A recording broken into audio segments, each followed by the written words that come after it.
Hey everyone, I sincerely appreciate your support. If you enjoy my audiobooks, I would be truly grateful if you could subscribe to the channel. And if you'd like to support even further, you're welcome to become a Patreon member, where you can access audiobooks of novels as long as they are freely available on the internet. Your kindness and support mean so much. Thank you. Jiang Qian finally played through the entire piece without mistakes. She was delighted, but also suddenly a little disappointed, because she knew that Lin Zhengran wouldn't always be there to teach her. Today's lesson had only happened because of the key. Lin Zhengran praised her. Great job. You finally played through it smoothly. You really have talent, just a little guidance and you grasp the technique quickly. If you practice a few more times, you should be able to master it. Just then, a soft, sweet voice called out from outside the building. Lin Zhengran? Are you here? Lin Zhengran. That sweet, lilting tone could only belong to little He-Ching. She peeked her head through the entrance, but, hearing no response, didn't step inside. Instead, she turned to Han Wenwen and Jiang Xueli, who were also outside. He's not in there either. Why did Lin Zhengran tell us to wait here? Han Wenwen crouched down, watching a tiny bug with a shell crawling through the grass. Her invisible fox tail swayed lazily behind her. Lin Zhengran probably got caught up in something again. He's the freshman representative, after all. If there's something important, the teachers always go to him first. Jiang Xueli crouched beside her, also watching the little bug. But she wasn't saying anything, lost in thought. It's so small. Seeing them both crouched down, He-Ching hesitated for a moment before crouching too. But the sight of all those tiny insects in the grass made her nervous, and she clung to Han Wenwen's arm. What are you guys looking at? There are so many bugs in the grass, it's kind of scary. Han Wenwen chuckled. Just watching this little bug crawl around. We don't have anything else to do while we wait, right? Lin Zhengran should be here soon. Inside the piano room, both Lin Zhengran and Jiang Qian heard He-Ching's voice. Lin Zhengran stood up. Someone's looking for me. And since I've already taught you the piece, I'll be going now. I'll take good care of the key. Jiang Qian's lips parted slightly, as if she wanted to say something, but in the end, she just nodded. Lin Zhengran turned and left without another word.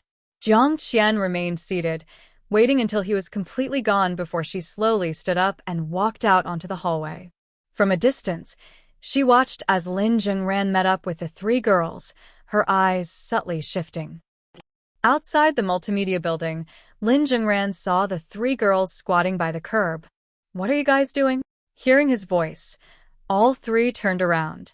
He-Ching lit up instantly. Lin Zhengran, where were you? Are you done with your business? Lin Zhengran nodded and waved the key in his hand. The school just opened a piano room and I got a key. If I ever need a quiet place, I can go there to practice. Han Wenwen perked up. Wow, so now Lin Zhengran has his own personal office. Lin Zhengran shot her a look. Han Wenwen grinned and stayed quiet. Jiang Xueli, meanwhile, was pouting slightly. She had been trying to find a chance to talk to Lin Zhengran alone about what happened that time, but there had been no good opportunity. Now, she figured she'd just have to wait until it was her turn for singing lessons with him. Zhengran, let's go eat. I'm getting hungry. Lin Zhengran nodded. All right, let's go. The four of them walked toward the cafeteria, Lin Zhengran in the center. They chatted and laughed, though each had their own little thoughts in mind. Meanwhile, from the hallway of the multimedia building, Jiang Qian silently watched as Lin Zhengran conversed so effortlessly with the three girls. She said nothing. Fang Meng had seen everything too. She frowned slightly. Wasn't that He-Ching girl supposed to be Lin Zhengran's girlfriend? Then why were there two other girls? And more importantly, Fang Meng glanced at Jiang Qian. She stepped closer. Qian. The sun was shining brightly. After over a year of waiting, it was finally the day of little He-Ching's taekwondo competition in town. She woke up early to wash up and pick out her outfit. Han Wenwen lay on the bed in her pajamas, resting her chin on one hand. You really are like a girl in love, she teased. Just look at how anxious you are, getting all dressed up just to see Lin Zhengran. He Qing blushed and gave her an embarrassed glance. Don't make fun of me. She slipped into a pretty skirt and twirled in front of Han Wenwen. How do I look? Han Wenwen gave her a once-over. The simple white sweater and skirt weren't fancy, but on He Qing, they made her look clean and effortlessly pure. Even the little fox couldn't resist. She reached out and touched He Qing's smooth, porcelain-like legs. You look great. Good luck today. He Qing swatted her hand away, blushing. Ack. Stop that. She checked herself in the mirror one last time. All right, I'm heading out now. I'll be with Lin Zhengran today. Han Wenwen nodded. Good luck with the competition. And don't forget to ask him if you have a special scent. Wenwen. He Qing gave her an exasperated look, but quickly smiled again, waving as she walked out. Bye-bye. Bye-bye. He Qing dashed out of the dorm, eager to find Lin Zhengran. Han Wenwen, still lying on the bed, crossed her arms and rested her chin on them. She stared at the ceiling for a while, lost in thought. Then, suddenly, she pulled the blanket over her head. Ugh, that stupid Zhengran. Always such a flirt. I'm gonna beat him up in my dreams. Lin Zhengran. I'm late. At the school gate, Lin Zhengran turned around to see little He Qing running toward him in a hurry. A thin layer of sweat had formed on her forehead from rushing. She slowed down as she reached him, panting slightly, her voice full of apology. I took a little extra time tidying up my dorm. I came down a few minutes late. She tugged at the hem of her skirt. In truth, He Qing rarely wore skirts like this, ones that fully exposed her calves and even showed a little bit of her thighs. She always felt a little embarrassed wearing them. But in high school, almost every girl dressed like this because it really did look good. And honestly, their skirts were even shorter. Lin Zhengran glanced at her smooth, jade-like legs. You're not late. I just came down early. But I don't think I've ever seen you wear something like this before. Huh. He Qing tugged at her skirt again, looking down at her legs. This is actually my first time wearing it. Last time I went shopping with Wenwen, she saw this skirt and told me I had nice legs and that it'd look good on me. So I bought it just to show you. She hesitated, then explained further. The skirts that are popular now are really short, they only go halfway down the thigh. She gestured at her own thigh to demonstrate. But Wenwen and I both bought slightly longer ones because we didn't think we could pull off the super short ones. Then, shyly, she asked in a soft voice, Does it look bad on me? Lin Zhengran casually replied, The length you two picked is just right. Any shorter would be unnecessary. And yeah, your legs do look really fair. He Qing's face turned bright red.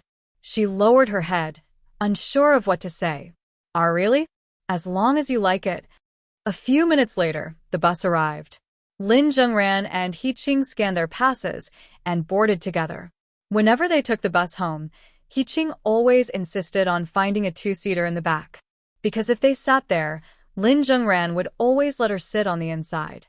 That way, she could be close to him. Their thighs would touch. And with the way the bus swayed, she could get away with leaning against him completely naturally. They found a seat and sat down. As the bus started moving, Lin Zhengran asked curiously, Last night, I suggested we take a taxi, but you weren't happy about it. Why? He Qing nodded and explained, Well, taxis are expensive. Then, she mumbled softly, so softly that even she wasn't sure if she had heard herself properly. And every time we take a taxi, you either sit in the front or too far away from me. I don't like that. Lin Zhengran frowned slightly. Realizing what she had just said, He Qing quickly waved her hands in a flustered panic. I mean, it's the same either way. And since there aren't a lot of people taking the first morning bus back to town, a taxi isn't necessary. Lin Zhengran didn't really care either way. If there were seats on the bus, it didn't matter to him. If not, he'd just take a taxi. Since this girl was happy, that was what mattered. Of course, he had heard her previous words. As the bus swayed, He Qing kept sneaking glances at her thighs. Every time the bus shook, her leg would brush against his. Every little touch sent a hint of shyness across her face. This was the best part about taking the bus. The constant swaying made it so easy to end up pressed against him. And sometimes, the bus made a sharp turn. He-Ching lost her balance, and bam, her head landed directly on Lin Zhengran's shoulder. She stayed there for a moment before straightening up again. Then, she placed her hands in her lap, clasping her fingers together. Her heart was racing. Even things like this could happen? Bless the almighty bus. An hour later, they arrived back at their hometown and stepped off the bus. Compared to the city, the traffic here was far lighter. On the roadside, a vendor was selling roasted sweet potatoes. The rich aroma drifted into the air, and He-Ching caught a whiff from far away. Her stomach grumbled. She hadn't eaten breakfast yet. Quietly, she took out her phone and checked how much money she had left for the week. She had just enough to buy one. She hesitantly suggested, "We're not in a rush to go home, right? Can I buy a sweet potato?" Lin Zhengran nodded. "Go ahead." He-Ching quickly ran over. "Boss, how much for a sweet potato?" "The big ones are 7 yuan, the small ones are 5, the vendor replied, pointing out the size difference. She only had 6 yuan left. "I'll take a small one, please. But can you pick a really sweet one?" "No problem. This one should be good." The vendor handed her a perfectly roasted sweet potato. As soon as He-Ching took it, her stomach rumbled again. She carefully peeled back the skin, revealing the steaming, golden flesh inside. Bringing it to her nose, she took in the delicious scent before extending it toward Lin Zhengran. "You haven't had breakfast, right? I peeled it for you. It smells so good." She smiled brightly. "I'll hold it so it doesn't burn your hands." Lin Zhengran raised an eyebrow. "This is for me? Didn't you buy it for yourself?" He-Ching responded naturally. "I bought it for you." She puffed out her cheeks slightly. "I already spent all my money this week, so I could only afford one.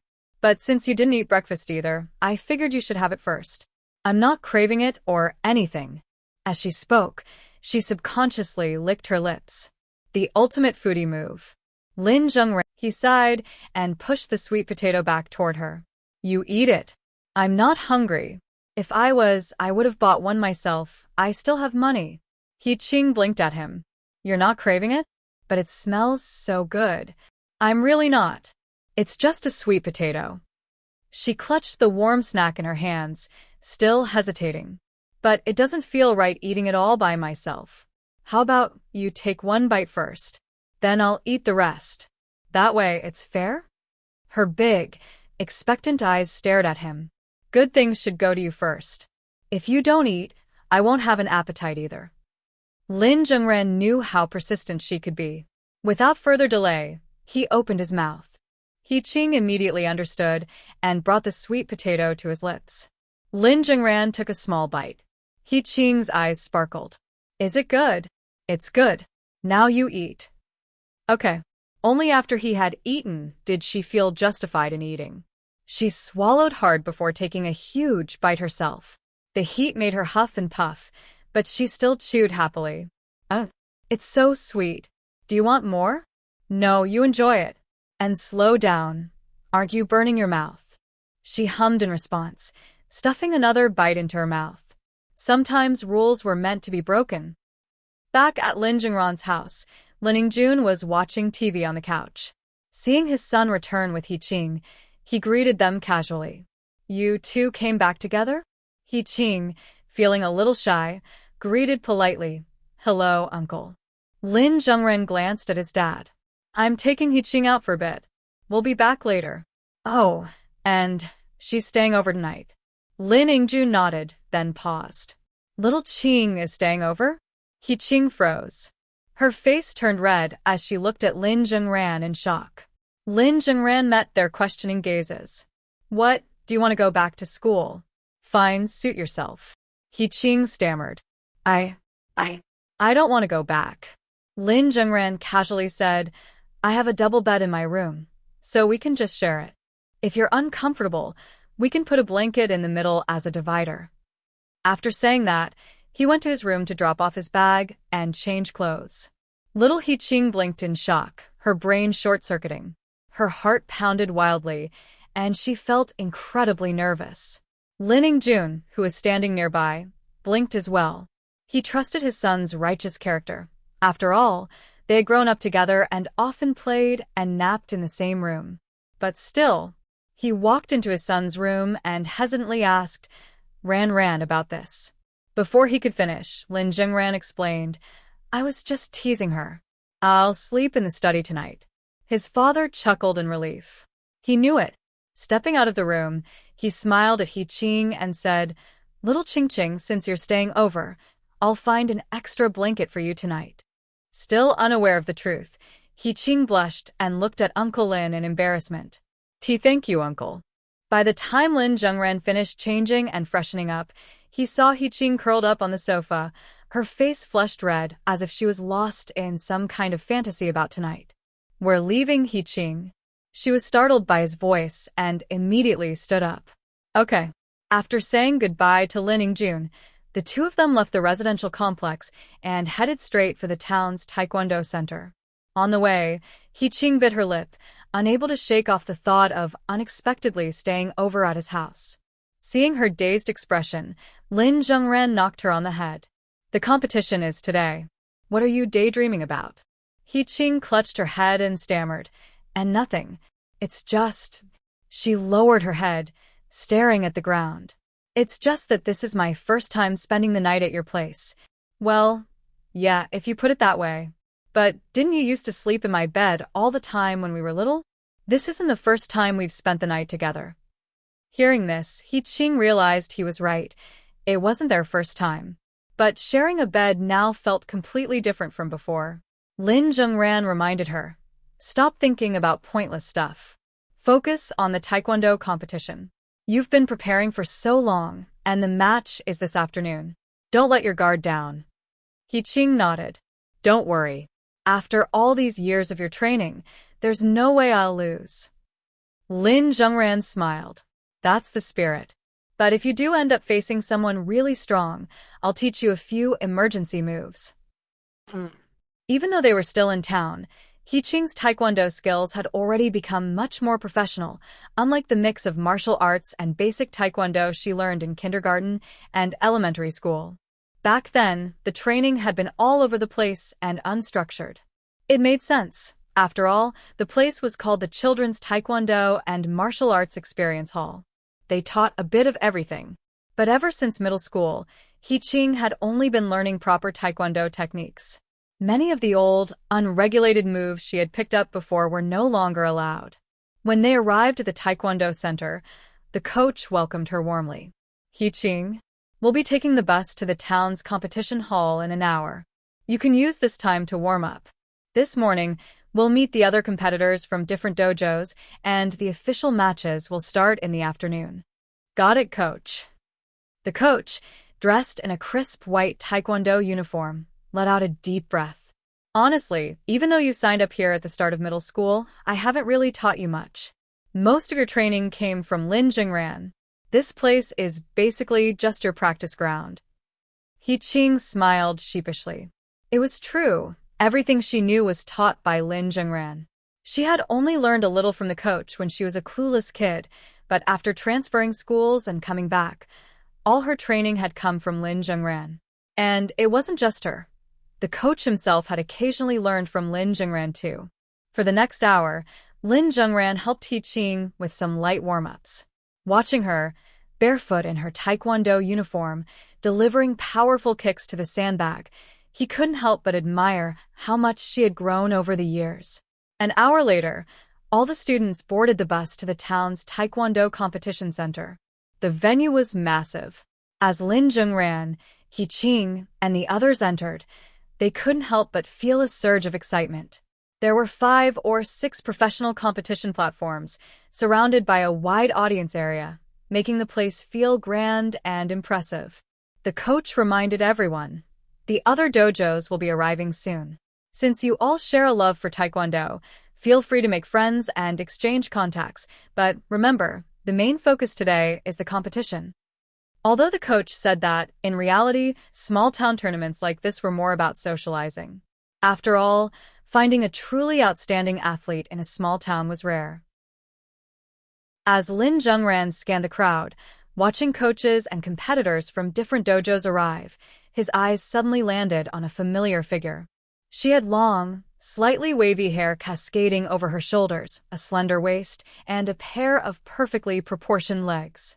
She walked gracefully in high heels, her gaze warm and gentle. It seemed many of the coaches already knew her, some even greeted her directly. "President Jiang, I didn't expect you to come watch the competition in person this time." That woman was none other than Jiang Jingshi. She surveyed the venue with a scrutinizing gaze. "Didn't you mention that there's a very talented girl in this tournament? Stronger than your veteran students? I wanted to see for myself. Which dojo is she from?"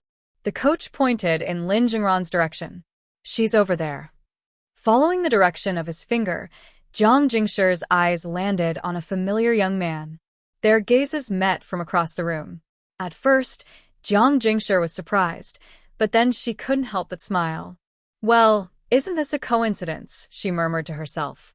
She lifted her hand slightly in greeting. Lin Zhengran nodded back in acknowledgement. Seeing this exchange, Qing turned toward the beautiful woman in the distance and asked in surprise, "Who is that?" "Lin Zhengran, do you know her?" Lin Zhengran replied, "I've met her once before." Their coach walked over and asked in shock, "Lin Zhengran, you know President Jiang?" Qing was puzzled. "President Jiang?" The coach nodded. "Yeah, that's Jiang Jingshi. Don't let her young age fool you. She's only about 4 years older than you guys, but you see how big this venue is? This competition hall wasn't always this grand. It was because of President Jiang's investment that it got such a huge renovation. The tournament was actually canceled for a year, and it was only thanks to her funding that we're able to hold it again." The coach then noticed Jiang Jingshi walking over and quickly straightened up. "I don't know why she did it. Maybe rich people just have their own reasons." He immediately greeted her. "Good afternoon, President Jiang." Jiang Jingshi nodded at him before another coach introduced Qing. "She's the one, the strongest student from that dojo. Her name's Qing." Lin Zhengran's coach nodded. "She's our best student. With proper training, she could even compete at the provincial level." Jiang Jingshi glanced at Qing, then at Lin Zhengran. Seeing how closely Qing stood next to him, clearly relying on him, Jiang Jingshi asked, "I heard Qing is your student, but you're not actually the one who trained her?" The coach scratched his head awkwardly. "That's right, President Jiang. It was mostly this kid, Lin Zhengran, who trained her. He never officially signed up for Taekwondo, but his talent is incredible. I even learn from him sometimes." Jiang Jingshi looked at Lin Zhengran in surprise, thinking to herself, he really is good at everything. Even his sister probably doesn't know he's skilled in Taekwondo. Clicking her heels against the floor, she approached him with a warm smile. Well, Ran, fancy meeting you here. I wasn't expecting to run into you here either, Jiang Jia." Qing looked back and forth between the beautiful woman and Lin Zhengran, suddenly feeling that something about this situation was strange. A girl's intuition. During lunchtime, Jiang Jingshi, as the venue's biggest sponsor, provided free, high-quality box meals for everyone. People scattered to find their own spots to eat.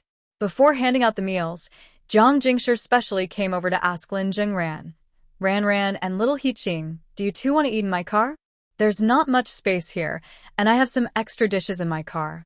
After eating, you can also rest for a bit." Qing was puzzled. Why was this beautiful sister treating Lin Zhengran so well? Weren't they supposed to have only met once? She didn't say anything and simply looked at Lin Zhengran. He politely declined. "Thanks, Jiang Jia, but we're fine here. I want to take Qing to observe the competition area after we eat." A faint sense of happiness flashed across Qing's face, but she kept her expression neutral, trying not to show it. Instead, she just stood naturally beside him. Jiang Jingshi smiled and didn't press further. "All right then, I won't bother you two. Good luck in the afternoon matches, little Qing." Qing blinked and nodded. Jiang Jingshi left, heading back to her car. No matter where she passed, the coaches would greet her respectfully as President Jiang, and she acknowledged each greeting with a simple nod. He Qing watched her elegant figure and graceful demeanor, as well as the way she commanded so much respect. Her little head was filled with thoughts she couldn't quite sort out. She was so lost in thought that she didn't even hear Lin Zhengran calling her. He Qing, there are 2 types of box meals. Which one do you want? He called her twice before she snapped back to reality. I'm fine with anything. Whatever you eat, I'll eat too. After lining up to get their meals, the 2 of them sat in the audience section along with the rest of the Taekwondo team. Opening the boxes, they saw a generous portion of meat, vegetables, and even a bowl of pork rib soup. Just as He Qing picked up some meat with her chopsticks, Lin Zhengran immediately stopped her. Focus on eating for yourself today. I'm just a spectator this afternoon, but you're the one competing. Surprisingly, he even put a piece of rib meat into her bowl. He Qing was caught off guard, staring at him in astonishment before breaking into a silly, sweet smile. Not wanting to feel like she was taking advantage, she picked up another piece of meat and placed it into his bowl. Then you eat this one. I can't finish all of it. Despite her words, she actually had quite a large appetite, about twice that of an average girl. After all, although He Qing looked soft and delicate, her seemingly slender limbs were packed with strength. Not to mention her well-developed upper body. Without a proper diet, there was no way she could maintain her energy and growth. Halfway through the meal, she swallowed her rice and tugged at Lin Zhengran's sleeve. He looked at her curiously. What's up? She hesitated for a moment before asking, that sister. How did you meet her? I don't think you ever mentioned her before. Oh. Lin Zhengran answered truthfully, she's actually Jiang Qian's older sister. Last week, I ran into her while buying groceries at the supermarket. She found out I'm her sister's desk mate, so we just chatted for a bit. That's all. Jiang Qian's sister? He Qing was surprised. Isn't Jiang Qian your childhood engagement partner? So she's her older sister? Yeah. Why, are you really curious about her? He Qing blinked a few times. Suddenly, she regained her appetite, realizing she might have been overthinking things. If Jiang Qian's sister was so nice to Lin Zhengran, it was probably just because of her sister, not for any other reason. Grinning, she said, No, I was just asking. Seeing her mood improve, Lin Zhengran continued eating. The afternoon matches kicked off in full swing. All participants, dressed in their Taekwondo uniforms, lined up for the drawing lots. The tournament was spread over 2 days, with separate categories for men and women. It was an elimination-style competition, where only one champion would be crowned. Since there was still some time left for warm-ups, Lin Zhengran used the opportunity to observe the competitors. He quickly noticed one particularly strong team. They weren't just here for fun.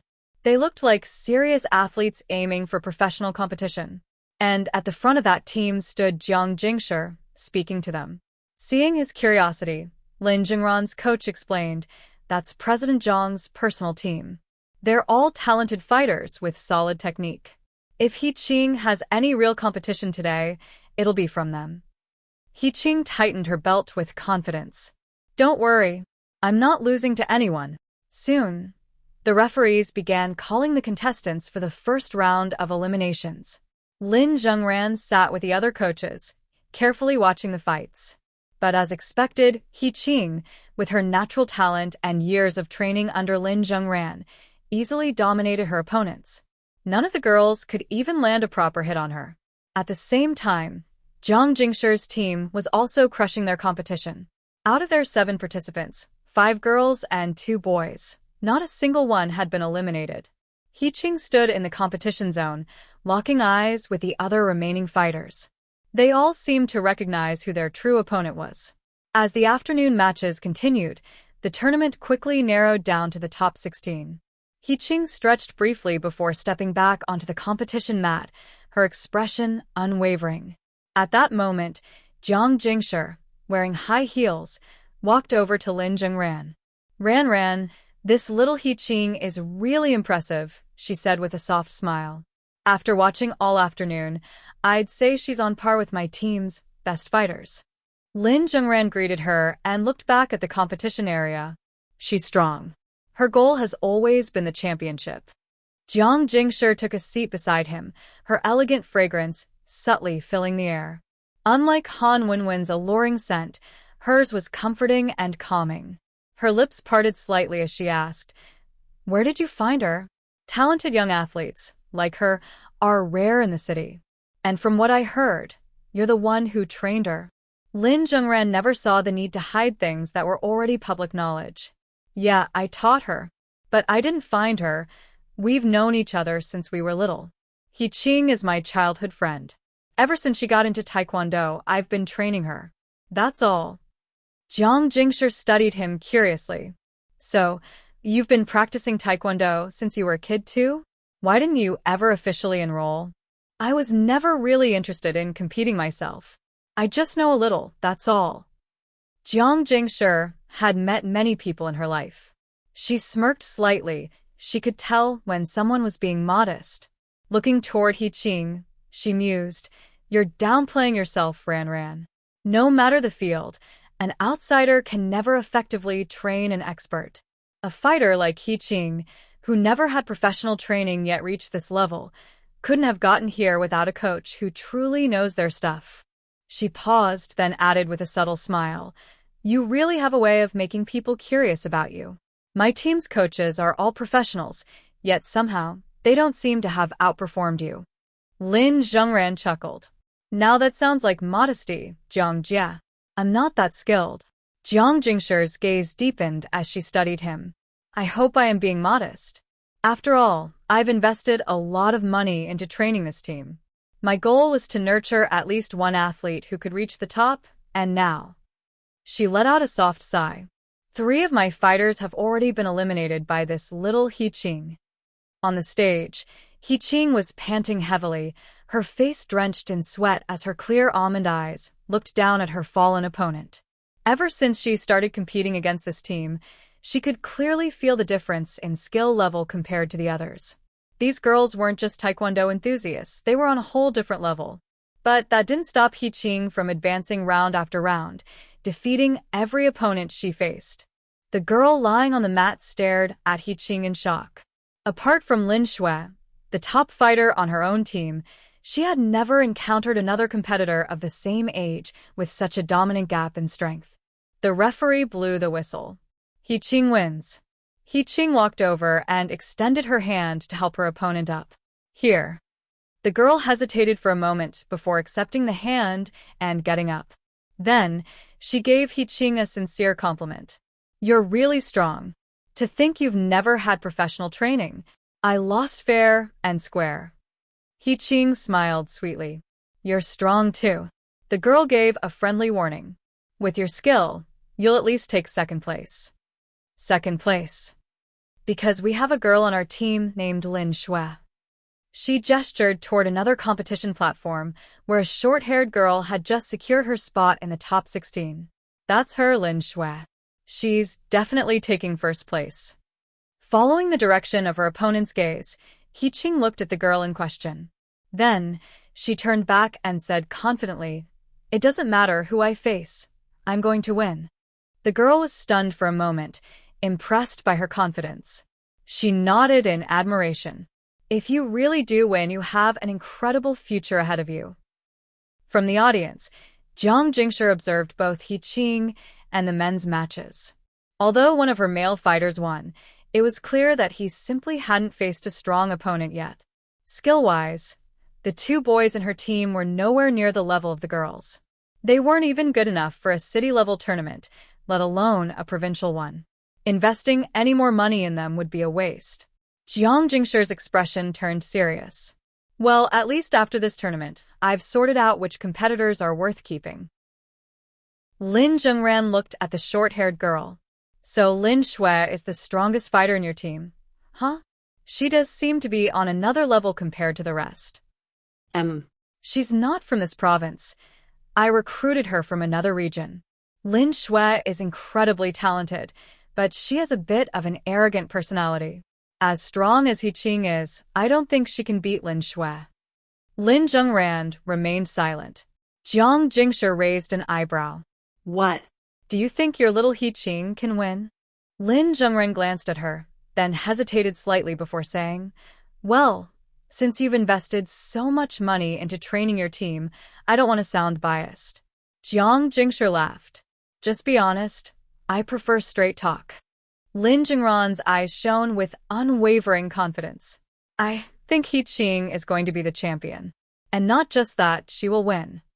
Jiang Jingshi's eyes widened slightly before she suddenly chuckled. If that really happens, then it just proves there's always someone stronger out there. She looked at Lin Zhengran with renewed interest. Still, I have faith in my fighter. Let's see which one of us is right. I say Lin Shui will win. The competition continued, narrowing down the final 8 fighters. By sheer luck or misfortune, He Qing didn't get matched against Lin Shui this round. Instead, she drew another competitor. After taking a short break to drink some water, He Qing glanced toward the audience and immediately noticed something. That beautiful older sister had somehow ended up sitting beside Lin Zhengran. The two of them were chatting away, looking quite comfortable together. Her body stiffened, her gaze turning blank as she stared in disbelief. A tiny surge of jealousy bubbled up inside her. But at that moment, Lin Zhengran noticed her looking and casually waved at her. Seeing this, He Qing finally smiled and waved back, feeling motivated again. Jiang Jingshi, watching from the side, took note of this exchange. Their relationship seems a little more than just childhood friends. Suddenly, Lin Zhengran turned to Jiang Jingshi and asked, "By the way, Jiang Jia, why did you invest so much money into training a competitive taekwondo team? The Jiang Corporation is mainly involved in offline product sales, right?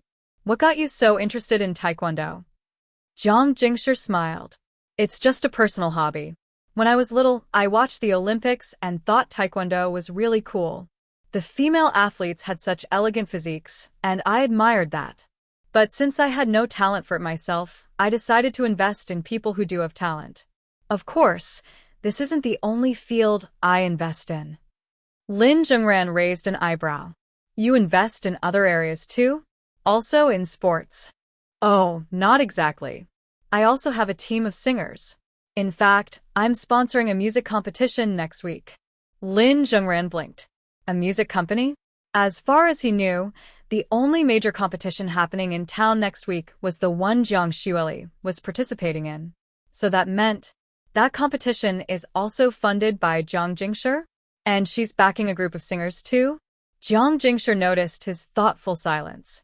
"What?" "Something surprising." Lin Zhengran chuckled.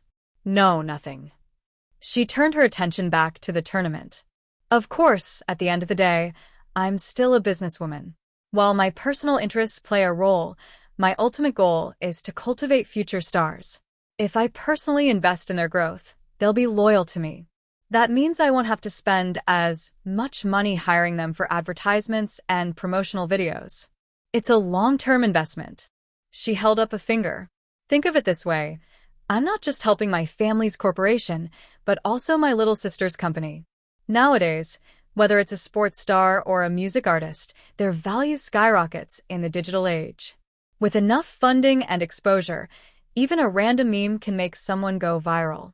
Now, imagine what happens when I put that same money into actual professionals. With my resources, I can push them into the spotlight and make a fortune." Before Lin Zhengran could respond, Jiang Jingshi's eyes sharpened slightly. A subtle trace of admiration, mixed with a hint of caution, appeared in her gaze. She stared straight into his eyes and spoke slowly, her tone measured. "So, Ran, what are your plans for the future? You clearly have the talent to train elite fighters. You excel in so many different areas, yet you never compete yourself. I don't think you're just helping He Qing out of kindness. It feels like you have your own plan." Before he could answer, the referee's voice echoed through the venue. "The match is over. He Qing wins." Hearing the referee's announcement, Jiang Jingshi turned toward the arena. "The matches are over for today." As expected, no one besides Lin Shui could put up a real fight against little He Qing. "Well then, Ran, I have some things to take care of, so I'll be heading out first. Tomorrow's the final 2 matches. We'll see who takes the championship then." Lin Zhengran nodded. "See you tomorrow, Jiang Jia." Jiang Jingshi smiled. Goodbye, Ran. I enjoyed our chat. Just as she was about to turn and leave, her high heels suddenly got caught in a small dent on the audience platform floor. She lost her balance and almost fell. But Lin Zhengran reacted swiftly, instinctively reaching out to support her.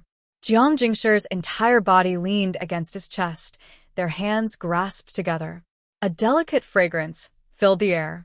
Jiang Jia, are you alright? Jiang Jingshi slowly looked up, her face inches from his. A faint blush crept onto her cheeks. I'm fine, thanks. Meanwhile, He-Ching was still smiling after her victory, but when she turned toward the audience, she suddenly froze. She saw Jiang Jingshi leaning against Lin Zhengran, their hands still intertwined. Her face instantly turned pale.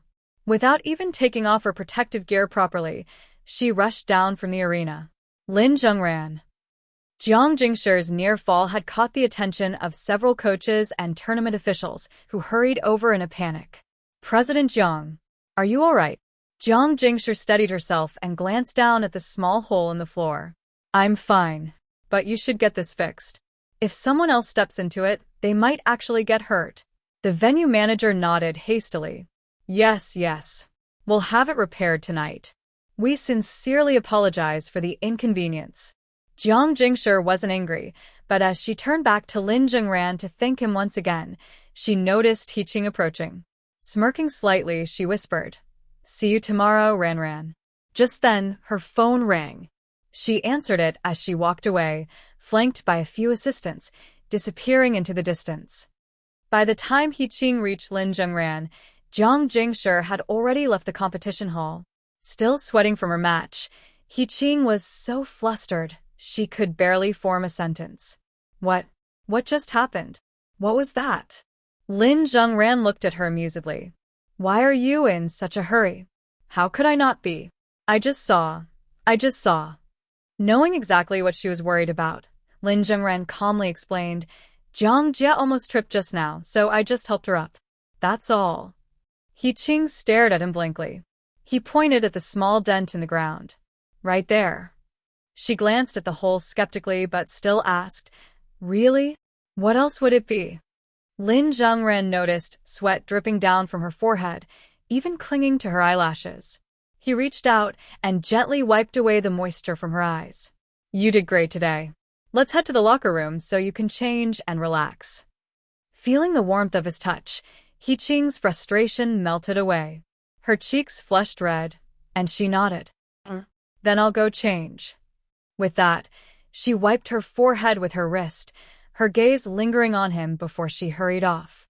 Before she left, Lin Zhengran's coach approached with a big grin. He-Ching, why are you running off so fast? You did an amazing job today. You've made it to the final four. Just 2 more matches tomorrow. He-Ching beamed. Yes. Several other competitors came over to congratulate Lin Zhengran as well. Even though they had lost to He-Ching, seeing her dominate every round still made them feel proud of her. Hearing their praises, He-Ching couldn't help but feel a little smug. Back in kindergarten, she had been the kid everyone bullied and picked on. Now, she was the one everyone admired. Only she knew how satisfying that felt. Lin Zhengran accompanied He-Ching to the locker room. The tournament venue had designated post-match relaxation areas where female trainers guided the athletes on how to relieve muscle tension and recover their stamina. He-Ching spent a good amount of time there before finally taking a shower. By the time she came out, her body felt completely refreshed and relaxed. Her hair was tied up again, and she had changed back into her regular clothes.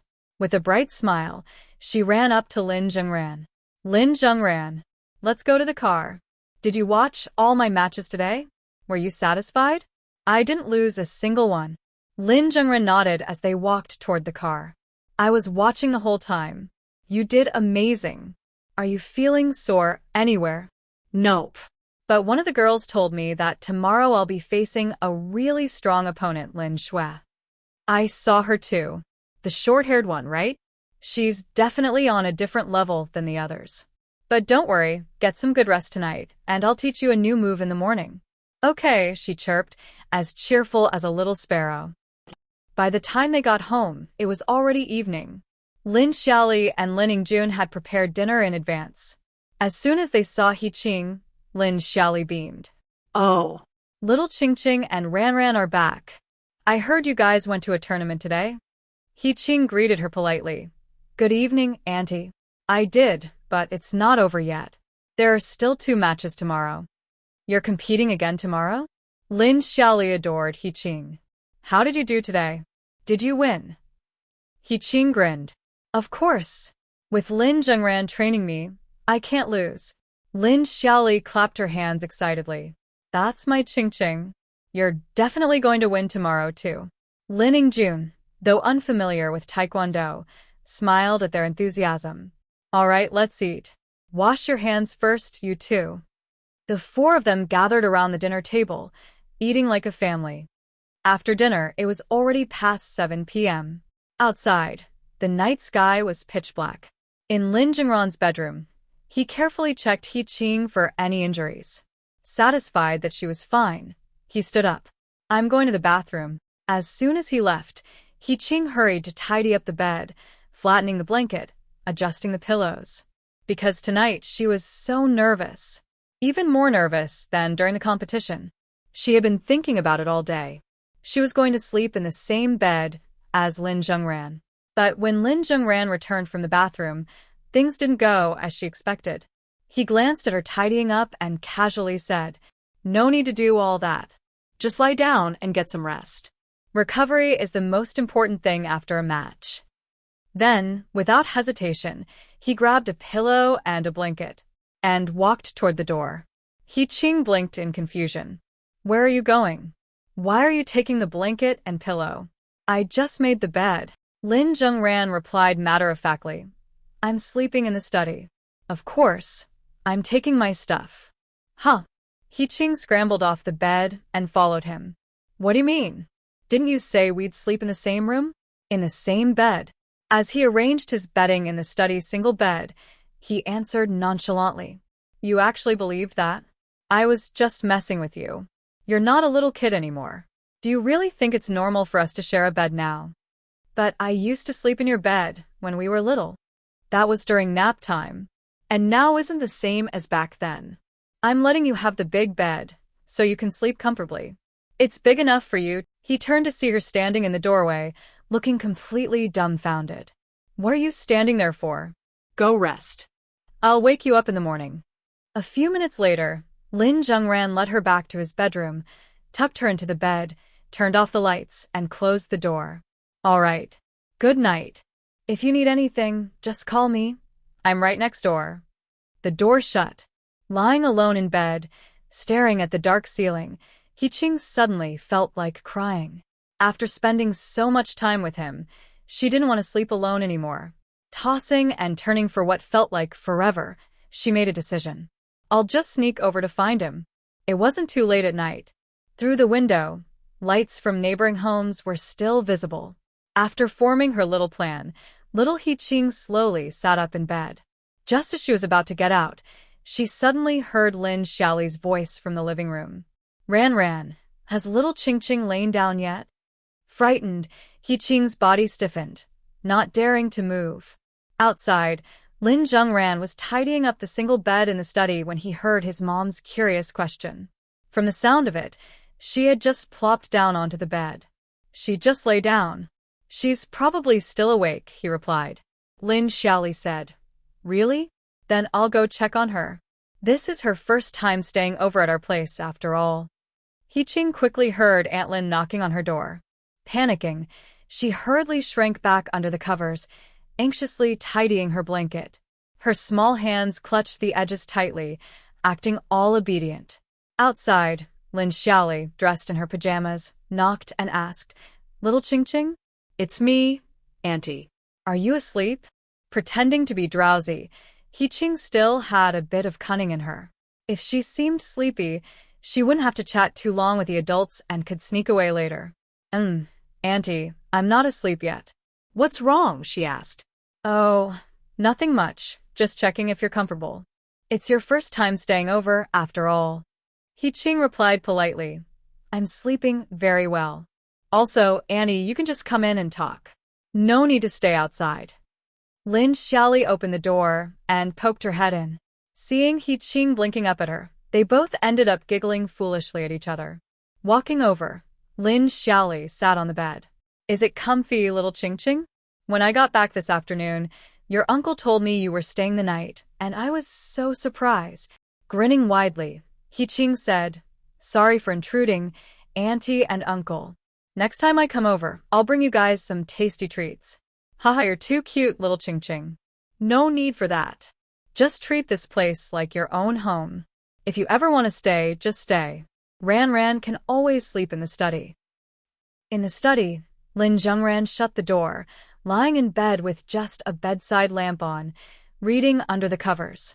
A few minutes later, he heard his mom leaving his room after talking with He Qing. As she passed the living room, she turned off the lights. Little Qing Qing, have a good rest. Auntie is going to bed too. He Qing's voice responded, okay, Auntie, sleep well. Good night. Good night, little Qing Qing. Then came the sound of doors closing and lights switching off. Through the crack under his door, Lin Zhengran could see the living room turn completely dark. But about 2 minutes later, he suddenly heard rustling noises, like a little mouse sneaking around. The sound came from He Qing's room. This mouse was moving slowly, even closing doors quietly. Then, in a hushed whisper, Lin Zhengran? Lin Zhengran? Are you asleep? Are you? Lin Zhengran glanced at the door, wondering what this little mouse was up to. Outside, He Qing, not getting a response, hesitated to knock for fear that Auntie and Uncle would hear. Spotting the small gap under the door, she suddenly had the idea to lie on the floor and speak through it. That way, he should hear her better. But just as she whispered, Lin, the door swung open. At first, Lin Zhengran saw no one, then looked down and spotted He Qing sprawled on the floor. So, he hadn't misheard. What are you doing crawling around like a little mouse? He asked. Terrified that Auntie and Uncle would hear, He Qing quickly put a finger to her lips and hushed him. Shh. Keep your voice down. They'll hear us. Lin Zhengran had no idea what she was so nervous about. So, what if they heard? It wasn't like they were doing anything bad.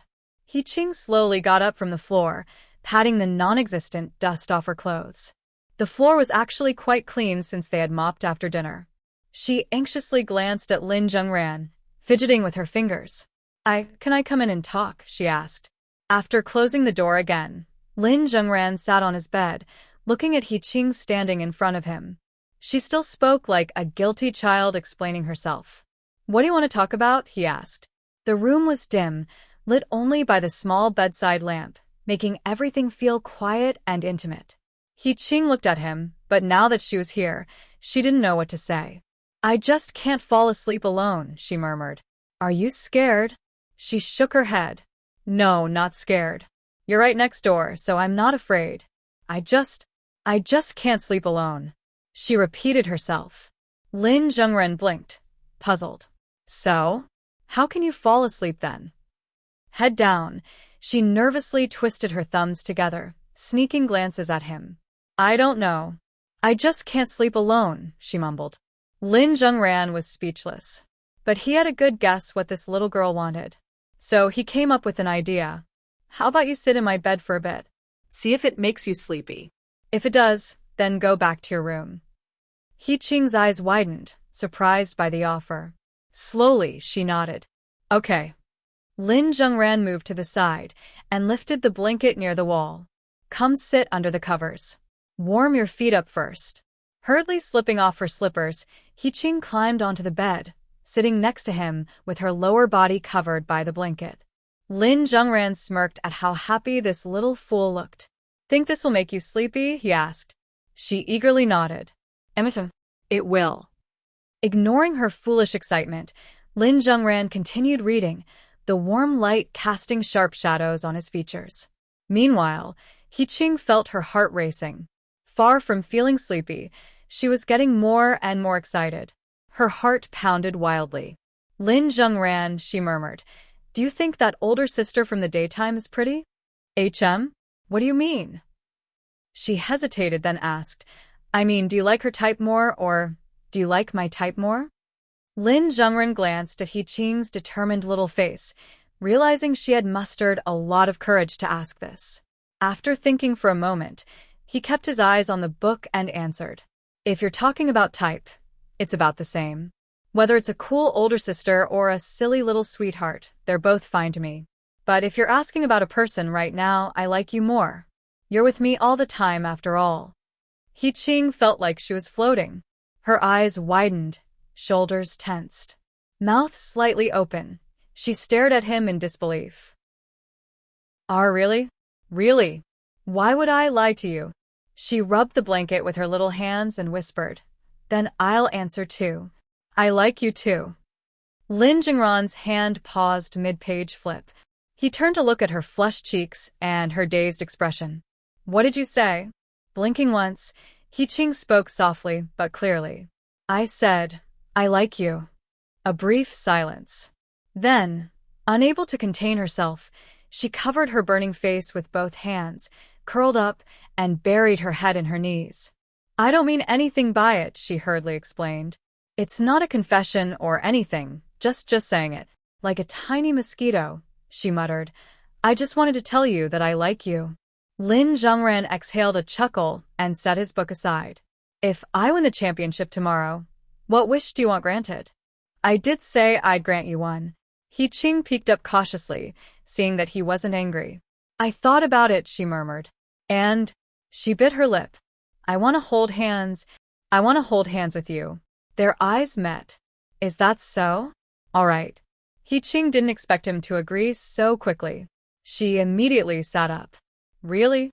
Lin Zhengran answered, as if it were the most natural thing in the world.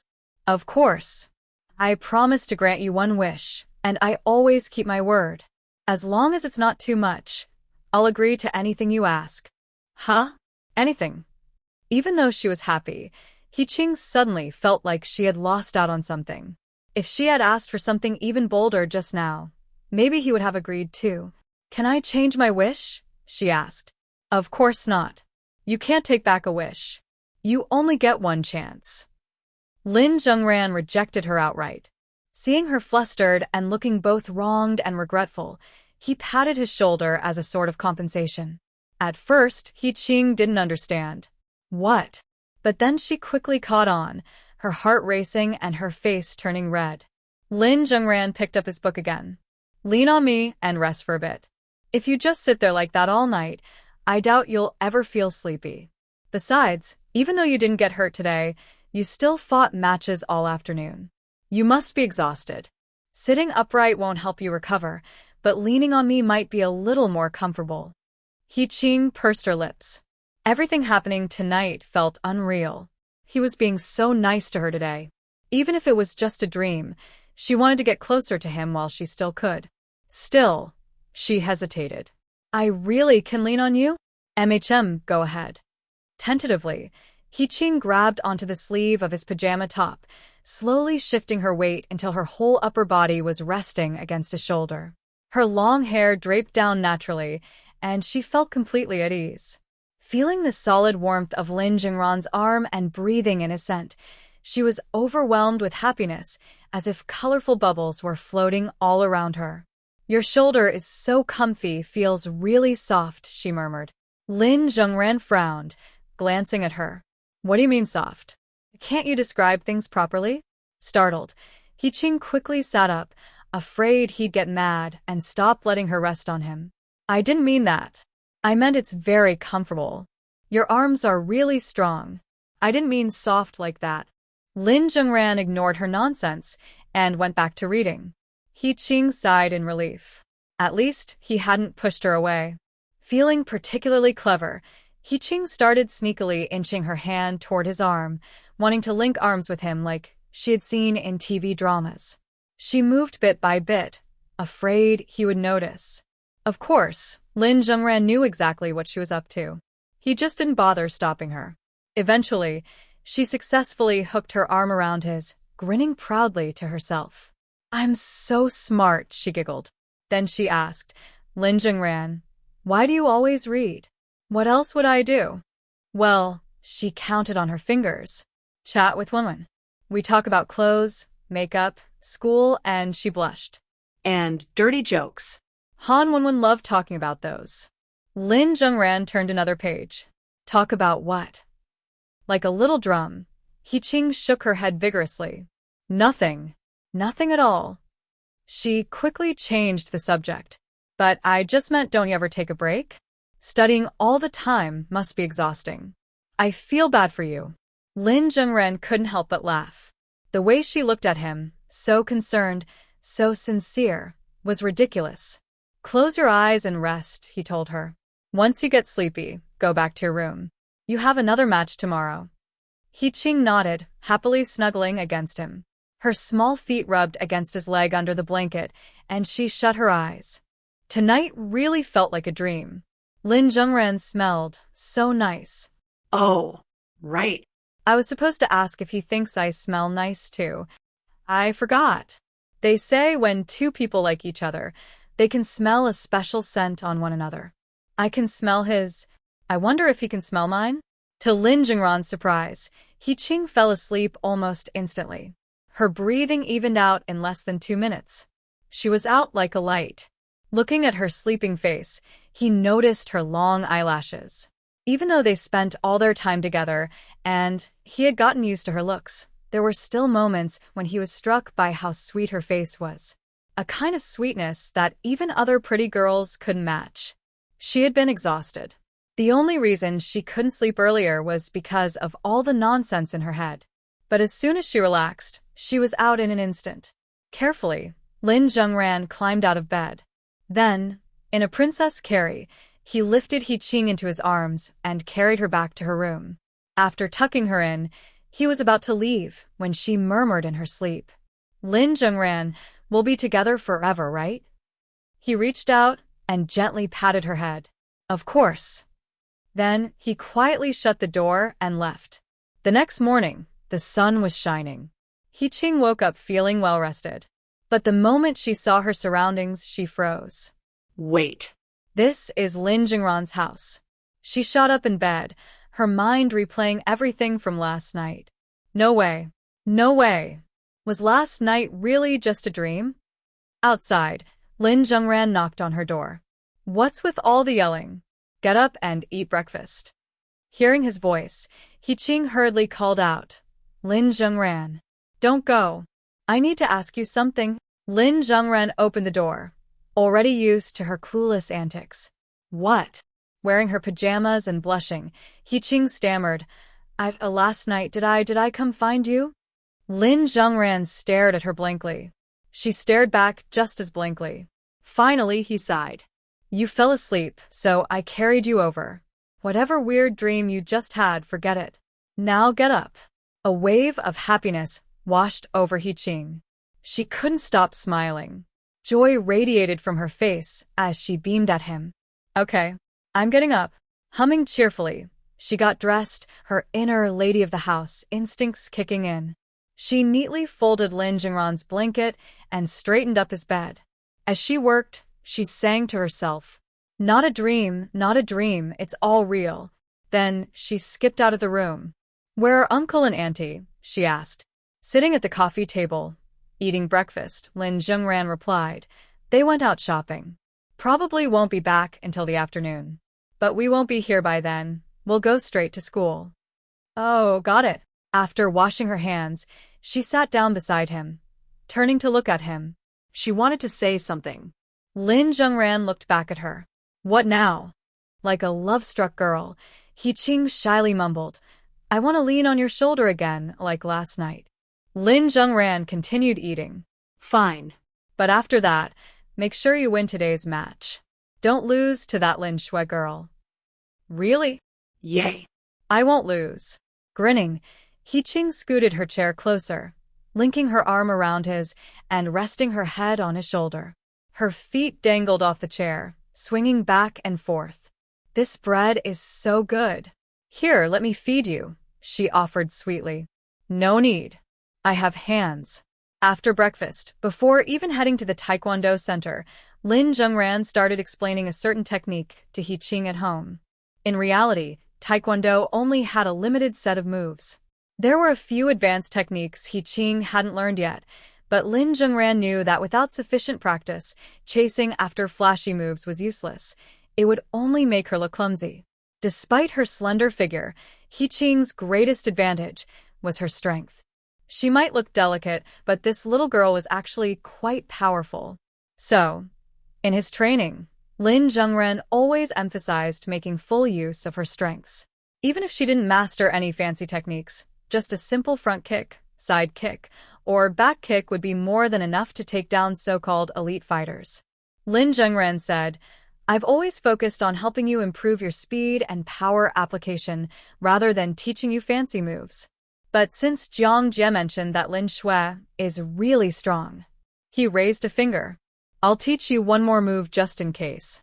You've actually practiced it before, but executing it well versus executing it poorly makes a huge difference." Curious, He Qing asked, "What is it?" "Aerial back kick. It's considered a difficult move, but it's actually quite simple. And for you, it'll be especially useful since your strength is solid." After practicing at home for a while and getting the hang of the power application, they headed to the Taekwondo Center for actual combat training. Under Lin Zhengran's guidance, He Qing picked it up quickly. By the end, even Lin Zhengran could feel the sheer force behind her kicks. When her foot struck the kicking pad he was holding, there was a loud cracking sound. Lin Zhengran grinned, confident in the outcome. "That's it. There's no way she can block that." He Qing's eyes widened. "Really?" The coach, who had been observing from the side, was impressed. "It's amazing how such a common move can look so terrifying when you two practice it," he remarked. Then, lowering his voice, he added, "And you two sure are glued to each other this early in the morning." By the afternoon, Lin Zhengran and He Qing were on their way to the town's Taekwondo tournament venue. Upon arrival, He Qing was brimming with energy and confidence, a faint smile playing on her lips. In contrast, Lin Shui, who stood beside Jiang Jingshi, looked far less at ease. Jiang Jingshi and Lin Shui had arrived earlier, and as soon as they spotted Lin Zhengran and He Qing, the eldest, Miss Jiang, led her heavily trained Lin Shui over to greet them. "Zhengran, little brother, today's the finals. Still feeling as confident as yesterday?" she asked playfully. Lin Zhengran glanced at He Qing, whose fighting spirit was burning strong. "Of course. What about you, Jiang Jie?" Jiang Jingshi smiled slyly. "Of course I am." Then she turned to Lin Shui. "Lin Shui, greet your opponent. You two will most likely be facing each other in the final match today." He Qing exchanged a quick glance with Lin Zhengran before politely nodding at Lin Shui. "Hello." Lin Shui, silent and proud, merely gave a small nod in response, saying nothing. He Qing thought, "This big sister seems kinda scary, but whatever. I can be scary too." After all, when she was little, Lin Zhengran had taught her how to act intimidating. She wouldn't lose. The afternoon matches began quickly. On the men's side, the competition wasn't as fierce, and the skill gap between the male and female competitors was too vast, so most of the audience's attention was on the women's division. As expected, both He Qing and Lin Shui won their first matches with ease. Then, it was time for the final showdown. In the audience, Jiang Jingshi and Lin Zhengran sat together. Unlike before, neither of them were chatting, they were too focused on the match. The referee's voice rang out. "The next match will determine the champion and runner-up. Competing are He Qing and Lin Shui. Both fighters, please step onto the stage." In the competition ring, He Qing and Lin Shui, dressed in their crisp white Taekwondo uniforms, bowed to each other before assuming their stances. He Qing studied Lin Shui's serious expression. She recalled what Lin Zhengran had told her that morning over breakfast while teaching her the aerial back kick. "This girl, Lin Shui, I observed her yesterday. She's all about raw strength and physical toughness, but her speed is average. If you feel overwhelmed during the fight, just use your speed to win. Even if your strength isn't as high as hers, as long as your kicks are faster, she won't be able to beat you." He Qing kept his words in mind. But Lin Shui's determination far exceeded everyone's expectations. The moment the match started, He Qing planned to observe for a bit. But before she could, Lin Shui launched a rapid, aggressive series of powerful kicks at her. He Qing had no choice but to immediately switch to defense. Wow, this big sister is really fierce. Her kicks looked powerful, but something felt off. They didn't hurt. From the audience, Lin Zhengran also noticed Lin Xue's unusually intense fighting spirit. Jiang Jingshi smiled knowingly. Zhengran, did you see? Lin Xue really wants to win. I know her personality too well. Ever since I recruited her, she's never taken any other fighter seriously. Last night, when I suggested she might lose, she got mad. Said I was underestimating her and that she'd prove me wrong. Lin Zhengran raised an eyebrow. So you did it on purpose? To fire her up? But using all her strength right from the start, that's not ideal for a long fight. She'll burn out quickly. Jiang Jingshi smirked. She doesn't need a long fight. Lin Xue always prioritizes explosive power. Lin Zhengran continued watching the match. Then, after a moment, he suddenly smiled. Jiang Jingshi noticed his expression and immediately tensed up, her gaze snapping back to the ring. On stage, He Qing had been dodging and blocking the entire time, carefully defending against Lin Xue's seemingly heavy attacks. But as she absorbed the impacts, she had only one thought. Is this big sister holding back? She looks so aggressive, but why does she feel so weak? Time to test it out. The moment Lin Xue raised her leg for a high kick, He Qing seized the opening and countered with a swift, fierce strike. Lin Xue had anticipated He Qing's impatience and quickly raised her arm to block. But the second she made contact, a surge of force, solid as iron, slammed into her forearm.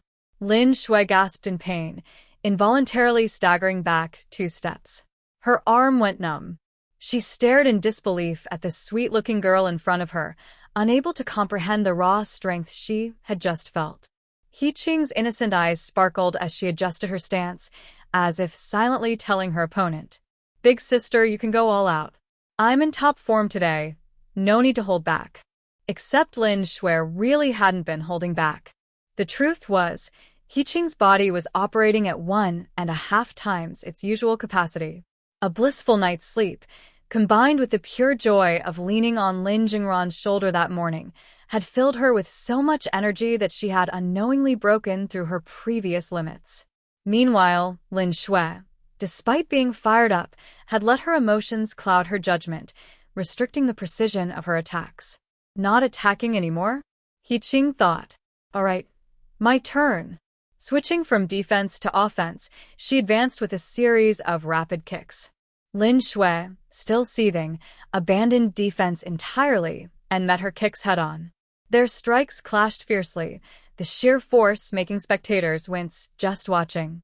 Jiang Jingshi clenched her fists. How is this possible? Lin Zhengran chuckled. Looks like He Qing's won the first round. Lin Xue really doesn't have the endurance for this. Jiang Jingshi frowned, realization dawning. I didn't think the gap between them would be this big. After several fierce exchanges, He Qing gathered all her strength and delivered a perfect spinning back kick, forcing Lin Xue to stumble several steps backward. The referee blew the whistle and announced the score. First round, victory to contestant He Qing. Lin Xue's eyes widened in disbelief, unable to accept the result, while He Qing excitedly raised both hands in celebration. From a distance, Lin Zhengran stood up and gestured to her, signaling that her kicks were excellent. Beaming, He Qing waved back at him. This time, Lin Zhengran even took the initiative to leave the stands and walk over to the resting area to encourage her. How are you feeling? Was winning difficult? Seeing him approach, He Qing happily replied, Not at all. Then, covering her mouth, she whispered in his ear, That sister just looks scary, but I feel like she wasn't in top form. She wasn't using her full strength. She grinned. At first, I was worried that if my strength wasn't enough, I'd have to rely on speed, and that might be tiring. But it turns out I had nothing to worry about. Lin Zhengran chuckled and reached out to pat her head. Her face turned red instantly, but she grinned from ear to ear. If that's the case, finish the next match quickly so we can head back to school early, he suggested. He Qing nodded eagerly. Meanwhile, in the resting area, Lin Xue sat slumped, exhausted and frustrated. Jiang Jingshi walked over after stepping down from the stands, but Lin Shui was too embarrassed to even look at her. Jiang Jingshi reassured her. Losing isn't a big deal. Just win the next round and make a comeback. She said it casually, but deep down, she already knew the outcome. Lin Shui clenched her fists so tightly that her knuckles cracked. I've beaten city champions in private matches before. How could I lose to some silly, sweet-faced girl in a small-town competition? Seeing Lin Shui remain silent, Jiang Jingshi didn't linger. Instead, she returned to the stands, murmuring to herself. Looks like the elite team I spent so much money training isn't as invincible as I thought. But her gaze drifted toward Lin Zhengran, who was chatting with He Qing. This kid is far more valuable than any tournament. The second match was about to begin. If He Qing won this round, the tournament would be over. Lin Zhengran and Jiang Jingshi returned to their seats. This time, Jiang Jingshi changed the subject entirely. Zhengran, have you considered joining a good company after graduation? It would provide a stable starting point, and having the right backing can make things much easier. I don't think you're the type to be satisfied with just earning a salary, but having a solid platform to start with isn't a bad idea. And once you grow enough, you can always leave. Lin Zhengran wasn't surprised by her sudden change in topic. Clearly, she had already foreseen the match's outcome. To be honest, Jiang Jia, I'm not interested in working for someone else's company. Besides, it's too early to be thinking about this. I haven't even graduated high school yet. Jiang Jingshi shot him a sideways glance. She didn't believe the second half of his sentence at all.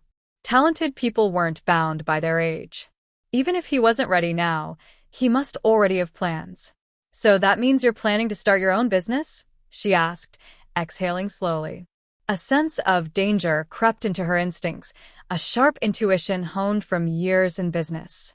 If it were anyone else saying that at your age, I'd call them naive. But you, she narrowed her eyes. Even though I don't know you that well yet, I have a feeling you'll become a strong competitor of mine in the future. Lin Zhengran smiled faintly, his tone calm as always. Jiang Jia, you're joking. I'm no different from an ordinary person. Jiang Jingshi studied him for a moment before chuckling softly. There's a big difference, she said. At the very least, from the first moment I saw you, I already liked you. With that, she turned her attention back to the match, which she already knew the result of. The second round began, and Lin Shui was even more aggressive than before. Realizing she wasn't in top condition today, she grew desperate. If she couldn't overpower He Qing, she needed to rely on her experience and speed, though speed had never been her forte. She launched into a flurry of complex attacks, hoping to overwhelm He Qing and secure a quick win. But He Qing barely needed to block. She simply dodged effortlessly, occasionally raising her guard only when necessary. Tilting her head, she gazed at Lin Shui curiously, her expression almost teasing. Her eyes seemed to say, Big sister, you won't win like this. You're too anxious. And fighting like this? It's no fun at all.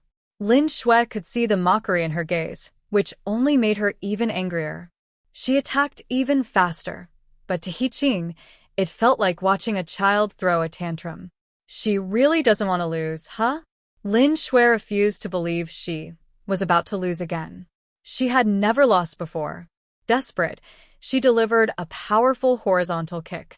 But He Qing blocked it effortlessly, with just one arm. Lin Shui's eyes widened in shock. At that moment, He Qing's expression hardened. She had been patient, but enough was enough. With a single, decisive kick, she sent Lin Shui flying backward. Lin Shui took a hit, but she grinned slightly as if saying, Little sister, you seem tired too. That kick didn't hurt much. He Qing's smile faded. She slowly lowered her arm, her expression sharpening with determination. Taking 2 steps back, she prepared herself. Lin Shui immediately recognized the stance. An aerial back kick? That's such a basic move. Anyone can defend against it. There's no way I'll lose to that. But before she could react, He Qing surged forward. In a split second, with a crisp breath, she executed a near-perfect aerial back kick, just as Lin Zhengran had taught her. Bam! With sheer force, She sent Lin Shui soaring through the air.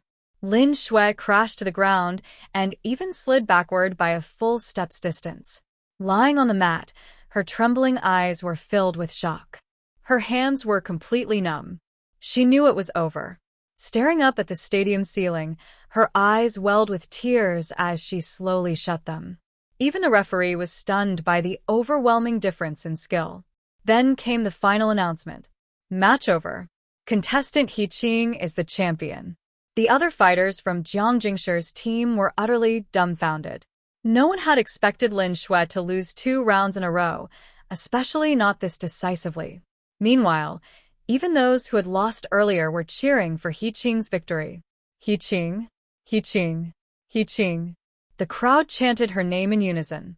Among the celebrations, He Qing glanced at Lin Shui, who lay motionless on the ground, completely drained of her fighting spirit. What was she thinking about right now? In the stands, Jiang Jingshi sighed. I can't believe she lost. This was unexpected. He Qing's condition today was just too good, and her strength was absurd. Lin Shui really couldn't compare. Before Lin Zhengran could say anything, Jiang Jingshi suddenly turned to him, her eyes warm but her tone playful. Zhengran, little brother, I'll remember this grudge. One day, I'll get my revenge. Lin Zhengran's sweat dropped. Before he could respond, his phone rang. Checking the caller ID, he saw it was his grandfather. Jiang Jingshi immediately hushed him and answered her own ringing phone, suddenly nervous, like a little girl. Hello? Grandpa? It's me, Jingshi. What's the occasion? Whatever her grandfather said shocked her. You're home already? Okay, I'll head back right now. Wait for me. After hanging up, she looked a bit troubled. Zhengran, something urgent came up at home. I have to leave. She pulled out a business card from inside her coat. I forgot to give you my number last time. Let's consider this our official introduction. I have a feeling we'll be seeing each other again soon. She smiled. This time, it's not about my sister. Zhengran, do you mind having me as a friend? Lin Zhengran took the still warm business card. It had been in her coat pocket all along. Of course not, he replied. My number is... Before he could finish, Jiang Jingshi leaned in close and whispered, No need. I already have it saved. Then she stood up, waved, and gracefully strode out of the arena. Her wavy hair swayed with each step, exuding an indescribable air of elegance and maturity. After the match, the event staff presented He Qing with her award. There wasn't a gold medal, but the prize money was a hefty 10,000 yuan. When He Qing received the thick stack of cash, she couldn't help but exclaim, Wasn't it supposed to be 2,000? Why is there so much? The staff member explained, the prize amount was adjusted a few days ago. President Jiang increased the championship prize to 10,000. You mean you, the champion, didn't even notice? Huh. He Qing was genuinely clueless. She had been so focused on winning that she never checked for updates on the prizes. The staff member chuckled. Well, either way, congratulations on your victory. Thank you. Holding the prize money, He Qing waved at the cheering crowd from the stage. Meanwhile, Lin Zhengran's phone dinged with a notification. It showed that the previous week, he had won second prize in a cola raffle, 20,000 yuan. System commentary. The system's double rebate feature always finds a convenient excuse to work its magic. On stage, He Qing waved at Lin Zhengran, and he smiled back at the little girl. These past few days, you and He Xianzi returned to her sect for the annual grand tournament. Thanks to the cultivation techniques and immortal spells you've taught her over the years, He Xianzi's strength has soared. Though she encountered a formidable opponent, she defeated them with ease, securing victory in the sect's martial tournament. After winning, He Xianzi told the sect elders that she wished to travel down the mountain to train with you for a while. After much discussion, the elders agreed, believing that He Xianzi's strength had already surpassed that of her peers. Thus, they allowed her to leave for further training, hoping she would grow even stronger. As a token of gratitude, He Xianzi wishes to repay you for your guidance. For you, this is yet another fateful opportunity. After the tournament, the coach, and the other trainees celebrated. They all realized that He Qing wasn't just a small-town underdog. There was no way she would remain here, continuing with basic sparring. She was bound for a bigger stage. The coach, doing his best to help, pulled out a business card. He Qing, Lin Zhengran, this is from a friend of mine. He runs a taekwondo center in the city better than mine. If you're interested, you can check it out. It's not as big as the top academies, but he's a good person. Regardless of whether it would be useful, Lin Zhengran naturally accepted the card. They hadn't known each other for long, but they were at least acquaintances over the past few years. Thank you, coach. Not far away, Lin Shui, the defeated finalist, silently watched the scene. She suddenly realized that, in the past, when she won and everyone celebrated her victory, she never really acknowledged them. After the match, He Qing stared at her prize money and declared that she would set aside 2,000 yuan to treat everyone to a meal. The once naive little girl had learned the importance of social connections. After all, who knew if she would see these people again in the future? Before leaving, He Qing went to the locker room to change and unexpectedly found Lin Shui alone in the corner, also changing. Her usual stern expression had softened into disappointment. She quietly folded her taekwondo uniform and placed it into her bag. He Qing hesitated for a moment before walking over. Sister Lin Shui? Lin Shui turned at the sound of her name, her face carrying a mix of awkwardness and embarrassment, not just from losing the match, but also because He Qing was 2 years younger than her. With her soft, gentle demeanor, she looked just like a little sister. Now that the heat of competition had passed, Lin Shui reflected on how aggressive she had been during the fight. Suddenly, she felt that her behavior on stage had been disgraceful. Winning or losing aside, she wasn't even sure anymore if winning would have actually made her happy. He Qing stared at Lin Shui for a moment before grinning. Jia, your taekwondo is really amazing. Honestly, before the match started, I was scared I wouldn't be able to beat you. Lin Shui slowed her movements, then smiled at He Qing. He Qing scratched her head sheepishly. Even though I won, I feel like luck played a part. You didn't seem to be in the best condition today. Lin Shui was surprised by the little girl's innocence. Her words only made Lin Shui feel more guilty. It wasn't luck. That was just my level, even my best effort. I lost because my skills weren't enough. He Qing shook her head. That's not true. I could tell. You wanted to win so badly that you got anxious. If you had stayed calm, you would have been even stronger. Lin Shui was momentarily stunned. Then she smiled. You're really kind. I looked at you with such a fierce expression on stage. I'm sorry, little sister. I shouldn't have done that. He Qing blinked, then grinned brightly. Well, I kind of did something back too, I don't know how to put it, but Jia, you have so much talent. I'm sure you'll become even stronger in the future. She continued seriously. Winning is important, but we practice taekwondo because it's fun, right?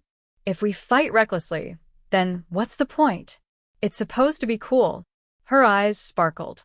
Anyway, I really look forward to fighting you again. Next time, let's both give it our all and see who's stronger, not end things so quickly like today. A glimmer of determination flickered in Lin Shui's eyes. Just then, Lin Zhengran called out from outside. He Qing responded and waved at Lin Shui. Jia, my boyfriend's calling me. I gotta go. Bye-bye. Lin Shui also waved back. Bye-bye. Then, as if on impulse, she suddenly called out, Little sister, let's meet again someday. He Qing paused, then turned back with a bright smile, waving once more. We'll definitely meet again. After He Qing left, Lin Shui finally let out a deep breath, as if a weight had been lifted from her chest. She stood there in a daze for a moment before pulling out her phone and looking at the resignation message she had drafted for her coach. Slowly, she deleted it. She remembered how she had started Taekwondo because she loved it.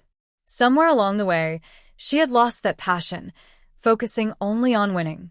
I really lost to that little girl in every way.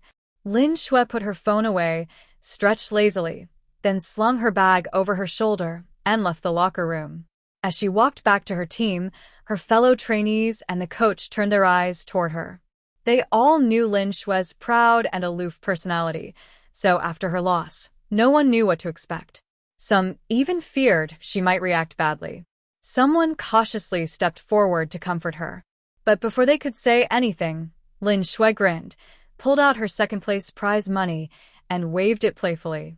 Well, I may have lost, but I still won 3,000 yuan. Let's go eat my treat. She paused, glancing at their puzzled expressions, then thought back to that little girl's words.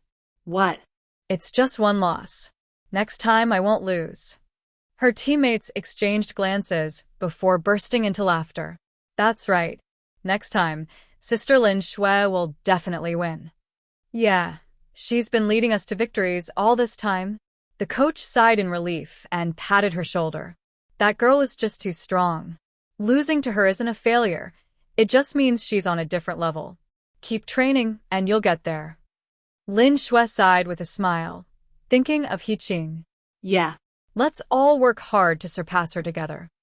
That afternoon, He Qing and Lin Zhengran had a simple dinner with everyone before catching a ride back to school. This time, they didn't take the bus. Since it was Saturday morning, there were plenty of seats available, but by the afternoon, the bus would be packed. Instead, Lin Zhengran hailed a taxi to take them back to school. While they were waiting, He Qing suddenly asked, "Can we talk about something? I want to give 4,000 yuan for my prize money to my mom and grandma. Is that okay?" Lin Zhengran glanced at her. Of course. It's your money. You can spend it however you want. He Qing grinned and nodded, then took 4,000 yuan from the 8,000 she had left after dinner and tucked it into her pocket. That left her with 4,000 remaining. She handed the rest to Lin Zhengran. Here, you take this. Standing on the street, Lin Zhengran was puzzled. Why are you giving it to me? He Qing replied as if it was the most natural thing in the world. Did you forget? I told you before that I'd give it to you. You're the one who taught me taekwondo. How else would I have won? She reminisced. Back in middle school, we said that if I won 2,000 yuan, I'd give half to my mom, then out of the remaining 1,000, I'd give you 900 and one win, and I would use the last 100 to buy snacks.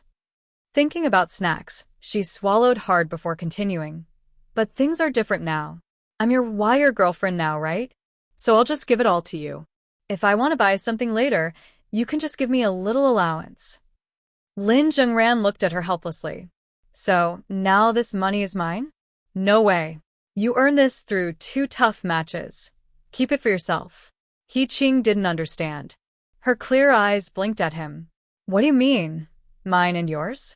Aren't I already yours? So my money is obviously yours too. And your money is still yours. She scooted closer and pushed the money toward him again. Come on, take it. Girls should give their money to their boyfriends. I can't hold on to money. I'd just spend it all on snacks if I kept it. Hurry and take it. She kept poking his hand with the bills, trying to shove them into his palm while giving him an aggrieved look. If you don't take it, I won't be able to sleep tonight. I really can't be trusted with money. Lin Zhengran was amused by her silly logic and didn't know whether to laugh or sigh. In the end, he had no choice but to accept it. All right, I'll hold on to it for you. If you ever need it, just ask me and I'll give it back. Seeing him finally take the money, He Qing beamed. Okay. Anyway, from now on, you're in charge at home. You make the decisions. He Qing had never even considered the possibility of breaking up. Since last night, when she rested on his shoulder, or maybe even before that, she had already imagined a future where they were married and living together. She watched as Lin Zhengran tucked the money away and, feeling a little shy, mumbled, Lin Zhengran, can you give me 100 yuan? I want to buy some snacks when we get back to school and celebrate with women. Lin Zhengran took out 200 and handed it to her. Then why did you just give me 3,009? Besides, what can you buy with just 100? Take 200. But He Qing was stubborn and had her own reasoning. That's totally different. If I kept that money for myself, it'd be like stealing from our home. But if you give it to me, then it's just me asking my boyfriend for money. Not the same at all. She looked at the bills in his hand and took just one. I won't spend that much. 100 is enough. You keep the rest for yourself. Then she grinned cheekily. As long as you're not spending it on some other girl, I don't care what you buy. Boys should treat themselves well, too. The taxi arrived. He Qing happily tucked the 100 yuan into her pocket, already thinking about what snacks to buy. 100 yuan could get her a lot. They got into the cab, and He Qing called her mom to tell her all about her big win. On the other end, and he was surprised. You really won? And took first place. He Qing, a little embarrassed, smiled. Emicham, I did. and I even got prize money. There's prize money, too? How much? He Qing lowered her voice, glanced at Lin Zhengran and said, 6,000 yuan. But since I won't be training at the town's taekwondo center anymore, I spent 2,000 treating everyone to a meal. The remaining 4,000, I'll bring it home for you when I visit during the holidays. And he was pleased. It's normal to treat everyone, but wow, that's a lot for a championship prize. You don't need to give me anything. You earned it, so spend it on yourself. He Qing's cheeks flushed. It wasn't that much at first, but they increased it later. Anyway, I don't want to spend it on myself. I'd rather give it to you and Grandma to buy something nice. Aunt, he could only sigh at how much her daughter had grown. Still, she declined. How about this, Ching Ching? I won't take the money. Just save it, and next time you visit, buy something nice for your grandma. Tell her you used your prize money to get it. She'll be so happy. He Qing hesitated. Mom, you really don't want it? All right then, I'll use it to buy gifts for you and Grandma. The mother and daughter chatted for a while longer before He Qing happily hung up. She turned to Lin Zhengran and repeated, Mom said I should just buy them something instead. Lin Zhengran nodded. Since they still had a bit of time before reaching school, He Qing scooted closer, leaned her head on his shoulder, and dozed off for the rest of the ride. Half an hour later, the taxi pulled up at the school gate. They got out and walked toward the teaching building. Since they were early, they strolled at a leisurely pace, with He Qing chattering about the tournament. She was completely at ease, until her small, soft hand accidentally brushed against the back of Lin Zhengran's. Her body tensed. She blushed and glanced at him. The conversation stopped abruptly. Lin Zhengran kept his gaze forward, but He Qing lowered her head, suddenly aware of something. The golden sunset cast a warm glow on her face, making her blush even more vivid. Remembering her wish from last night, she hesitated. Lin Zhengran, about what I said yesterday. Before she could finish, she felt something warm wrap around her fingers. Her eyes widened as she looked down. Their hands were intertwined. Lin Zhengran asked, Does this count as granting your wish? Her face turned as red as a ripe fruit. It was so hot she swore steam was rising from her head. But she didn't pull away. Instead, her delicate fingers tightened around his as they strolled through campus, hand in hand. It does. His hand was so big and warm. Holding hands felt so nice. Lin Zhengran's voice snapped her out of her thoughts. So, are we heading to the supermarket first, or looking for Wen? He Qing flinched and instinctively gripped his hand tighter. Her heart pounded. Let's find Wen first. I want to go shopping with her. All right. When they reached the girls' dormitory, Lin Zhengran stopped. Here you are. Head on up. He Qing turned to look at him, reluctant to leave. Suddenly, an idea popped into her head. Summoning an unusual burst of courage, she stepped in front of him, took his hand, stood on tiptoe, and grabbed his shoulder. Then, she lightly kissed the side of his neck. With a soft, sweet, yet nervous voice, she whispered, I like you. Before he could react, she turned bright red, dashed off, and waved from a distance. I'm heading to my dorm. Bye-bye. Too flustered to say another word, she ran away, without looking back. Lin Zhengran could still feel the faint warmth lingering on his neck. He had witnessed this little girl's growth firsthand, from a timid child who never spoke out, who followed instructions to the letter, even needing to place things down in a specific order before closing a door, to now, where she had gradually become so much bolder. Watching her figure disappear into the dormitory building, he smiled and turned back toward the boys' dorm to pack his things. Meanwhile, in the girls' dormitory, He-Ching had completely lost the strength to walk. She crouched in a corner, covering her burning face, and waited a long time before finally daring to stand up. She sneaked a glance back to check if Lin Zhengran had left. Once she confirmed he was gone, she slowly made her way upstairs. "I'm so brave." On her way up, she ran into Jiang Xueli, who had just come out of the bathroom carrying a basin of clothes to wash. Jiang Xueli noticed her glowing expression. "He-Ching? You and Zhengran are back." He-Ching let out a little then grinned. We're back."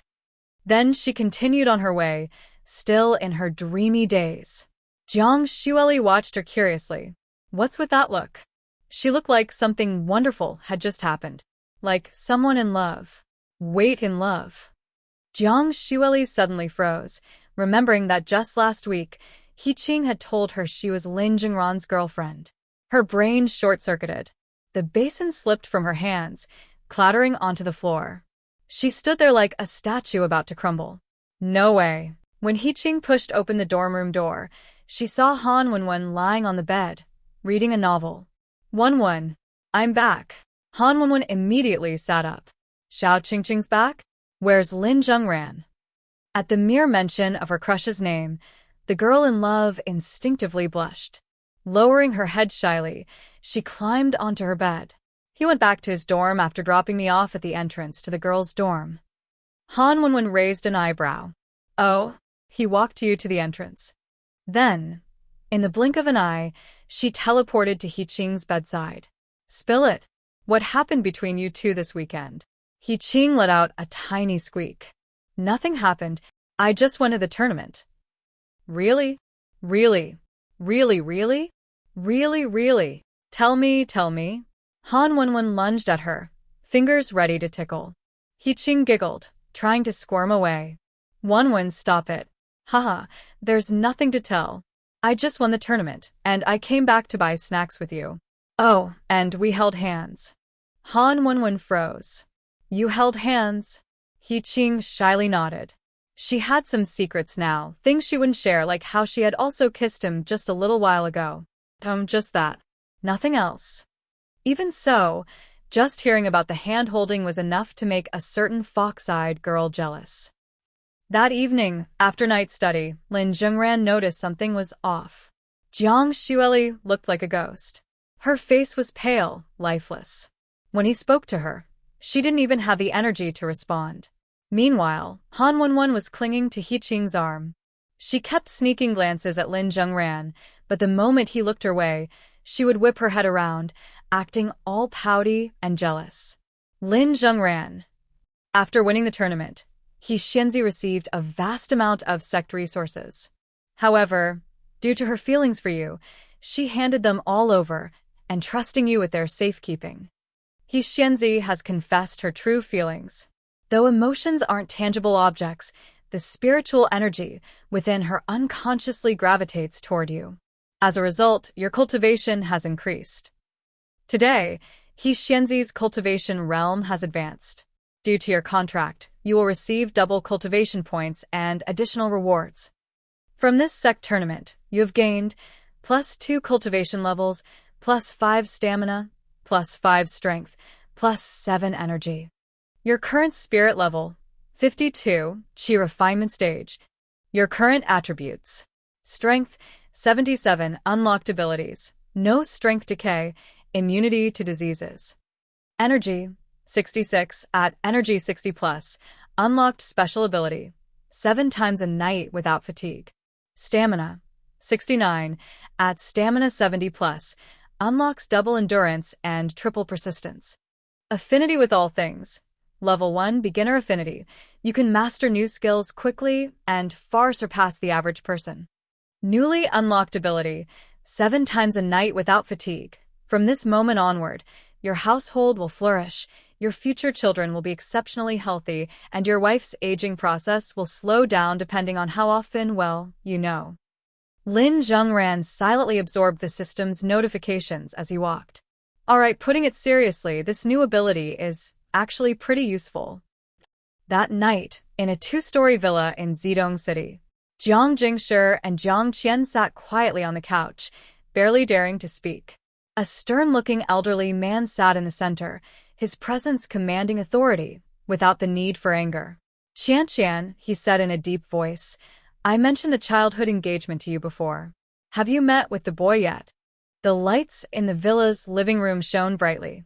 The elderly grandfather sat in silence, his sharp gaze sweeping over his two granddaughters.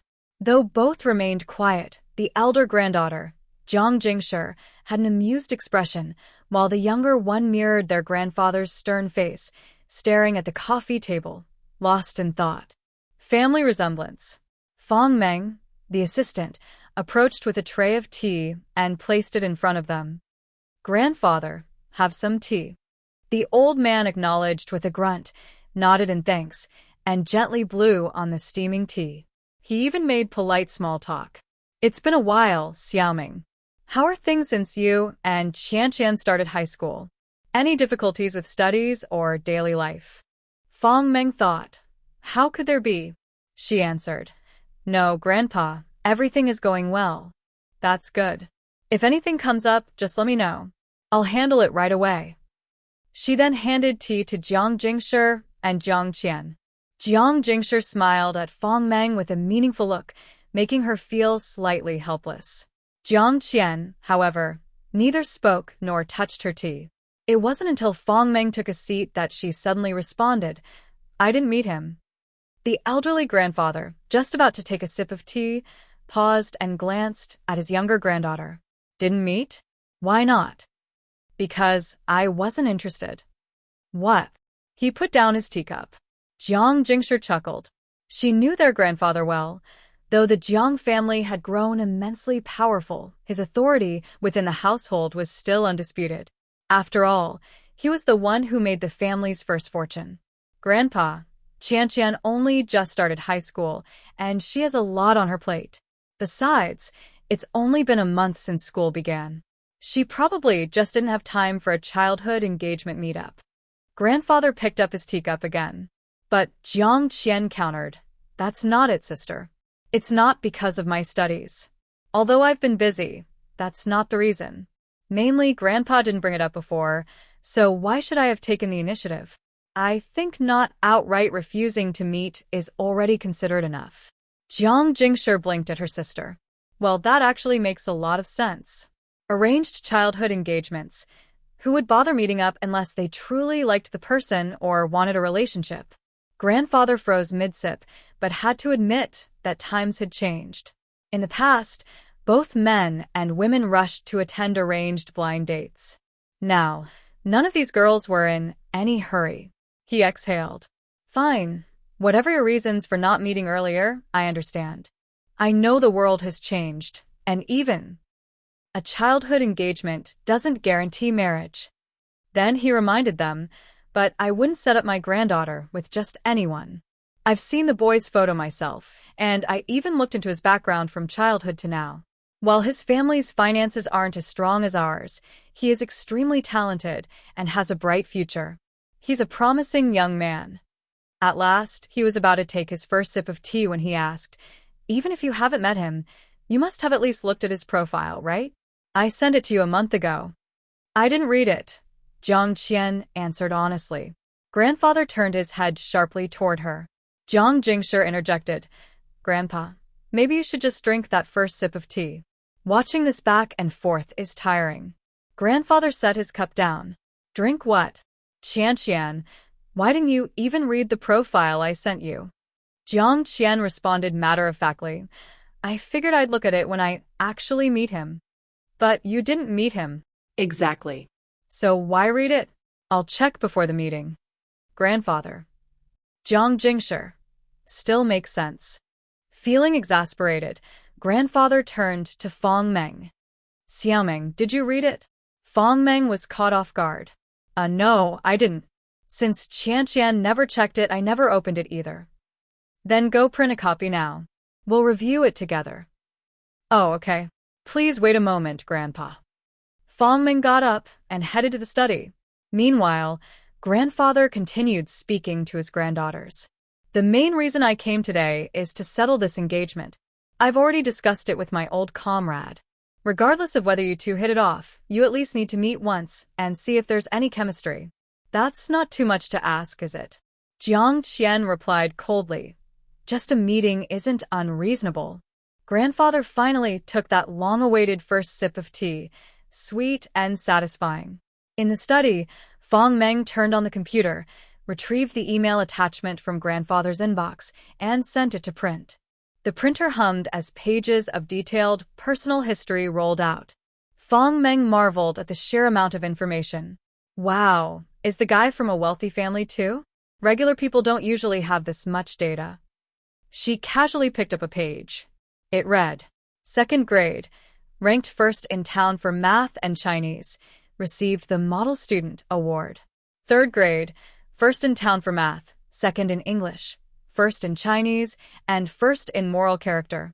The document meticulously listed every academic achievement and honor. Fong Meng was stunned. This guy's incredible. Full marks in everything since childhood. Then she remembered something. Grandpa mentioned he goes to our high school. But do we even have a student this impressive? She flipped to the first page, which had the name, birthplace, and a color photo.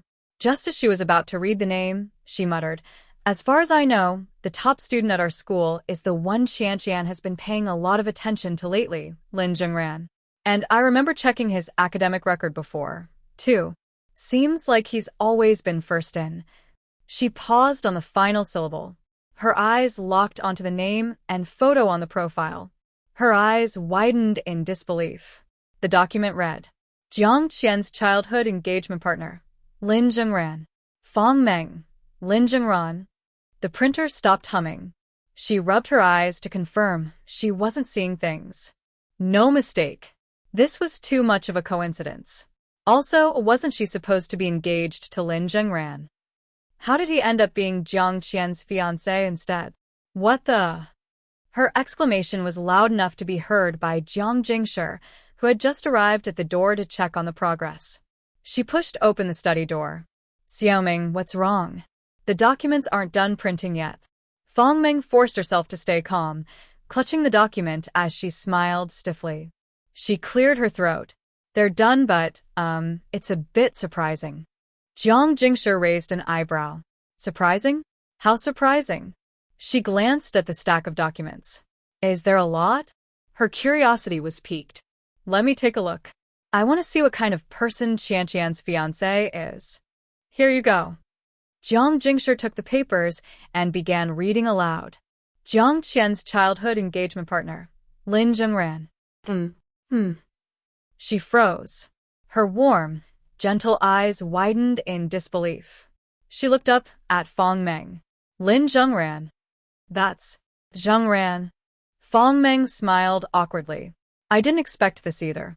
But maybe Grandpa was right. Qian really should have checked this profile earlier." Jiang Jingshi lowered her head, carefully scanning through the printed profile and the accompanying photo. She flipped through the pages of achievements and suddenly, she couldn't hold back a chuckle. She looked amused, as if she had just thought of something particularly entertaining. "I wonder how Qian will react when she finds out that the childhood engagement partner she's been so reluctant to meet is actually Lin Zhengran, the guy she's been secretly paying attention to." Fong Meng admitted honestly, "To be honest, I really want to see her reaction too." Jiang Jingshi held the documents in her hands and suddenly had an idea. I just thought of something interesting. Let's see how this plays out." She turned and walked out of the study. Fong Meng, not quite understanding her intentions, hurried after her. Back in the living room, Jiang Jingshi raised the papers. "Grandpa, I've printed the documents. Qian, do you want to take a look?" Jiang Qian, seated on the couch, barely reacted. She responded flatly, "Give it to me." She extended her hand. But just as Jiang Jingshi was about to pass the documents over, she suddenly withdrew them and, with a curious expression, turned to ask their grandfather. "Wait a moment, Grandpa. I remember you telling me a long time ago that originally this engagement was supposed to be mine. It was only because he was born late that it got arranged for Qianqian instead, right? The elderly man sipped his tea and nodded. Yes, that's true. Back when my old comrade and I arranged this engagement, your mother had just found out she was pregnant with you. But at the time, my comrade's son still hadn't been born. It wasn't until years later that they had a child, so we arranged for him to be betrothed to your sister instead. Fang Meng had no idea where Jiang Jingshi was going with this. Jiang Jingshi looked down at the photo again, recalling her interactions with Lin Zhengran at the town competition over the past couple of days. Her cheeks flushed slightly as a mischievous thought surfaced. She asked, "Grandpa, this boy is only 3 years younger than me, right?" "For years. You're 20, he's 16. Jiang Jingshi clicked her tongue and corrected him. "What do you mean 20? I'm 19. My birthday is in November." Grandfather sighed. Fine, you're 19. That means you're 3 years apart. Right, a 3-year age gap isn't that much. Older sister-younger brother relationships are pretty popular these days. How about this, Grandpa? If Qianqian doesn't want to meet him, how about I do it instead? I'll go on the blind date. Grandfather stared at her in shock. You'll go? Jiang Qian remained expressionless. Though she wasn't sure what her sister was thinking, she just felt relieved. But she failed to notice Fang Meng's eyes widening in disbelief. Miss Jiangyu. Jiang Jingshi turned to look at her, pressed a finger to her lips, and hushed her. Fang Meng immediately shut her mouth. Jiang Jingshi then continued. Grandpa, what do you think? A meeting is a meeting, right? If Qianqian isn't interested, I am. Well, that's true. Grandfather glanced at Jiang Qian. But you should ask Qianqian first. After all, the engagement was arranged for her. Nonsense. Jiang Jingshi corrected with a playful pout. Didn't you just say it was originally meant for me? Oh, right. I meant that he was born too late, so we gave him to Qianqian instead. If she doesn't want to meet him, and you do, I suppose that works too. After all, you're both outstanding girls. Jiang Jingshi bit her lip, clearly pleased with herself. She gracefully took a seat next to her sister and asked softly, Qianqian, what do you think? Do you want to meet him yourself, or should I go in your place? Jiang Qian, freed from an obligation she had no interest in, calmly picked up her tea and took a sip. If you want to go, then go. I was never interested in this in the first place. Jiang Jingshi narrowed her eyes. Are you sure? Really sure? Just to be safe, I'll ask 2 more times. You're really giving him to me? Jiang Qian remained indifferent. Yes, I'm sure. At this point, Fang Meng couldn't help but interject. Qianqian, I'd advise you to reconsider because... She glanced at Jiang Jingshi, then rephrased her words carefully. Because I think meeting him wouldn't hurt. At least take a look at his profile first. You might actually find him interesting. Jiang Qian stared at her tea, thinking back to everything about Lin Zhengran in recent days. She had never thought about who she might marry in the future. She had never even considered liking someone. Her focus had always been on the Jiang family, constantly thinking about how she would grow up to make the family even stronger. If she were to ever care about someone, Lin Zhengran was the only possibility. He was not only exceptionally talented but also had a personality that perfectly complemented hers. But love was nothing more than a distraction from progress. Books often said that falling in love made people stagnant, and only after a breakup did they soar forward again.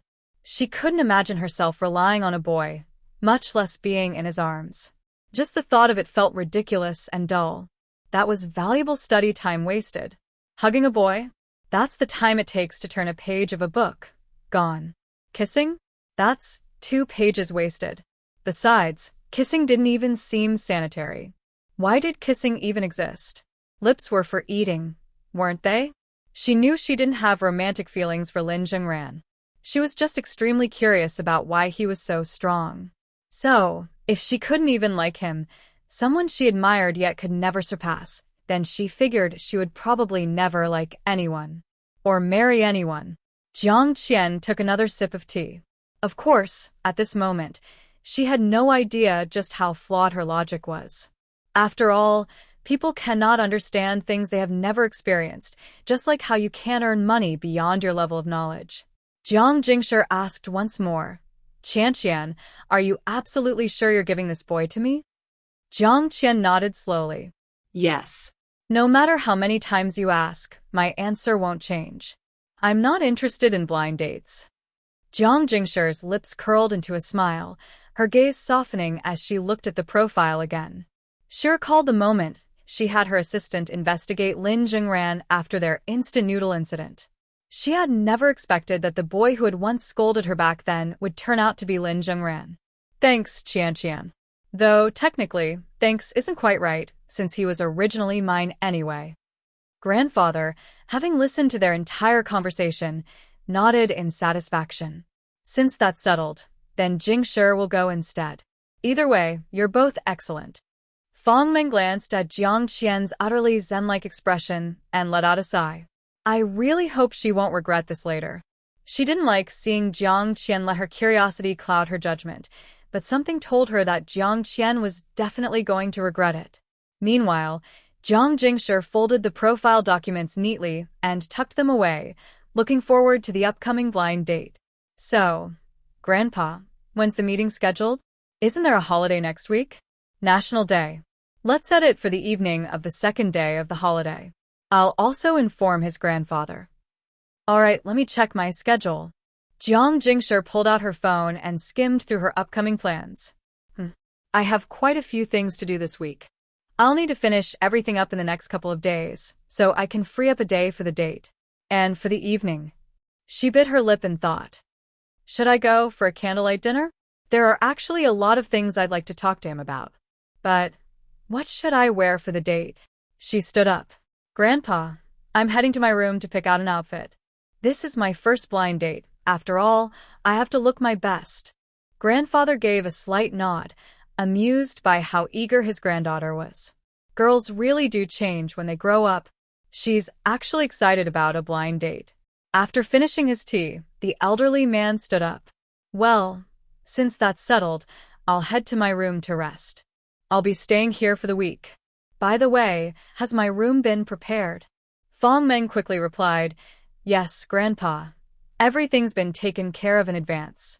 Good work. She watched as the old man made his way upstairs, noting how healthy and energetic he still was. Good night, Grandpa. You two go ahead and chat. With Grandfather and Jiang Jingshi gone, Fang Meng turned to see Jiang Qian still sipping her tea. She let out a long sigh. The whole family meeting had left her with one lingering question. Why was Jiang Jingshi suddenly so interested in this blind date? Weren't she and Lin Zhengran supposed to be complete strangers? Jiang Qian seemed to have the same question. By the way, why is my sister suddenly so interested in this blind date? She has a lot of hobbies, sure, but dating never seemed to be one of them. She's always disliked being alone with guys. Fang Meng hesitated. Well, I don't know the exact reason, but I guess it depends on the person. Oh, right. Qian, I know it's a little late, but do you want to see who your childhood fiancé actually is? No. Alright, I'll ask again tomorrow. School resumed, and during the day, Fang Meng noticed that Jiang Qian continued observing Lin Zhengran. Though she didn't seem as flustered as before, her curiosity about him was still evident. That evening, Fang Meng asked again, Qian, are you sure you don't want to check who your childhood fiancé is? Jiang Qian replied absent-mindedly, Nope. On the third night, Fang Meng asked yet again, Qian, are you really sure? Jiang Qian frowned slightly. Why do you keep asking? What's your point? Nothing really. I'm just reminding you that National Day is the day after tomorrow. If you don't check now, it'll be too late. I could just tell you his name outright, but since you refuse to look, I won't say it directly. After all, I also think you don't necessarily need to meet him. But at the same time, I don't want you coming back later asking why I didn't warn you. So, I'm just reminding you. Jiang Qian. Still, she didn't suspect anything. School was finally out for the holiday. The entire country was in a celebratory mood. After school, Jiang Qian and Fang Meng sat in the back seat of the car. Fang Meng gazed out the window and casually asked again, Qian, wanna look? But this time, Jiang Qian actually hesitated. You know, she said, I wasn't curious at first. But now that you've asked so many times, I do want to know his name. Let me see. She held out her hand but then mumbled to herself, not that it really matters. Even if he was Lin Zhengran, so what? She muttered, which is impossible anyway. Since Grandpa's old comrade arranged this, the guy is definitely the son of a businessman. I wouldn't mind making friends with someone my age in the business world, but dating? No, thanks. Oh, so that's how you see it? No wonder. Fong Meng smirked and turned to her with a playful glint in her eye. Well, since you're so open-minded about this, that's a relief. Otherwise, I'd actually be worried you'd regret it. She pulled out a sheet of paper and handed it over. Here, take a look. Jiang Qian took the paper, only to see that it was a perfect score report, with Lin Zhengran's name on it. She blinked in confusion. Why are you giving me Lin Zhengran's test scores? I thought you were showing me my fiancé's profile. Fong Meng let out an exaggerated, oh, and said, I didn't bring the full profile, but it's the same either way. The names match. Jiang Qian frowned. What do you mean? What names match? Exactly what it sounds like. Your childhood fiancé's name is Lin Zhengran. There was a long pause. Then, Fong Meng continued with a teasing smile. In other words, your sister is currently preparing to go on a blind date with Lin Zhengran. For a moment, Jiang Qian didn't react. Then, She froze. like a statue, completely petrified. If someone touched her, she might actually crack into pieces. Small imaginary bits of rock even seemed to tumble off her. Fong Meng casually brushed off the debris that had fallen onto her lap. Qian, is it really that shocking? Just now you said that even if it was Lin Zhengran, it wouldn't matter. And it's not like you even like him, right? Meanwhile, the Rolls-Royce continued smoothly down the road. The driver suddenly furrowed his brows. Strange. Why does the car feel so much heavier today? Fong Meng answered matter-of-factly. That's because we're carrying a massive rock in the back seat. Heaviness is to be expected. As she spoke, she patted the imaginary stone debris off her lap again. Well, Qian might be stubborn, but deep down, she's clearly starting to care about Lin Zhengran. Even if it wasn't love yet, at this rate, it was only a matter of time. On the second morning of the National Day holiday, before the sun had even risen, the school was already bustling. Many students were preparing to leave early to catch their rides home, and among them was Lin Zhengran. After all, certain little troublemakers didn't like taking taxis. Just like He-Ching, they always preferred to take the first morning bus home. Maybe they shared the same logic. At around 5 in the morning, Lin Zhengran stepped out of the dormitory and made his way to the school gate. He wasn't skipping his morning reading, his mind was preoccupied with something else. Recently, he had been able to earn some cash back from those little troublemakers, but progress felt slow. He figured it was time to be more proactive. He had grown enough now to start doing more. Today, Han Wenwen and Jiang Xueli would be heading back to the town with him, while He-Ching would be going to her hometown instead. As he stood waiting at the gate, the dark morning sky still lingering, a soft and sweet voice called out from a distance. Lin Zhengran. Turning around, he saw He-Ching running towards him, slightly out of breath. You're here this early? And alone? Where's Wenwen? He-Ching adjusted the small backpack on her shoulders and grinned, giggling at what could be interpreted as concern from him. A girl in love just wants to show up early because that means seeing the person she likes sooner. My high-speed train is at 6, so I had to get up early. Wenwen is still packing, but I came down first to find you. I figured you'd be early, but I didn't think this early. Lin Zhengran raised an eyebrow. You came down early just to see me? What for? No reason. She shook her head. Sometimes, he just couldn't understand how her mind worked. But why book a 6 o'clock train? You usually take the 8 or 9 o'clock one so you can sleep in. Standing beside him, He-Ching smiled.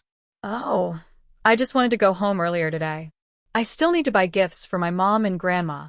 And She hesitated for a second before continuing. I knew you guys would take the 6 o'clock bus, so I got a 6 o'clock train ticket. That way, I could see you a little longer this morning. Lin Zhengran chuckled. Is it really that necessary? Don't we see each other every day? He Qing blinked and looked up at him. Yeah, but just because we see each other every day doesn't mean I won't miss you. And we won't see each other for a whole week, so I wanted to see you before I left. Lin Zhengran reached out and flicked her forehead. Ow, she pouted, rubbing the spot, though it didn't actually hurt. Glancing around, she noticed that Han Wenwen still hadn't arrived. Where's Jiang Xueli? Not here yet. You're the first one here. They usually don't show up until at least 5:30. Hearing this, He Qing's ears turned red. Maybe it was the chilly morning air, or maybe not. Oh, so it's just the two of us. She lifted her gaze toward him, her expression subtly hinting at something. Lin Zhengran, curious, observed her. What are you up to? She nervously fiddled with her fingers and glanced at his hands. Since they're not here yet, are your hands cold? Did you want me to warm them for you? Her voice was timid, almost hesitant. Lin Zhengran raised an eyebrow. Warm my hands? You look colder than I am. He Qing quickly shook her head. Cold? Nope. But girls' hands are usually colder than boys. She cupped her hands together and blew warm breath into them before offering. Now they're warm. Let me warm your hands before the others get here. Wenwen will be here any second. Hurry. Her urgency, along with her innocent eagerness, amused Lin Zhengran. He extended his hand. Seeing this, He Qing quickly took both of his hands in hers, cupping them gently and blowing warm air onto them. She beamed. There. Not cold anymore, right? The heat from my breath is 37 degrees Celsius, same as body temperature. Woman told me that guys find 37 degrees really warm. 37 degrees, huh? Lin Zhengran, for some reason, felt like Han Wenwen probably didn't mean it like that. That fox was far more mature than He Qing, who clearly only had a vague understanding of certain things. Meanwhile, He Qing used the excuse of warming his hands to inch a little closer to him. But what they didn't know was that, not far away, someone else had woken up much earlier than usual.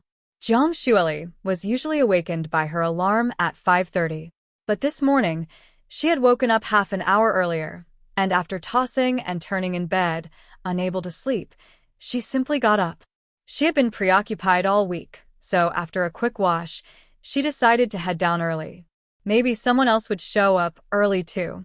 However, just as she arrived near the school gate, she spotted Lin Zhengran standing there. She had just been about to greet him when He Qing's voice rang out. For some reason, Jiang Xueli froze. She hid behind some bushes, peeking through the leaves to observe them.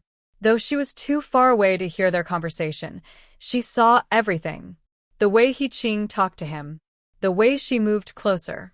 And finally, the moment Lin Zhengran held out his hand, and He Qing took it in both of hers and breathed warm air into it.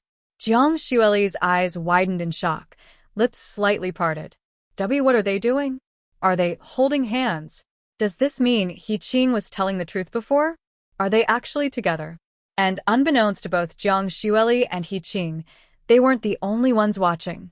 Further back, Han Wenwen had also arrived. She had rushed downstairs the moment He Qing left, knowing full well that the girl had gone straight to Lin Zhengran. And, sure enough, she caught them in the act. Seeing He Qing holding Lin Zhengran's hands, Han Wenwen pursed her lips in jealousy. However, before she could react, she heard a rustling sound nearby. She turned her head and saw Jiang Xueli crouched behind the bushes, secretly watching as well. At that moment, an unspoken chain of events lined up. Han Wenwen, Jiang Xueli, He Qing, and Lin Zhengran. Like a perfectly arranged drama scene. Luckily for Jiang Xueli and He Qing was leaving soon. And Han Wenwen had had enough.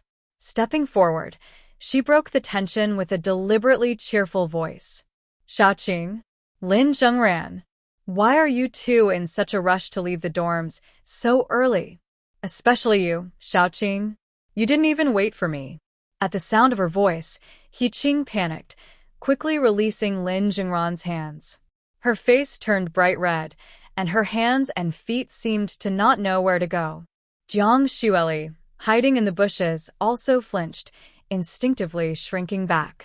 As if nothing had happened, Han Wenwen walked up, flashing a sweet yet sharp smile. Xiaoqing, shouldn't you be heading to your train now? If you wait any longer, you'll be late.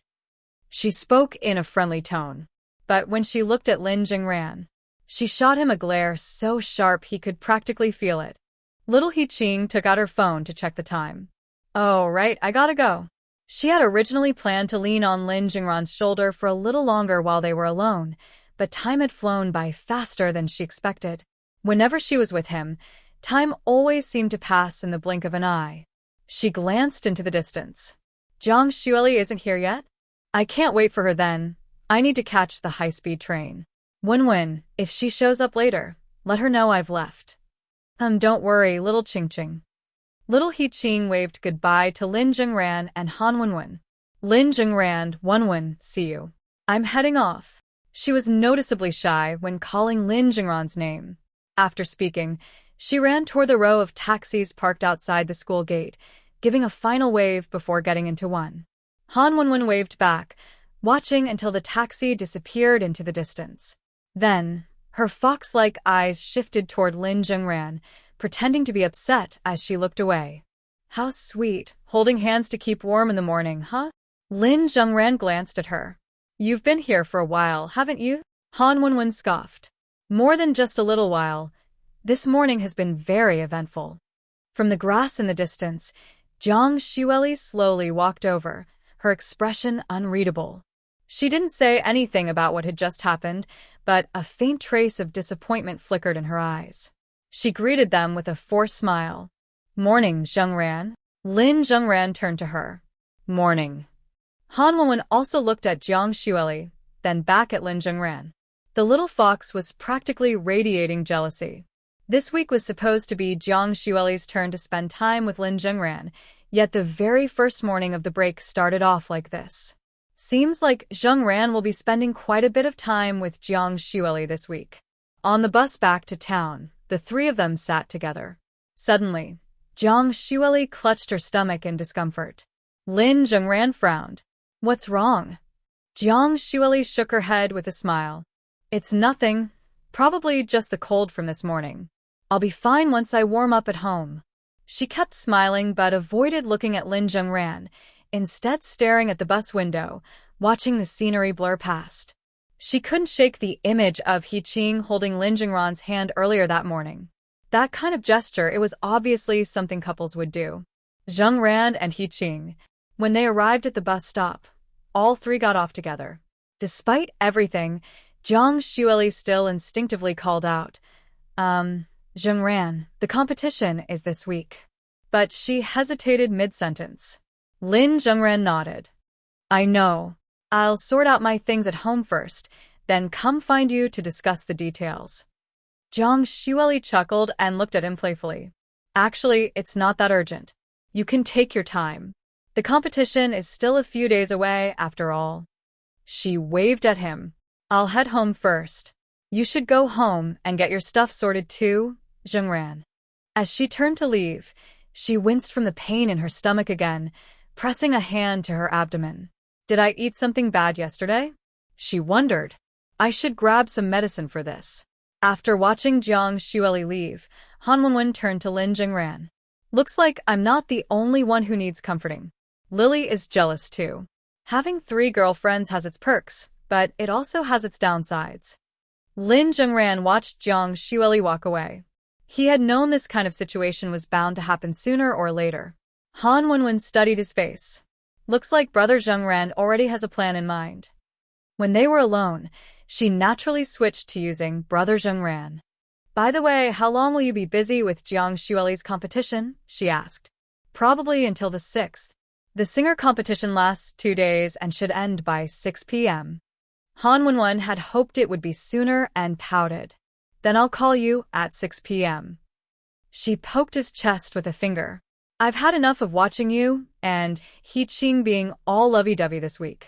Do you know how unhappy it makes me to see the guy I like getting all close with another girl?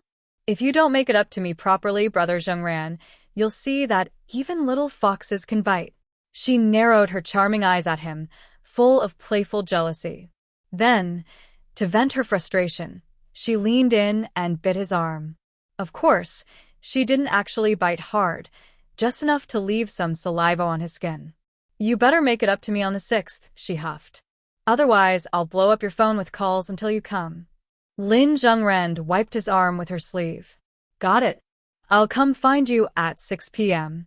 Han Wenwen recoiled. "EW. So gross." Lin Zhengran raised an eyebrow. "It's your own saliva." "That's exactly why it's gross. If it were your saliva, I wouldn't mind." "Ugh, whatever, I have to do laundry when I get home anyway." She looked up at him. "All right, I'm heading back to my apartment.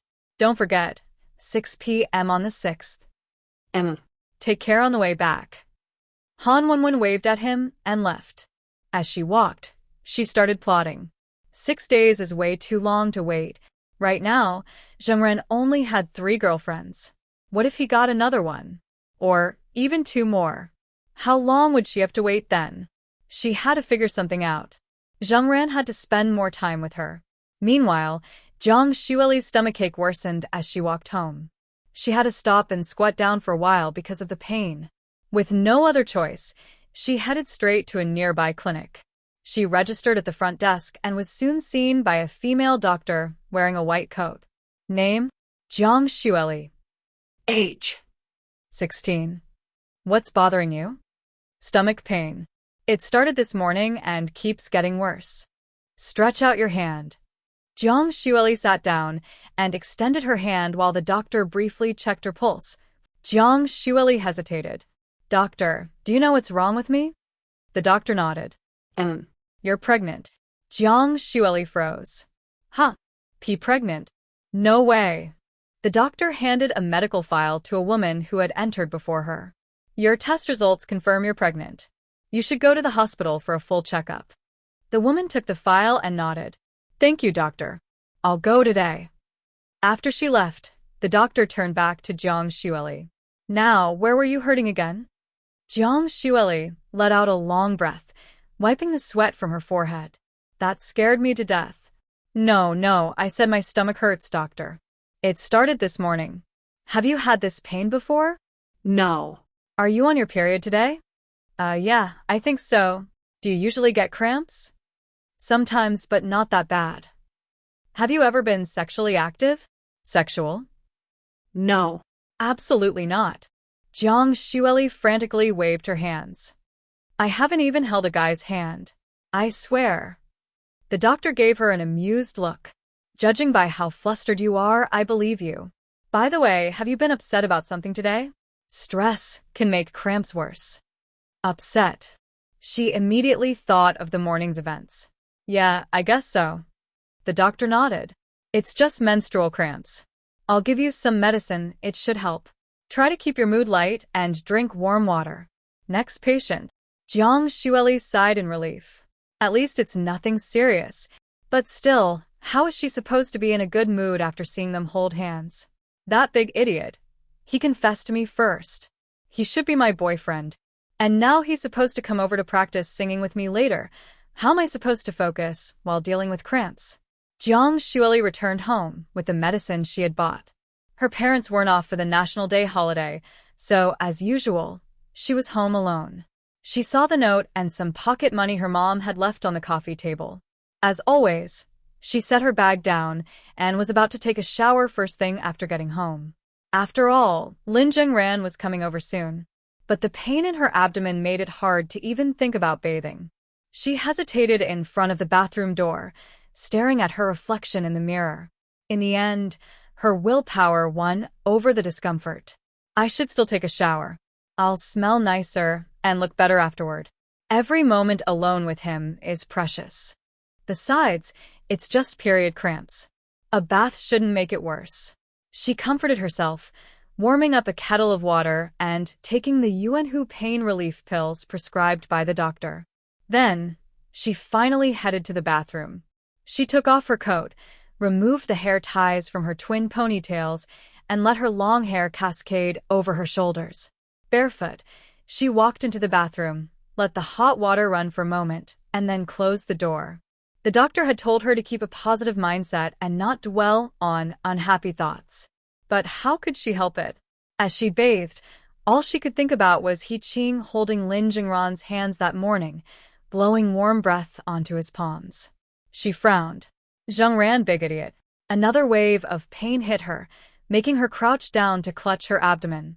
After a quick rinse, she smartly placed the house key under the doormat so she wouldn't have to get out of bed to let that big idiot in. Then, she climbed into bed to rest.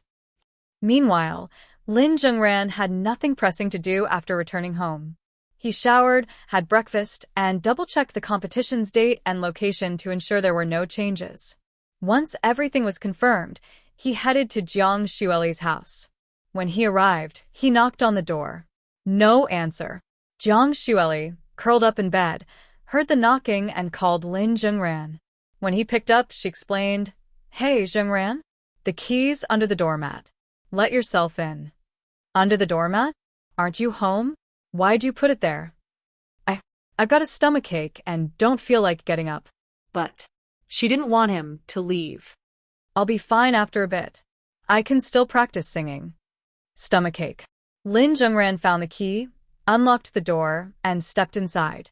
The first thing he noticed was her bag and clothes casually tossed onto the sofa. He recalled how she had already been feeling unwell on the bus earlier. So, he went straight to her bedroom. Opening the door, he saw Jiang Xueli lying on the bed, her long hair spread out, clutching her stomach. The usual feisty and proud girl looked unusually frail today. Her eyebrows were furrowed slightly, her lips a little pale, yet she still looked as stunning as ever. When she saw him enter, she mustered up a smile despite her discomfort. "Zhengran, you're here? Take a seat. My stomach hurts, but I just need a little time to recover. It's not urgent. We can still talk about the competition while I rest." She gritted her teeth through the pain, but a thin layer of sweat had already formed on her forehead. Lin Zhengran sat on the edge of her bed. "Forget the competition for now.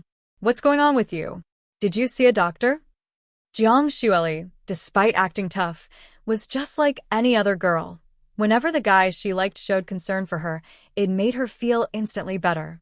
But this morning's events still weighed on her, making it hard to express herself. "Yeah, I saw a doctor. They said it's just..." She hesitated, feeling embarrassed. "Period cramps. Nothing serious, just a minor issue." "Period cramps?" Jiang Xueli lowered her voice. What? "I'm a girl, you know. Lots of people get them, it's not a big deal." Seeing how weak she looked, Lin Zhengran got up, planning to go buy something for her. But before he could even take a step, Jiang Xueli instinctively grabbed the hem of his shirt. "Zhengran, where are you going? Don't leave. I can practice singing today." She panicked, forcing a grin. See? "My stomach doesn't hurt anymore. Look, I'll sit up right now." She tried to push herself up with her arms, but the moment she sat up, the pain intensified. On top of that, a cool draft hit her skin. The blanket covering her slipped down, revealing her smooth, bare shoulder. She turned her head, and, oh no! In her rush to lie down earlier, she had completely forgotten. She hadn't put on any clothes after her shower. She was completely bare beneath the blanket. Ah. Jiang Xueli's face turned beet red as she yanked the blanket up to cover herself. "Don't look," she shrieked. "How could I forget?" Then, she realized her clothes were still at the bathroom door. Her face burned even more. But before she could dwell on that, another sharp pain hit her abdomen, making her clutch her stomach again. Now she was flustered and in pain. Lin Zhengran had no idea what she was doing, flailing around like some sort of lion dance performance. Without a word, he leaned over and tucked the blanket securely around her. Jiang Xueli shut her eyes tightly, panicking. What are you doing? Don't come any closer. I may not be able to fight back right now, but I will get mad. And when I'm mad, I'm really scary. I'll definitely hold you accountable."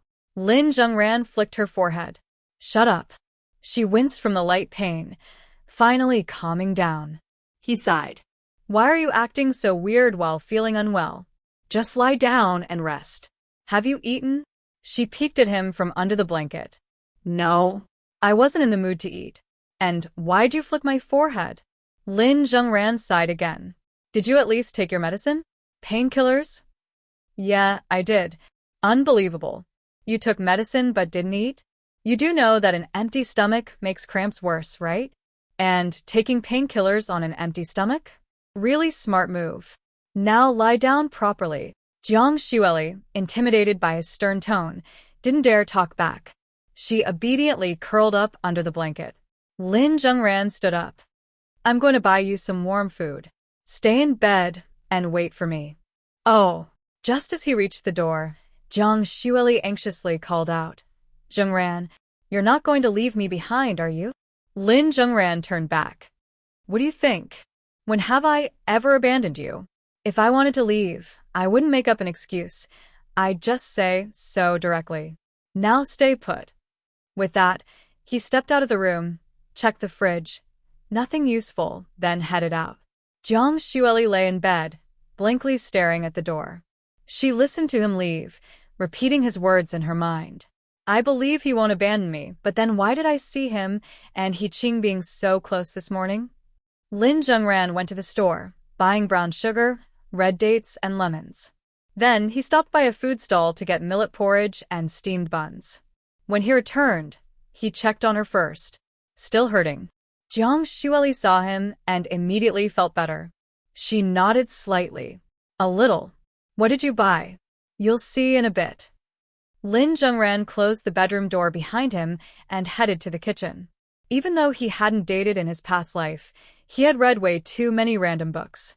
Besides, while he wasn't exactly popular with the guys in this life, thanks to a certain trio of clingy girls, he actually had quite a few good friends in his past life. He particularly remembered one big warm guy from his college dorm. That dude used to go on and on about how he spoiled his girlfriend, cooking her brown sugar water, giving her massages, warming up her hands and feet, even rubbing her stomach when she had cramps. Nobody cared about those details, but he repeated them so often that Lin Zhengran and his other roommates ended up memorizing them anyway. Now, relying on those leftover memories and a quick online search for a proper recipe, Lin Zhengran spent the next while messing around in the kitchen.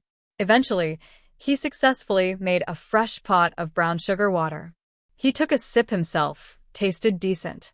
Satisfied, he poured some into a cup, grabbed the breakfast he'd bought, and carried everything to Jiang Xueli's bedroom.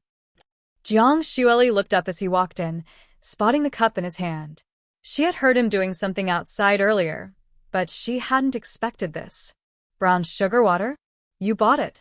Where would I even buy this? Brown sugar is sold, sure, but just dissolving it in water isn't as effective. So, I made it myself in the kitchen. You made it yourself? Jiang Xueli stared at him, utterly stunned. Her face turned bright red. She had no idea how much of an emotional nuke this act of kindness was to a girl in her condition. You actually know how to make this? Isn't it a hassle? It's pretty simple. He sat on the bed and asked, Can you sit up? Yeah. This time, she carefully adjusted the blanket to cover herself as she sat up. Her gaze lingered on him as he blew on the hot drink, hesitating before she mumbled. Where'd you learn this? Don't tell me. I just looked it up. Lin Zhengran cut her off. I've never made it before, but it's easy enough to learn. Jiang Xueli blinked. So, I was wrong. Lin Zhengran blew on the drink again. Try a sip. She was still lost in thought, staring blankly. What's wrong? He asked. Jiang Xueli snapped out of it and quickly shook her head. And nothing. I was just wondering if He Qing gets cramps too. Lin Zhengran instantly understood. She thought he had learned this because he'd made it for He Qing before. He flicked her forehead. Ouch. I just said I learned it today. Are you deaf? And He Qing doesn't get cramps. Do you think I'd go out of my way to learn this if I didn't see you suffering? Jiang Xueli's eyes widened and for once, she was completely speechless. Her face flushed as she lowered her head. So, you learned it just for me? Lin Zhengran sighed, shoving the cup toward her. I don't feel like explaining anymore. I'll hold it for you, just drink it already. Jiang Xueli reached out. I can hold it myself. But the second she moved, her blanket slipped again. Flustered, she grabbed it back up, her face burning. Lin Zhengran was so done. Just hurry up. I'll hold it for you. Stop making this so complicated. I am not, she stammered. It's just you're being way too nice today. It's embarrassing. She peeked up at him. I'm drinking, okay? Yeah, go ahead. Jiang Xueli slowly brought her lips to the rim of the cup and took a small sip. She licked her lips, savoring the taste. It's really sweet, and there's even red dates and lemon in it. You actually put in this much effort. Since I was making it anyway, I figured I'd do it properly, Lin Zhengran said. Drink some more, then eat your breakfast. Oh, okay. She took another sip, but it was still too hot. Lin Zhengran blew on it for her. Try again. That simple action hit her way harder than she expected. She immediately took another sip, then nodded. Okay, I think I'm ready to eat now. Satisfied, Lin Zhengran set the cup aside and handed her the breakfast and porridge. Maybe it was her improved mood, the medicine, or the brown sugar water, but her cramps actually felt a lot better. She finally calmed down enough to properly adjust her blanket before reaching out. I'll feed myself. Lin Zhengran handed her the food. Thanks, she murmured before taking small bites. All the while, her bright, proud eyes occasionally snuck glances at him. Whenever he looked back, she quickly averted her gaze, pretending nothing had happened. Once she finished, he asked, Feeling better now? Much better. Then, she blushed again and mumbled, But how do you know so much about girls' issues? If He Qing doesn't get cramps, then how did you know that not eating makes them worse? What does He Qing have to do with this? No. Lin Zhengran narrowed his eyes. You saw what happened at the school gate this morning, didn't you? That's why you keep bringing up He Qing. Jiang Xueli hugged the blanket tighter and hesitated. Then, she slowly nodded. Yeah, I saw it all. But I wasn't spying, she clarified quickly. I just happened to be there a few minutes early, and then I saw her holding your hands, warming up my boyfriend's hands. Jiang Xueli suddenly felt a pang of guilt. Actually, you're right. We've been together for 2 weeks now, but I feel like we haven't really spent any time alone together. Maybe you think dating me is boring. That's why you cheated. That's why you want to break up with me and be with someone else. Huh? Be with someone else? What? Jiang Xueli lifted her head to glare at Lin Zhengran. Normally, she'd be throwing a fit by now, but since he had just taken care of her, she couldn't even get mad properly. Not that she ever could bring herself to be truly angry with him. You never lied to me? Are you seriously not going to admit what happened this morning? I saw it with my own eyes. Yeah, it did happen. Jiang Xueli bit her lip, feeling wronged. She shut her eyes tightly and huffed. Then there you have it. You do want to break up with me. You want to be with He Qing instead. She clenched her blanket, voice trembling. I hate this. We just got together. We haven't even done anything yet. No, actually, we haven't had time to do anything at all. And now you're just throwing me away. Hugging the blanket tightly, she buried herself in it, as if accepting reality. But in truth, she couldn't accept it. The proud Sundara facade crumbled. Fine, whatever. If we're breaking up, we're breaking up. Her voice wavered, but she forced herself to sound strong. Even if you don't want me anymore, I still like you. I've liked you since forever. Since elementary school, when the whole class doubted me, but you believed in me. That's when I fell for you. Her voice softened. Every morning, the thing I looked forward to the most was seeing you. I'd try to find excuses just to talk to you more. I know I'm stubborn. I know I don't always say what I mean, but that's just because I get shy. As she spoke, her nose tingled, and her eyes welled up with tears. I don't know how other girls can be so bold with their feelings. Every time I want to say I miss you, I can't. And even when I do say it, I end up contradicting myself right after. That's why I always give other people a chance to butt in. I don't want to be a tsundere. I've been trying to change ever since high school, but this is just who I am. She sniffled, hugging her knees. I hate being a tsundere. Who would like being like this? Always arguing with the person they like, always pretending they don't care, always making them mad. But the truth is, I really like you. Jiang Xueli reached out for tissues, but couldn't find any. Lin Zhengran wordlessly handed her one. She took it and even remembered to say, "Thanks," before continuing her rant. I know this probably isn't very attractive, but even if you do dump me, my heart is still full of you, you idiot. I don't even look at other guys. I can't fit anyone else in my heart anymore. She wiped her eyes, then, just to vent some frustration, gently kicked Lin Zhengran under the blanket. She completely missed the curious look on his face. I mean, it's not like I'm saying all this to make you change your mind or anything, she huffed. It's just, I should have told you all of this a long time ago. Might as well get it all out today. Tears clung to her lashes as she choked out her final words. I really like you. And when I said before that if you couldn't find a girlfriend, I'd marry you, that was a lie. You're way too popular with girls. There's no way you wouldn't be able to find a girlfriend. I just wanted an excuse to marry you. That part was real. She lowered her head. That's it. I've said everything. Whatever you say next, I'll accept. Go ahead. Her lips quivered again. She tried to sound accepting, but her tears were already spilling over again. Even if you say you don't want me anymore, I'll still accept it, even though I really don't want to.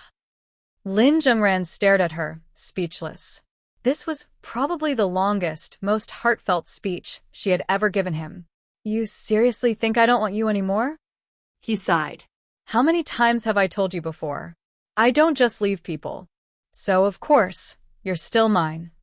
Huh. Jiang Xueli had been mid-sob when his words registered. She blinked, confused. Wait, what?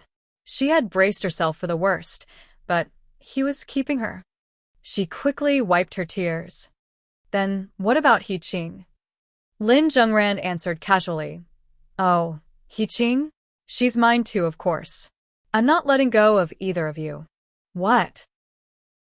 The quiet atmosphere made every sound outside, cars passing by, and the loudspeaker of the woman selling fried dough sticks at the neighborhood entrance, seem exceptionally clear. In her bedroom, Jiang Xueli's eyes widened slowly. She had imagined countless things Lin Zhengran might say today, but this completely shattered the barrier of what she thought was possible. What do you mean, you? Lin Zhengran asked. Isn't this normal? Nor normal? Jiang Xueli stammered. Did I hear you wrong, you idiot? What did you just say? You actually said that both of us are yours. Her eyes were still red, but she had already clenched her small fists, shutting her eyes tightly as she tried to argue. You didn't hear wrong. I did say that. No. Say it again, if you dare. What did you just say? I said you both are mine. Say it again. I said you're both mine. Jiang Xueli's face turned red as she stared at Lin Zhengran in shock. She couldn't believe that such a shameless person could exist in this world. You actually repeated it multiple times. How can this be? You can only choose one between me and He Qing. How can someone have two girlfriends? I've never even heard of such a thing before. Lin Zhengran sat on the bed, looking completely serious. That's not true. Are you sure you've never heard of it? Isn't it pretty common on TV? She suddenly remembered that, yes, she had seen it in dramas before. So, she changed her argument. Okay, maybe I have heard of it, but still. Jiang Xueli blushed, hugging her blanket and curling up. This is ridiculous. How can you be like this? And you still say you're not an idiot? Only idiots say things like this. Idiot. Pighead. As soon as she finished, her stomach started hurting again. She clutched it in frustration. Lin Zhengran sighed and handed her the cup in his hand. Why are you getting so worked up? Do you really have to make yourself sick over this? Drink another sip. Jiang Xueli looked at him in confusion, thinking, how can he be like this? Gentle, yet so shameless, she didn't even know how to react anymore. But seeing that this was the brown sugar water he had personally made for her, she could only lower her head and take a small sip. It was still a bit hot, so she didn't drink much. Lin Zhengran blew on the surface of the water. Try again. Jiang Xueli shyly glanced at his lips before taking another sip. She swallowed. It was still very sweet. Her heart pounded wildly. But that just made her feel even more off. She quickly shut her eyes again, burying her head in her knees. Even if you treat me this well, I still won't agree. This is impossible. I can promise you anything else, but not this. Idiot Zhengran. How can you be so unfaithful? She secretly peeked at Lin Zhengran's reaction, only to find that he remained as composed as ever. Confused, she asked, "How are you so calm? Say something." "Say what? Didn't I already say it clearly? I said you both are mine." Lin Zhengran answered righteously. "What's with that serious look on your face? What I mean is, this is way too simple. If you were going to say something so outrageous, shouldn't you at least have an excuse? Something that would make me have no choice but to agree." Lin Zhengran set down the cup and answered sincerely. "I wouldn't do that. I don't like forcing or deceiving others, especially girls, because true feelings can't be forced. It's like when I taught you how to sing. I told you back then that as long as you were willing, I would guide you, and you would improve." Didn't I say that? "You did." Jiang Shuili recalled that day from their childhood.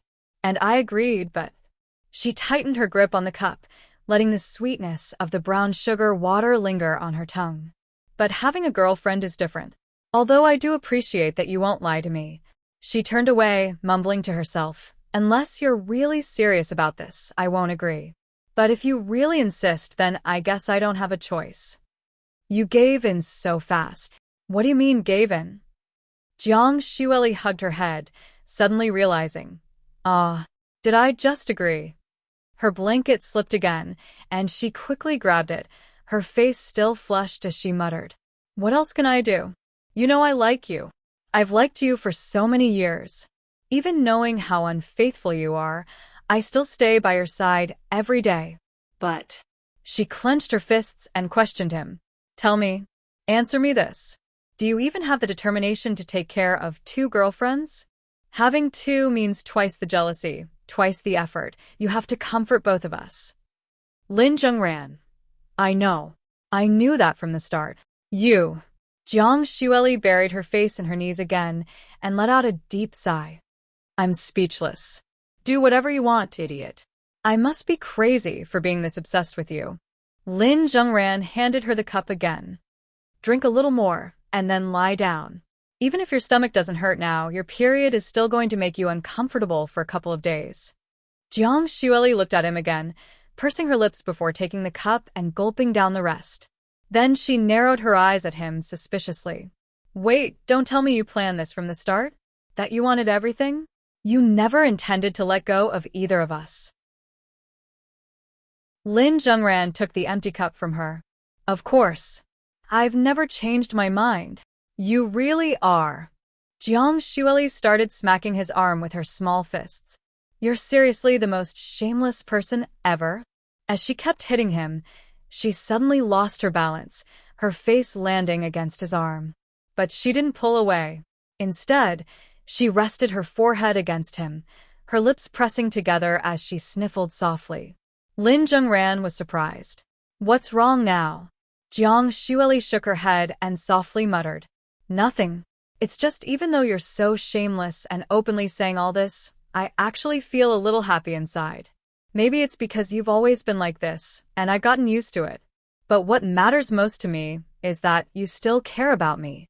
Lin Zhengran, "It's not still. It's that both you and He Qing have always been important to me. I've always cared about you both, and that will never change. Even when you act all tsundere and make conversations extra difficult." Jiang Shuili suddenly let out a soft, embarrassed humph, feeling ticklish inside from his words. She quickly lay back down, pulling the blanket over herself for protection. Her face was still red as she asked, "By the way, you saw everything you weren't supposed to today, didn't you?" "I lost my blanket so many times." Lin Zhengran recalled the multiple times she had dropped her blanket today and, being honest, said, "No, I didn't see anything. At most, just your shoulder." "That's impossible." She knew he never lied, but still, she was curious. "Really? Really? You're small." "Small?" Jiang Xueli froze before realizing what he meant. She immediately started hitting him again. Are you saying that is small? That even if the blanket fell, there's nothing to see? It's fine. Small is cute too. You're the worst. She huffed and turned away. I don't need you to stay, but since you're my boyfriend now, keeping me company isn't a big deal, right? I want to sleep. When I wake up, I want to see you still here. Yeah, I wasn't planning on leaving. I was here to talk about the competition with you anyway. Jiang Xueli smiled, her lips curling up slightly. And it's so warm in here. Why don't you take off your coat? You can throw it over me. I can use it as a blanket. She closed her eyes and, without realizing it, whispered out loud. That way, I can sleep while smelling your scent. Lin Zhengran sighed, thinking, this girl is definitely a little love-struck. When Jiang Xueli woke up, her vision was still hazy as she turned to look behind her. Lin Zhengran was sitting against the bed frame, reading a book. She blinked clumsily, trying to clear her thoughts. Her stomach wasn't hurting as much anymore, and her mind had fully awakened. But this time, before her awareness could fully settle, an overwhelming sense of shame rushed to her head at an unprecedented speed. That morning, between her cramps, Lin Zhengran's gentleness, and the lingering sadness from heartbreak, she had blabbered on and on. But she hadn't been fully conscious of what she was saying at the time. Now all of a sudden it hit her. She had confessed that she liked him, said that the excuse of marrying him because no one else wanted him was just that, an excuse. She even said, even if he dumped her, she would still love him wholeheartedly, that he was the only one in her heart. Although every word had been true, she had never imagined that she would say it all to his face. Jiang Xueli's face turned red at a speed visible to the naked eye, on the verge of explosion. Fortunately, Lin Zhengran, ever the keen observer, noticed her unusual reaction and promptly flicked her forehead. A well-placed forehead flick deflated the metaphorical balloon of her embarrassment before she could start attacking him with her little fists. Honestly, Jiang Xueli acted fairly mature and composed at school. But every time she was alone with him, she seemed to revert back to her childhood self. He Qing was the same way. And that little fox? She was even worse. Whenever they were alone, she'd practically drape herself over him. Forget acting like an adult. She didn't even act human, just like a fox through and through. At this moment, Jiang Xueli clutched her forehead, wincing from the flick. Lin Zhengran asked, awake. Jiang Xueli, still blushing, pouted. Stupid Zhengran, why'd you hit me for no reason? Does your stomach still hurt? Jiang Xueli thought for a moment. And no, not really. But I still feel a little uncomfortable. I think I should be able to practice singing in the afternoon, though. Lin Zhengran reached out his hand. Jiang Xueli instinctively thought he was going to flick her forehead again, but instead, he gently tucked away a stray strand of hair that had stuck to her lips while she slept. Jiang Xueli stared at his delicate movements, her heart fluttering with a girlish shyness. Her ears turned completely red. Maybe it wasn't so bad that she had said those things this morning. It was embarrassing, but wasn't it normal to say such things to her boyfriend? It wasn't like it was something to be ashamed of. As Lin Zhengran got up to fetch his guitar, he glanced back at her curiously. By the way, do you want some clothes? I didn't expect you to be such a restless sleeper. Your legs keep stretching out of the blanket. I've had to cover you up 2 or 3 times already. Huh. Jiang Xueli looked down and realized that one of her smooth, bare legs was currently sticking out from under the blanket. Since she wasn't wearing leggings, the gap in the blanket even exposed a little more than just her leg. Flustered beyond belief, she quickly yanked her leg back under the covers, burying herself inside. Pervert. Lin Zhengran sighed. So, should I still bring you some clothes or not? Of course you should. She peeked out just enough to glare at him. Big pervert. Lin Zhengran let out a helpless sigh. You girls have been way too well protected by me. Do you even know what a real pervert is like? Here, let me show you. With that, he pretended to pull off his shirt. Jiang Xueli panicked instantly and dove back under the blanket. No. I was wrong. What are you doing? Calm down. Lin Zhengran found teasing these girls to be quite entertaining, It really added some fun to life. He chuckled. Relax, I was just messing with you. I'll go get your clothes now. With that, he walked out of the bedroom.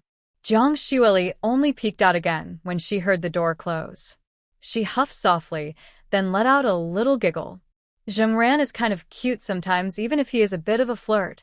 Not long after, Jiang Shuili had changed into some comfortable loungewear and was sitting on the bed with a guitar. She even tied her long hair into twin ponytails with a couple of hair ties. Lin Zhengran raised an eyebrow. You're not even going outside. Why go through the trouble of tying your hair up? Jiang Shuili answered matter-of-factly. I feel like tying my hair makes me sing better. Speaking of twin ponytails, I saw this online post the other day. I forgot where exactly. It said that this hairstyle lets boyfriends hold onto them with both hands.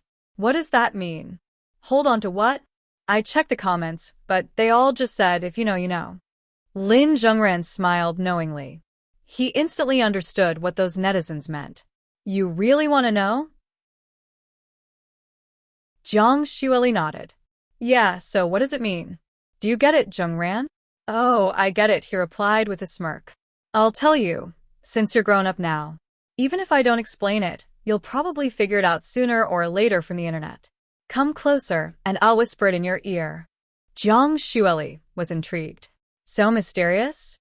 She straightened her knees and leaned in. Lin Zhengran whispered the meaning to her in a low voice.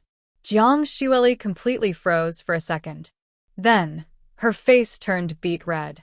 She immediately grabbed both of her twin ponytails and hugged them to her chest, screaming in shame. Zhengran, you pervert. You total pervert. What are you even talking about? Lin Zhengran looked innocent. Hey, you asked, didn't you? It's not like I brought it up on my own. That doesn't matter. It's still perverted. She covered her head with both hands, groaning in regret. If I had known, I wouldn't have asked. Now I have a mental image stuck in my head. Lin Zhengran flicked her forehead again. Snap out of it. Time to practice your singing. That knocked some sense back into her. Of course, there was no way she was going to forget this. Somehow, she just had this feeling that one day, Zhengran would actually do that to her, hold onto her twin ponytails with both hands. That afternoon, Jiang Shuili practiced guitar in bed. Ever since military training ended, she hadn't felt this genuinely happy. Her mood was so light that when she sang, her voice was in perfect condition. Lin Zhengran brought up something new. Oh, right, Lily. I used to think you were too young for this, but now that you're older, have you ever thought about turning your original songs into videos and uploading them online? You could earn some extra money and build your reputation at the same time. Her fingers paused on the strings. Lily. Jiang Shuili's attention was completely fixated on those two syllables, because Lin Zhengran had never called her that before. Jiang Shuili spaced out for a long while until she noticed Lin Zhengran frowning at her. Quickly, she scratched her cheek awkwardly and looked up at the ceiling, blushing as she answered. Oh, let me think. Oh, right. I actually did consider it before. But back then, I didn't think my singing was good enough, so I didn't bother. I mean, once you post something online, people will definitely leave all kinds of comments, right? Then school got really busy, and I just forgot about it. Lin Zhengran nodded. Well, the number of comments wouldn't be that high. Most videos uploaded online don't even get bot comments. The ones you see with tons of engagement are viral hits. Jiang Shuili blinked. Really? I didn't know that. But yeah, I've seen how hard it is for people to get popular. Speaking of which, shouldn't your talent agency encourage this? It's pretty standard for musicians to have their own video accounts. Jiang Shuili thought for a moment. I think they allow it. I've seen others upload videos before, but it doesn't seem like anyone has made money from it. Lin Zhengran considered this. You can check with them before the competition. If they allow it, we can start with the upcoming town competition. I'll record your performance separately and upload it to your personal account. This will significantly speed up your rise to fame. After all, with his master of all skills ability, any video he filmed would be leagues ahead of regular content. Jiang Shuili nodded. All right, I'll go with whatever you say. Good.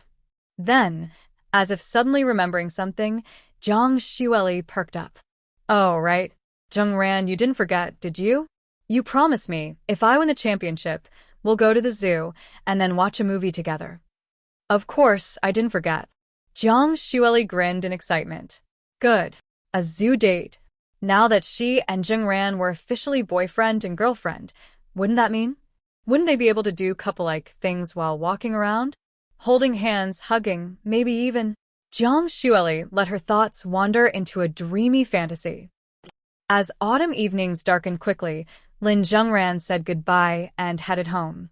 Before he left, Zhang Xueli got out of bed and stood at the door, waving with a bright smile. Bye-bye, Zhengran.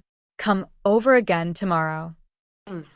After crossing the busy intersection, Lin Zhengran returned home, only to find an unexpected visitor, his grandfather, sitting on the couch and sipping tea. Grandpa? What brings you here? His grandfather looked up and sighed dramatically. My good grandson. It's only been a month, and you've grown even taller. From the kitchen, Lin Xiaoli and Lin Jun were tidying up. Lin Xiaoli called out, Ranran's back? Ranran, Dad, go wash your hands. Dinner's almost ready. Both Lin Zhengran and his grandfather responded with a quick, okay. Lin Zhengran then turned back to his grandfather. Grandpa, there's no way I grew that much in just a month. So, what brings you here? His grandfather stood up. Oh, I just brought some stuff for your parents from back home. But aside from that, I also wanted to talk to you about your childhood engagement. Now that you're in high school, have you met the girl yet? Lin Zhengran immediately thought of Jiang Qian. I wouldn't say we've officially met, but I do know what she looks like. He didn't mention that Jiang Qian might not even know he was her fiancé. After all, the topic had never come up between them. Oh, what do you mean? His grandfather asked, confused. Anyway, I already spoke with my old war buddy. Originally, we planned to arrange a formal meeting for you two on the 2nd, but then we figured young people have their own busy schedules. So, you two should arrange it yourselves. The girl's side will be adding you tonight. Set up a time in the next few days and meet her properly. According to my old war buddy, she's actually looking forward to seeing you. In an office of a music team based in Luding City, a large group of singers, staff members, and executives sat in an orderly manner, attending a meeting. At the head of the room sat the elegant and mature boss of the team, Jiang Jingshi. She flipped through documents regarding other studios participating in the competition. I've said everything I need to. Do your best in the upcoming competition. If you win the championship, I'll have a big reward for you. By the way, are there any particularly strong competitors this time? One of the executives spoke up. President Jiang, I've heard of one. There's a singer from a neighboring studio, someone named Zhang Xueli. She's extremely talented. I heard her sing once before, and she's really good. Zhang Xueli? Jiang Jingshi raised an eyebrow. What's her background? How old is she? She doesn't have any major background. Just 16 or 17 years old. Pure talent. And from what I heard, she didn't even learn from the studio. She has a private teacher.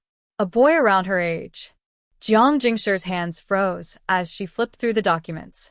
Something about that sounded strangely familiar. She lifted her head. What? Another highly talented student? And this one also has a private tutor instead of learning with a team? Just like last time with Taekwondo. Exactly the same. Jiang Jingshi found it hard to believe. No matter how talented Zhengran's little brother was, could he really be this good at everything? Training one girl could still be explained as a hobby or interest. But training two, and both of them just happened to be closely connected to her? She turned to the team leader and asked, Do you know the name of that boy? Do you have any information on him? I'm not sure, Miss Jiang. I only heard about it in passing. But I have heard Jiang Xueli sing before. She's very talented. At that, the team leader added, Oh, right. Besides Jiang Xueli, since you paid to bring in some famous singers as judges, it seems another team from within the province has also joined after hearing about it. They're called New Star. Supposedly, they have a rather mysterious background and are incredibly strong. New Star. Jiang Jingshi didn't really care about that. Right now, Her curiosity was entirely focused on Lin Zhengran. It was one thing for her little sister to keep losing to him. She was still young. But she was an older sister. She didn't obsess over winning or losing, but after investing so much money, constantly losing just didn't sit right with her. Got it. Anyway, make sure you all give it your all in the competition on the 5th and 6th. Don't get careless. This time, there are 2 themes. One song with an ethereal style, and one fully original. Each person must prepare 2 songs. Understood? Everyone in the team nodded. Yes, Miss Jiang. Jiang Jingshi glanced at her phone for the time, then stood up and walked out of the large office. Meeting dismissed. The sharp click of her high heels against the floor made everyone a little anxious. But the moment she left, they all let out a breath of relief. Because despite her usual soft and gentle way of speaking, Jiang Jingshi's actions were nothing like her words. When it came to business negotiations and training students, she was strict and unwavering. If someone made a mistake, she had no mercy when handing out punishments. This contrast, warm on the surface but ruthless in action, was what made Jiang Jingshi so unique. Even though she came from the powerful Jiang family and could have simply taken over the family business or lived a carefree life after coming of age, she instead used her sharp business instincts to make a fortune in other industries. She even brought in numerous investors for the company. Because of that, she was well known within the Jiang group. She just hadn't expected Lin Zhengran to suddenly appear out of nowhere and make her shift her focus from making money to figuring him out. Back in the Rolls-Royce, the driver sat in the front seat, waiting silently. If Jiang Jingshi didn't speak, he wouldn't either. In the back seat, the woman crossed her legs, the sleek curve of her black silk stockings accentuating the flawless shape of her calves and ankles.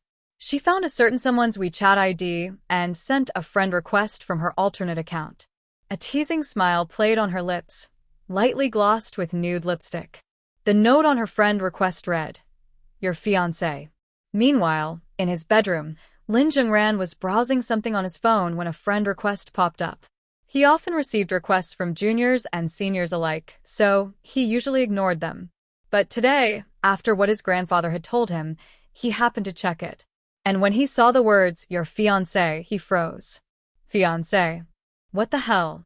Not to mention, childhood engagement and fiancé/fiancée were 2 entirely different things. And wasn't his childhood engagement with Jiang Qian? Would she really write a note like this? Lin Zhengran clicked accept. Back in the car, Jiang Jingshi bit her lip, playing the role of an older sister teasing her younger brother. She began typing seriously. "Hello, you're Grandpa Lin's grandson, right? I'm your fiancé. My last name is Jiang. You don't have to tell me your name. Let's keep a bit of mystery between us." On the other end, Lin Zhengran had a big question mark floating over his head. "Hello. I'm free on the nights of the 2nd, 3rd, and 4th. On the 5th, I might be busy. I won't be free on the 6th and 7th at all. Pick a time." Jiang Jingshi raised an eyebrow. "He really is straightforward," she replied. "Why are you in such a hurry to set a date? Since this is a blind date, shouldn't we at least get to know each other first?" Lin Zhengran. "This isn't a blind date, right? It's just a meeting. You probably think so too. We meet once, and that's it." Jiang Jingshi smirked and responded. "Who says I just want to meet once? To be honest, I do want a boyfriend. My family has been pressuring me to meet men I don't like, rich heirs and businessmen, but I'm not interested in that type. I want someone I truly admire." A full minute passed before Lin Zhengran replied. 6.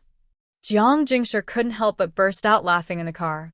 Even with just a single number, this little Zhengran was so amusing. But if she kept talking, she might give herself away. It was enough teasing for today. What mattered was the actual meeting. "All right, let's talk about our meeting. By the way, why did you only list evening times? Aren't we spending the whole day together?" Lin Zhengran. "Let's meet in the evening first. I have things to do during the day over National Day. I really can't make time." Reading the words busy during the day, Jiang Jingshi had a gut feeling. So the teacher behind Jiang Xueli was Lin Zhengran? That meant he was training someone in the same field she was?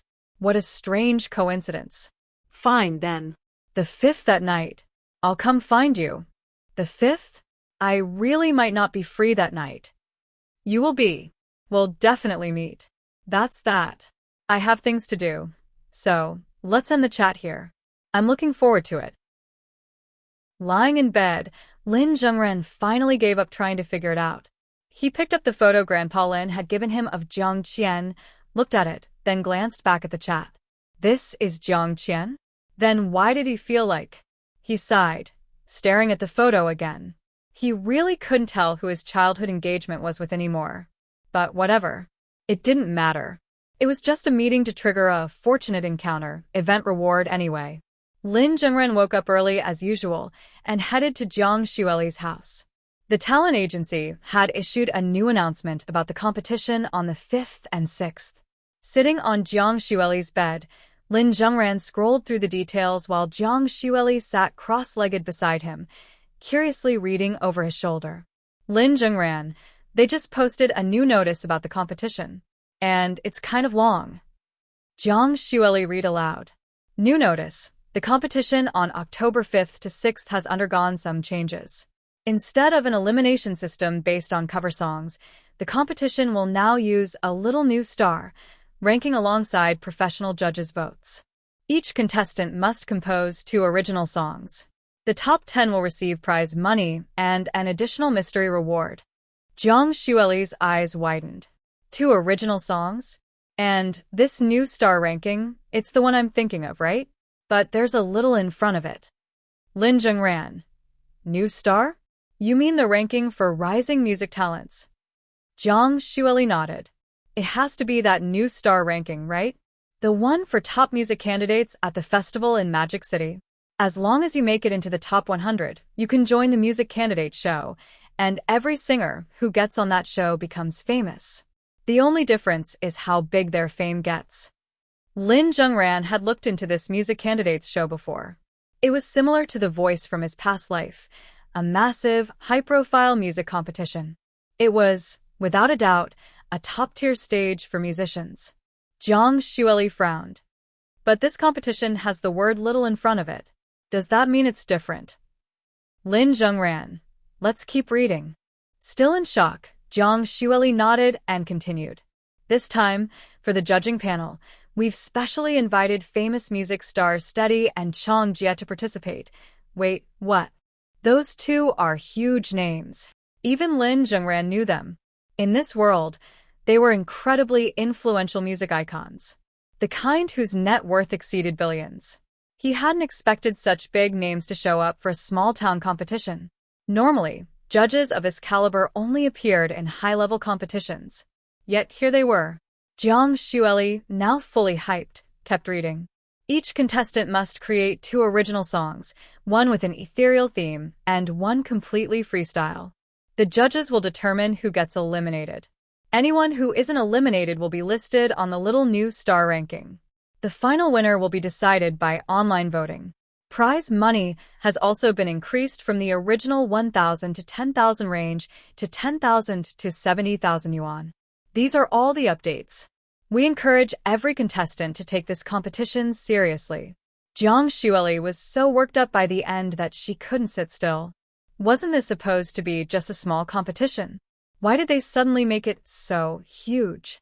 First, they introduce a ranking system, then they bring in celebrity judges, and now the prize money jumped from 10,000 to 70,000 yuan.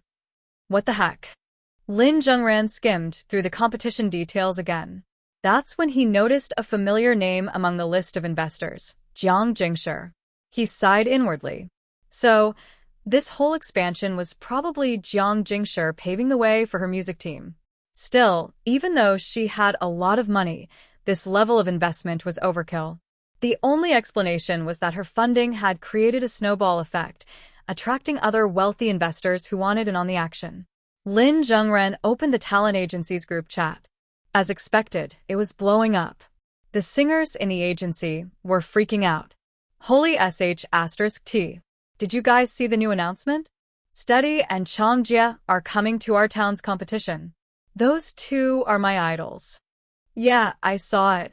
I seriously can't believe this little competition got this big. Weren't we told it was just a small event? Apparently, a ton of investors poured money into it over the past 6 months. That's why it expanded so much. Even singers from outside the province are coming now. Then how the hell are we supposed to win? There are going to be so many pros. What's really crazy is this new star ranking. Isn't that usually an annual thing? How are we even getting into that? Did you guys read carefully? This is the little new star ranking. It's a special one just for this competition. But I heard from an insider that the mystery reward for the top 10 is a direct invitation to the Music Candidates show. Even if you get eliminated in the first round, you'll still be on TV. That's huge. Even in the age of the internet, people still had an undeniable obsession with being on television. Lin Zhengran skimmed through the chat, then put his phone away to think. Meanwhile, Zhang Xueli was completely losing her mind.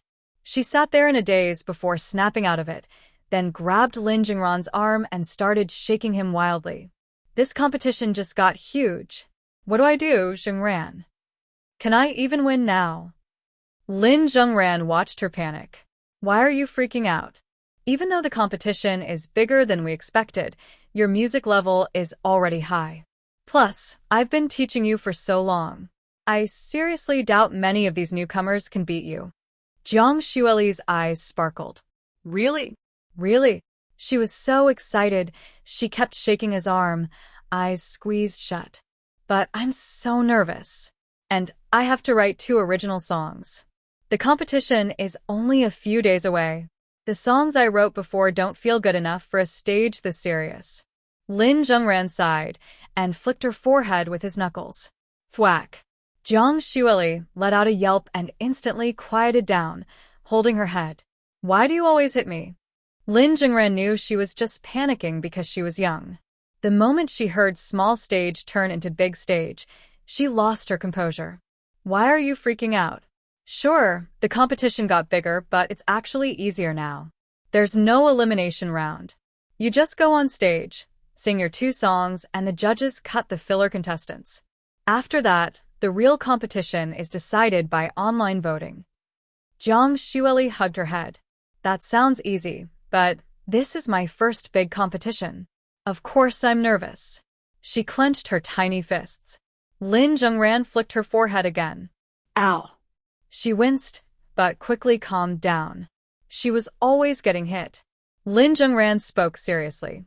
Just believe in yourself. As for the original songs, I'll help you write them over the next 2 days.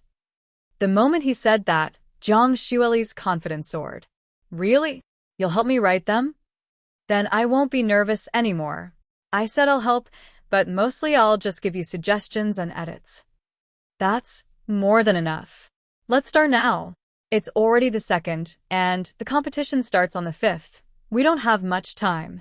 All right, let's get to work. Zhang Xueli jumped off the bed, found a notebook and pen, then climbed back onto the bed, placing the notebook on Lin Zhengran's lap.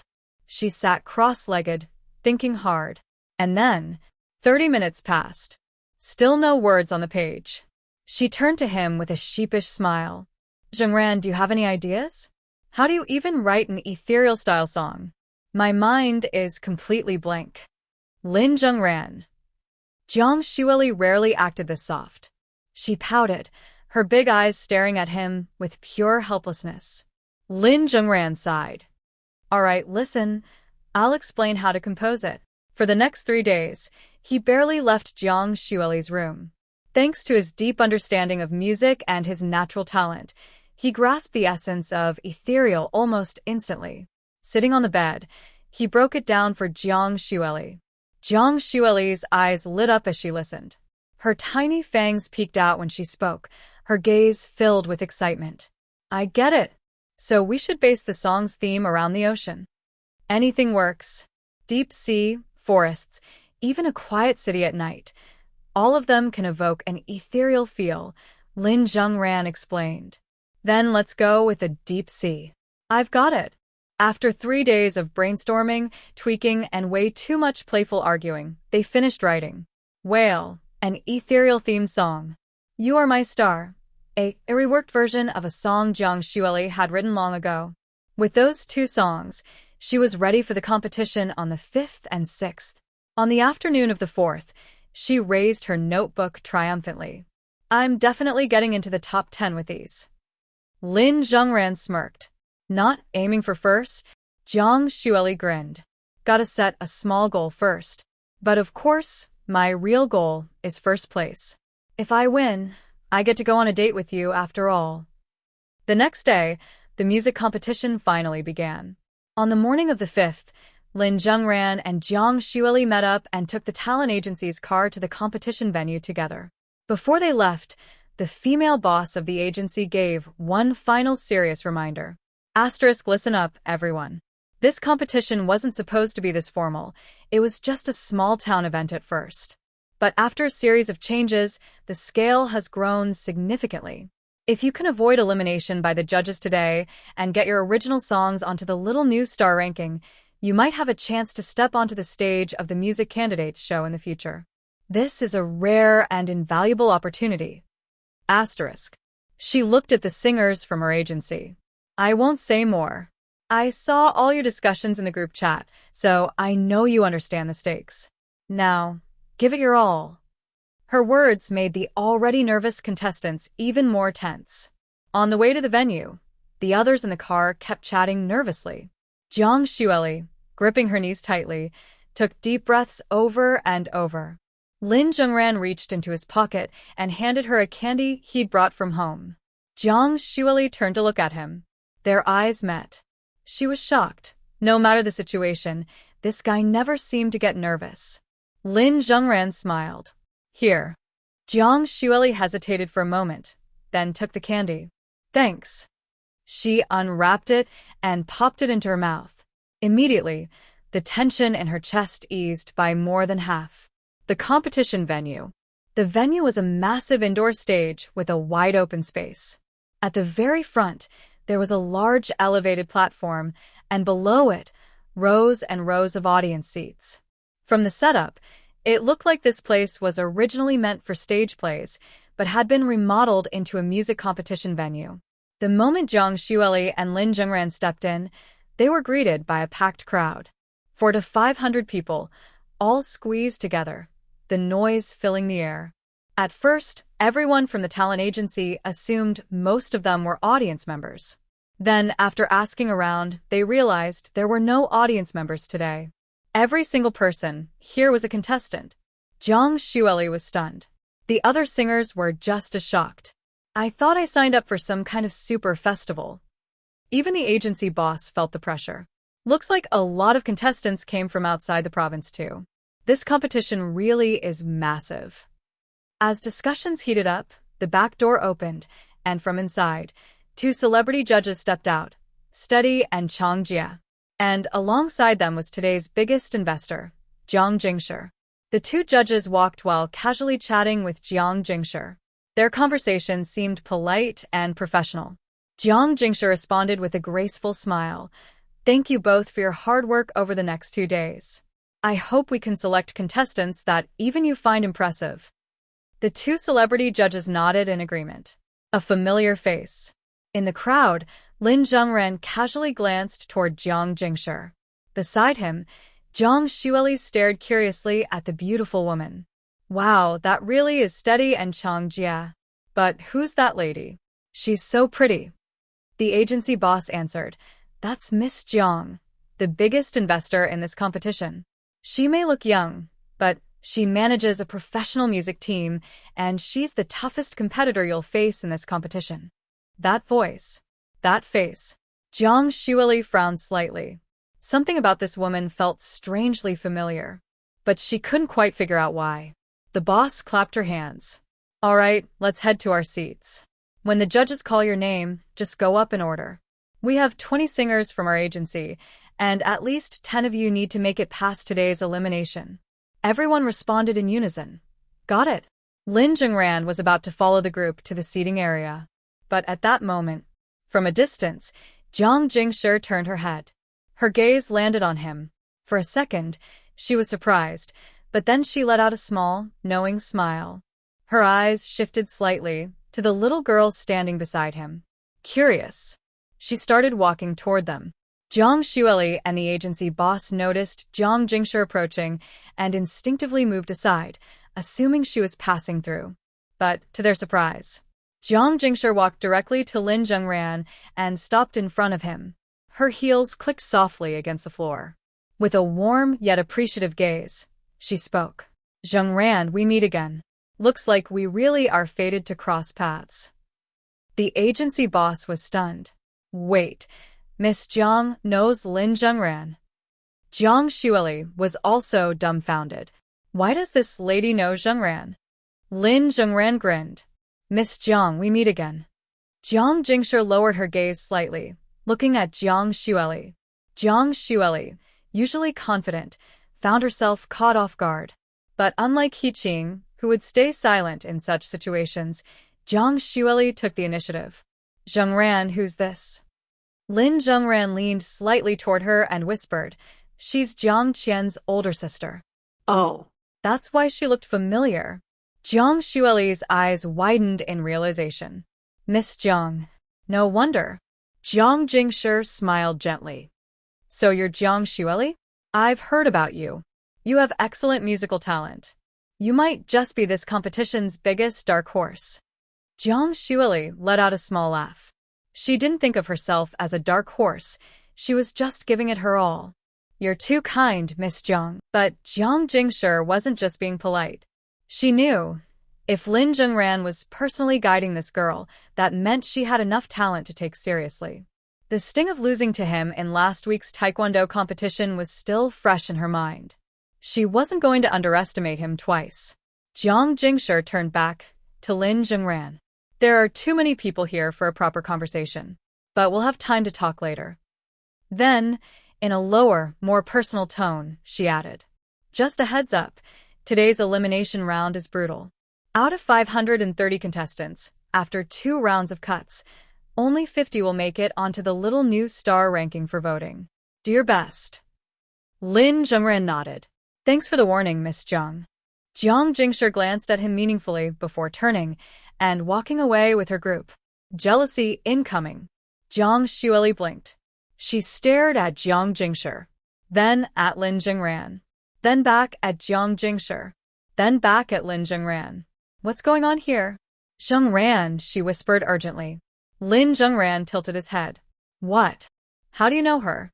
And why does she seem way too nice to you?" Asterisk. Lin Zhengran scratched his head. This situation felt way too familiar. Didn't He Qing ask him the exact same thing before? Sure enough, moments later, Jiang Xueli, now thoroughly jealous, sat down beside him and demanded an explanation. So, Lin Zhengran casually recounted how he met Jiang Jingshi, throwing in the details about last week's Taekwondo competition. Jiang Xueli's jaw dropped. "Wait, so you and He Qing beat Miss Jiang's team last week?" Yeah. "That's probably why she came to talk to me just now. Anyway, you should stay sharp." Jiang Xueli clenched her fists. "Don't worry, I won't lose this time." Lin Zhengran smiled and gently squeezed her hand. Do your best. Jiang Xueli immediately froze. Her heart pounded wildly. "Oh, okay," she stammered. Then, Lin Zhengran casually let go. Jiang Xueli pouted at her now empty hand. "Why'd you let go so fast?" She puffed up her cheeks in frustration. "Fine. "Once I win this competition, I'll make sure we hold hands as long as I want." The microphone crackled as a judge spoke. "All right, all contestants, please take your seats. The competition is about to begin." As Lin Zhengran glanced at Jiang Jingshi standing confidently on stage, he had to admit, this woman was definitely one of the strongest players in their generation. After the competition started, the host called out each contestant's name in order. Once on stage, they would perform their original song. Of course, most singers didn't even get to finish. The 2 celebrity judges would hit the rejection buzzer after just a few lines, give them some brief feedback, and move on to the next contestant. Only those with exceptional vocals and lyrics got to perform their entire song and move on to the second round. The first round eliminated 400 of the 530 contestants, leaving only 100 for the second round. Then, The second round would cut that number in half, leaving 50 contestants to enter the little new star ranking. However, if a contestant's performance was outstanding, they could skip the second elimination round and be placed directly in the top 50. Jiang Xueli takes the stage. By the time Jiang Xueli's turn came up, it was already close to noon. She was contestant number 237. Right before her, the previous contestant had barely sung 10 lines before getting rejected. That made Jiang Xueli even more nervous. Before stepping onto the stage, she bravely brushed her hand against the back of Lin Zhengran's, stealing a bit of his calm for herself. Zhengran, I'm up next.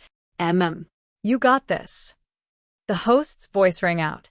Next up, contestant number 237, Jiang Xueli. Jiang Xueli walked up with her guitar.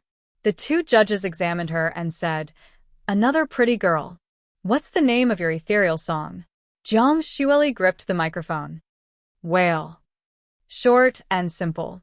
All right, let's hear it. No unnecessary words. Jiang Xueli took a deep breath, placed her fingers on the guitar strings, and began to sing. Her voice spread through the venue, clear, pure, and incredibly soothing. An unforgettable performance. Jiang Xueli was a true talent. She might not have been a once-in-a-century prodigy, but over the years, under Lin Zhengran's guidance, her ceiling had been raised significantly. The moment she began to sing, the judges, who had been casually scanning the lyrics, froze mid-read. They exchanged a glance. This one's good. Not just good, her voice is amazing, and the lyrics are even better. For the first time in a while, they stopped critiquing and simply listened. Jiang Xueli's ethereal voice drew everyone in. It had a dreamlike quality, making people feel as if they were floating in a tranquil, peaceful world. It relaxed nerves and immersed listeners into the song's poetic imagery. In the audience, other contestants, who had been comparing every singer to themselves, stopped. Instead, they simply listened in awe. Who trained this girl? Even their talent agency boss was beaming with pride.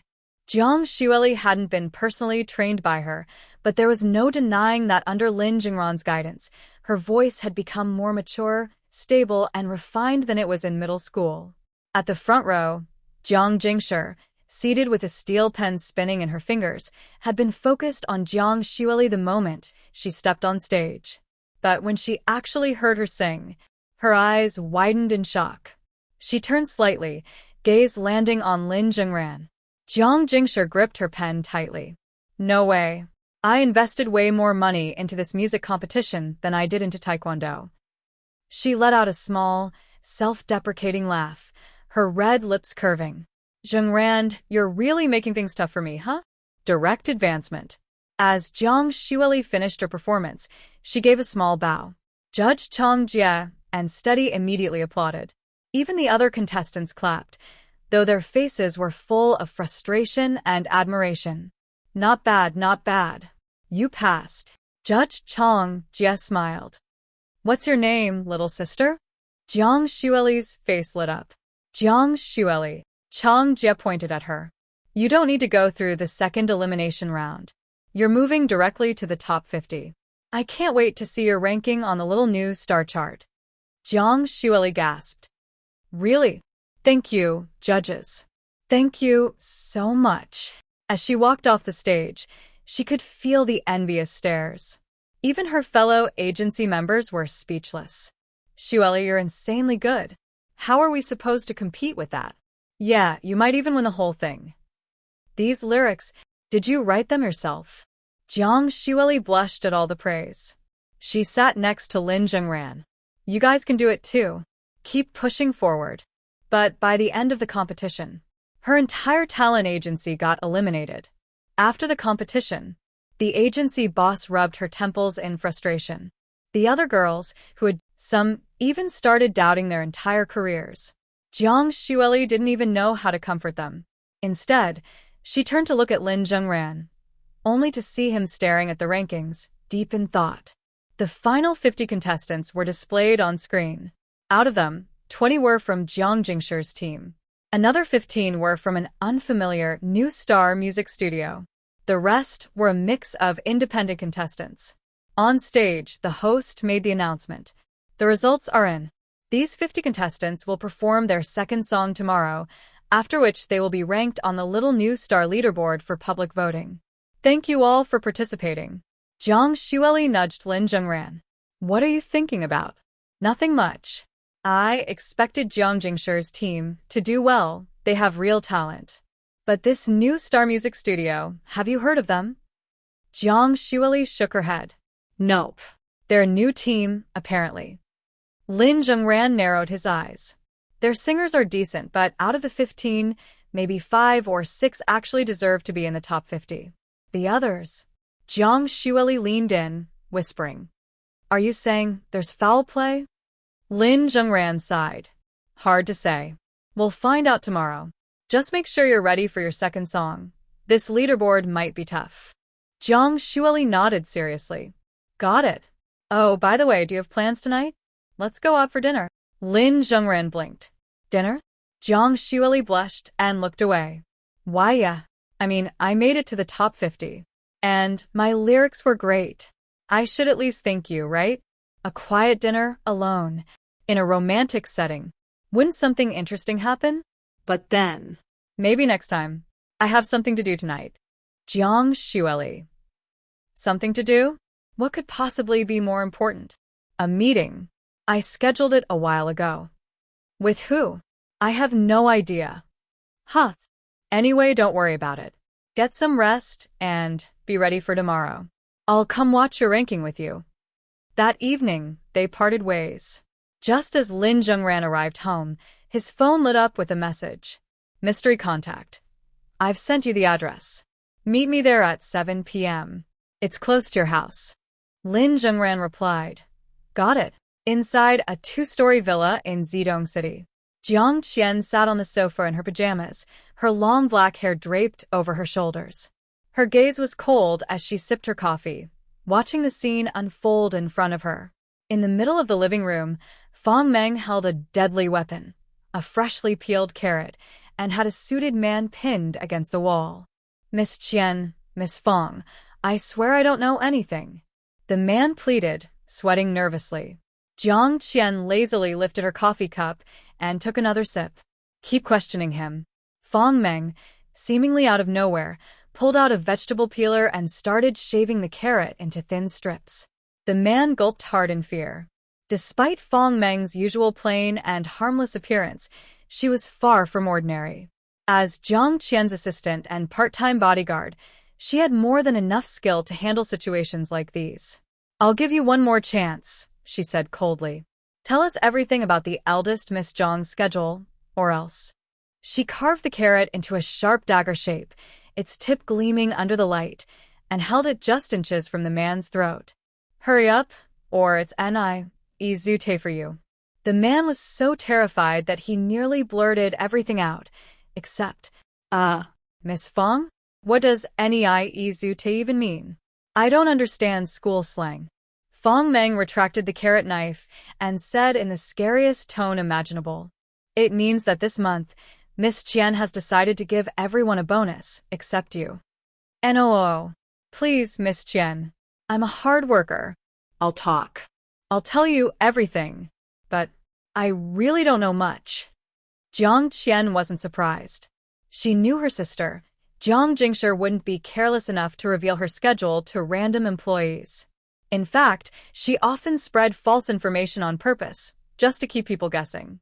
But somewhere in all those fake details, there had to be a thread of truth. Jiang Qian narrowed her eyes. Tell me everything you know. Since the start of the National Day holiday, where has she been? The more details, the better. The man nodded frantically. Oh, okay. I'll start from October 1 ST. The investigation begins. After gathering 37 reports from different people, Fong Meng compiled the information and handed Jiang Qian a thick notebook. Qian, I've written down everything they said. Want to take a look? Jiang Qian took the notebook and started reading. A deep frown formed on her face. So, on October 1st, my sister first drove to a public restroom. Then she went to an amusement park and bought an ice cream. Then she went back to the restroom outside the park, bought a bowl of snail noodles, and then went back inside to buy another ice cream. Then, she had someone drive her to a snail noodle factory, bought a whole box of chocolates, and gave them to the kids at the amusement park. Asterisk. She slammed the notebook shut. What kind of ridiculous schedule is this? Fong Meng shrugged. Miss Zhang's actions are always hard to predict. Plus, everyone's version of events had contradictions, so I had to merge them. Some details are probably false. She might have spread fake info on purpose. Jiang Qian pushed the notebook back. Xiaoming, find out her real schedule. Quickly. Today is the 5th, the day she's meeting Lin Zhengran. We need to get there before she does. Got it. Fong Meng immediately got to work, filtering out impossible routes, ones that didn't match in timing or made no logical sense. Soon, she extracted the most likely real locations. She handed the revised list to Jiang Qian. These are the most probable routes. Jiang Qian examined them. None of the schedules overlapped, meaning she'd have to check multiple locations. She stood up. I'm going to change. Let's take the car and track them down one by one. Fong Meng nodded but hesitated for a moment. But, Qian, if we do find them together, what are you planning to do? Jiang Qian paused mid-step. You are the one who voluntarily gave up the childhood engagement to your sister, Fong Meng reminded her. She even asked you twice and you agreed. Now that she's meeting Lin Zhengran, what's your reason for interfering? Jiang Qian stood still for a few seconds before replying. I don't have to do anything because I know my sister won't actually like Lin Zhengran. They won't end up together. I'm just stopping her from bothering my classmate. We agreed not to interfere in each other's personal lives. She's breaking the rules. Jiang Qian then went upstairs to change, shutting the door behind her. Fong Meng stared after her and sighed. Stopping her from bothering your classmate? Yeah, sure, not a jealous bone in your body, huh? Moments later, Jiang Qian flung the door open again. And don't overthink it. I'm not jealous. I just don't like her getting involved with people around me, especially not like this. She slammed the door shut again. Fong Meng wiped the sweat off her forehead. Then, the door opened a third time. Fine. Lin Zhengran and I aren't friends, per se, but he's still a classmate. I just don't want her affecting my social circle. That's all. Slam. Fong Meng wiped more sweat off her forehead. She's definitely jealous. Lin Zhengran's blind date. That night, the sky was full of stars. Lin Zhengran changed his clothes and pulled out his phone, checking the location sent by his mysterious date. It wasn't far, just a 10-minute taxi ride away. But the meeting spot was a Lanzhou noodle shop? A little weird for a blind date, but whatever. Lin Zhengran hailed a taxi and headed over, curious about who he was meeting. When he arrived, the noodle shop was closed. The street was mostly empty.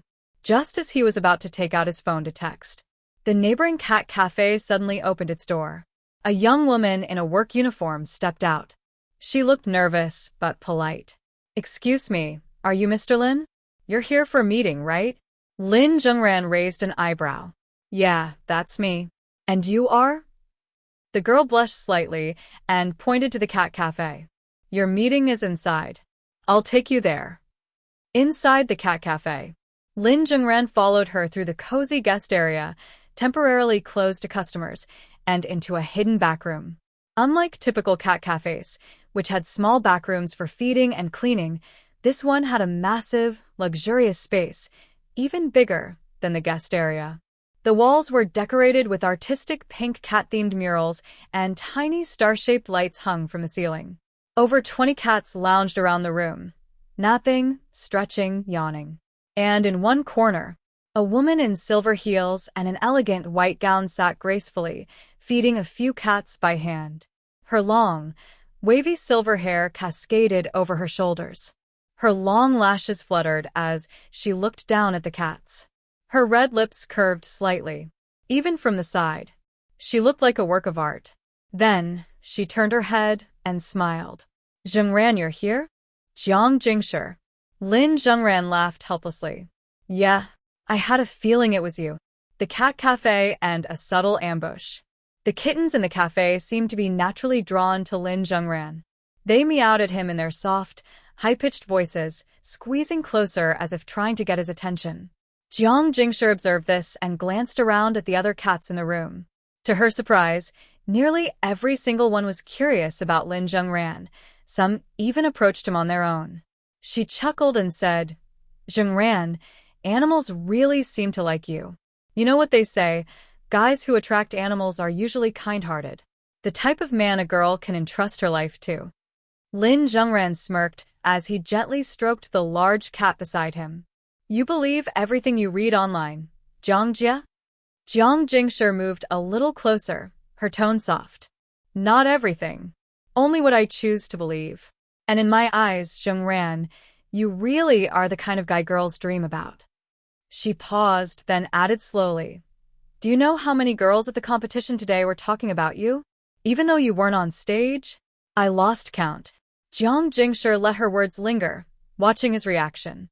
"Hearing all those girls talk about you, I couldn't help but feel a little jealous. After all, Zhengran, you are my fiancé." Her teasing tone made Lin Zhengran turn his head toward her. Their eyes met. Jiang Jingshi held his gaze, smiling. "Someone like you, Jiang Jia, actually believes in childhood engagements?" She turned away and reached down to scratch a kitten's chin. "Didn't I say? I only believe what I choose to believe. But what do you mean by someone like me?" Jiang Jingshi glanced at him sideways, voice carrying a hint of challenge. "Are you saying I don't deserve to like someone? That I can't fall in love? I'm still a girl, you know. I need someone to cherish me too."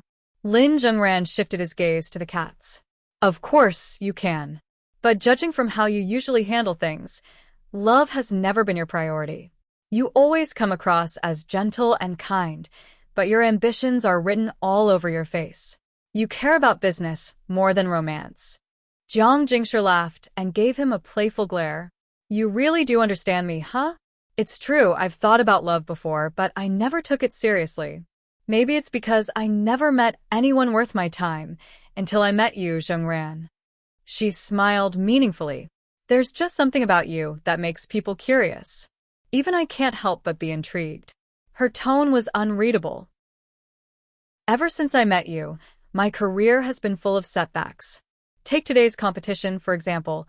I've invested far more money in this than I did in the Taekwondo event. But the moment I saw you at the venue this morning, my heart skipped a beat. Because for the first time, I wondered if I might lose again." Asterisk. Lin Zhengran was about to reply when Jiang Jingshi cut him off. "You're still planning to win, aren't you?" Lin Zhengran hesitated, then nodded. "It's not about beating you. It's about winning the competition." Jiang Jingshi let out a soft chuckle. "That, I believe." A cat jumped onto Lin Zhengran's lap, rubbing against his chest. Jiang Jingshi noticed some cat for sticking to his shirt and reached over to gently pluck it off. Her fingers brushed lightly against the fabric as she spoke. "I always thought I was good at reading people. But it turns out there's always someone better. Right now, that someone is you, Zhengran." She let out a small sigh. Asterisk, strangely enough, though. When you and He-Ching won against my Taekwondo team last time, I was a little angry. You cost me a lot of money, after all. But this time, even after hearing people whispering that my team might lose again, I wasn't that mad. Instead, I found myself thinking, will Zhengran show up at my next project, too? If he does, will I lose again? Asterisk. Lin Zhengran narrowed his eyes. Your next project? What is it? Jiang Jingshi smirked. An online gaming tournament. I'm setting up a leaderboard. Lin Zhengran. Jiang Jingshi noticed his expression and arched a brow. No way. Don't tell me. This is another coincidence? Are we really this fated? Just then, several of the cats in the room started sniffing the air. They looked at Jiang Jingshi, then at Lin Zhengran. As if they sensed something, they suddenly rushed toward her, jumping into her arms all at once. The sudden weight threw her off balance, and before she knew it, she was falling straight into Lin Zhengran's chest. Lin Zhengran instinctively caught her. Jiang Jia, be careful. Jiang Jingshi let out a surprised yelp, leaning heavily against him. As she steadied herself, she turned back to glare at the cats, only to find them scattered, pretending as if nothing had happened. She frowned. What's with them today? She sighed, about to get up. Then she turned her head and found herself face to face with Lin Zhengran. Their noses were inches apart, so close that from a distance, there was barely a strand of hair's width between them. Jiang Jingshi's eyes softened. Her cheeks flushed slightly. At that exact moment, the door suddenly swung open. "Miss Jiang, are you okay? I just heard." The staff member froze mid-sentence. She blinked at the scene in front of her. Jiang Jingshi, lying in a man's arms, faces dangerously close. The realization hit her like a truck. Oh. She whipped around, clamping her hands over her eyes. Sorry, Miss Jiang. I didn't see anything. I promise." Jiang Jingshi quickly pulled away, standing up while covering her lips with the back of her hand. Her heart was pounding, and the heat in her face refused to fade.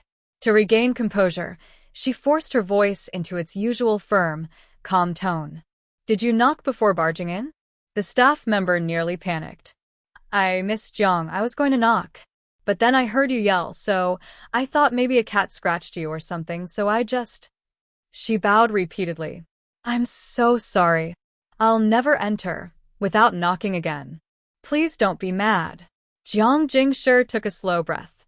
Fine. "Just be more careful next time. What did you come here for?" Oh. "Your phone has been ringing nonstop. It's your younger sister." Lin Zhengran, who had been watching the scene unfold, finally stood up. Jiang Jingshi's smile returned, though there was still a hint of rosy warmth in her cheeks. "Ignore it. I'm not answering any of her calls tonight." "Understood, Miss Jiang." The staff member quickly scurried out. Lin Zhengran raised an eyebrow. "Jiang Qian is calling you?" Jiang Jingshi exhaled slowly, still suppressing the lingering embarrassment from earlier. "Nothing important." Then, she smoothly changed the topic. "Zhengran, have you eaten yet?" "Not yet. I was planning to grab something on the way." She smiled. "Perfect. I'll cook for you." "Huh. What's with that reaction? It's normal for a girl to know how to cook, isn't it? Besides, I wanted to talk to you about something important anyway, something about today's competition." Jiang Jingshi led him toward a hidden kitchen behind a sliding panel. "Let's eat first. Then we'll talk." Lin Zhengran smiled and nodded. "I did notice something off. But before I explain, I have a few questions for you first, Jiang Jia. You said you already asked your people about it. Did you ask casually, or did you consult actual music professionals? Since you're running a music business, you must have experts you trust, right?" Jiang Jingshi was pleasantly surprised by his insight. She paused in wiping off the lipstick stain on his shirt. "You really caught on?" "As expected, Zhengran, there are things you're even sharper at than I am." She resumed her task, speaking as she worked. "I did ask around. And no, I wasn't just asking anyone. I consulted an expert named Jiang Cheng. He's been working with me for 2 years now. In fact, the celebrity judge, Steady? It was Jiang Cheng who arranged for him to come." Lin Zhengran raised an eyebrow. "So Steady was actually brought in by your team?" "That's right." Lin Zhengran thought for a moment before asking, "What about that music studio, new star?" Jiang Jingshi chuckled. "Zhengran, you still haven't answered my question, and now you're asking me even more?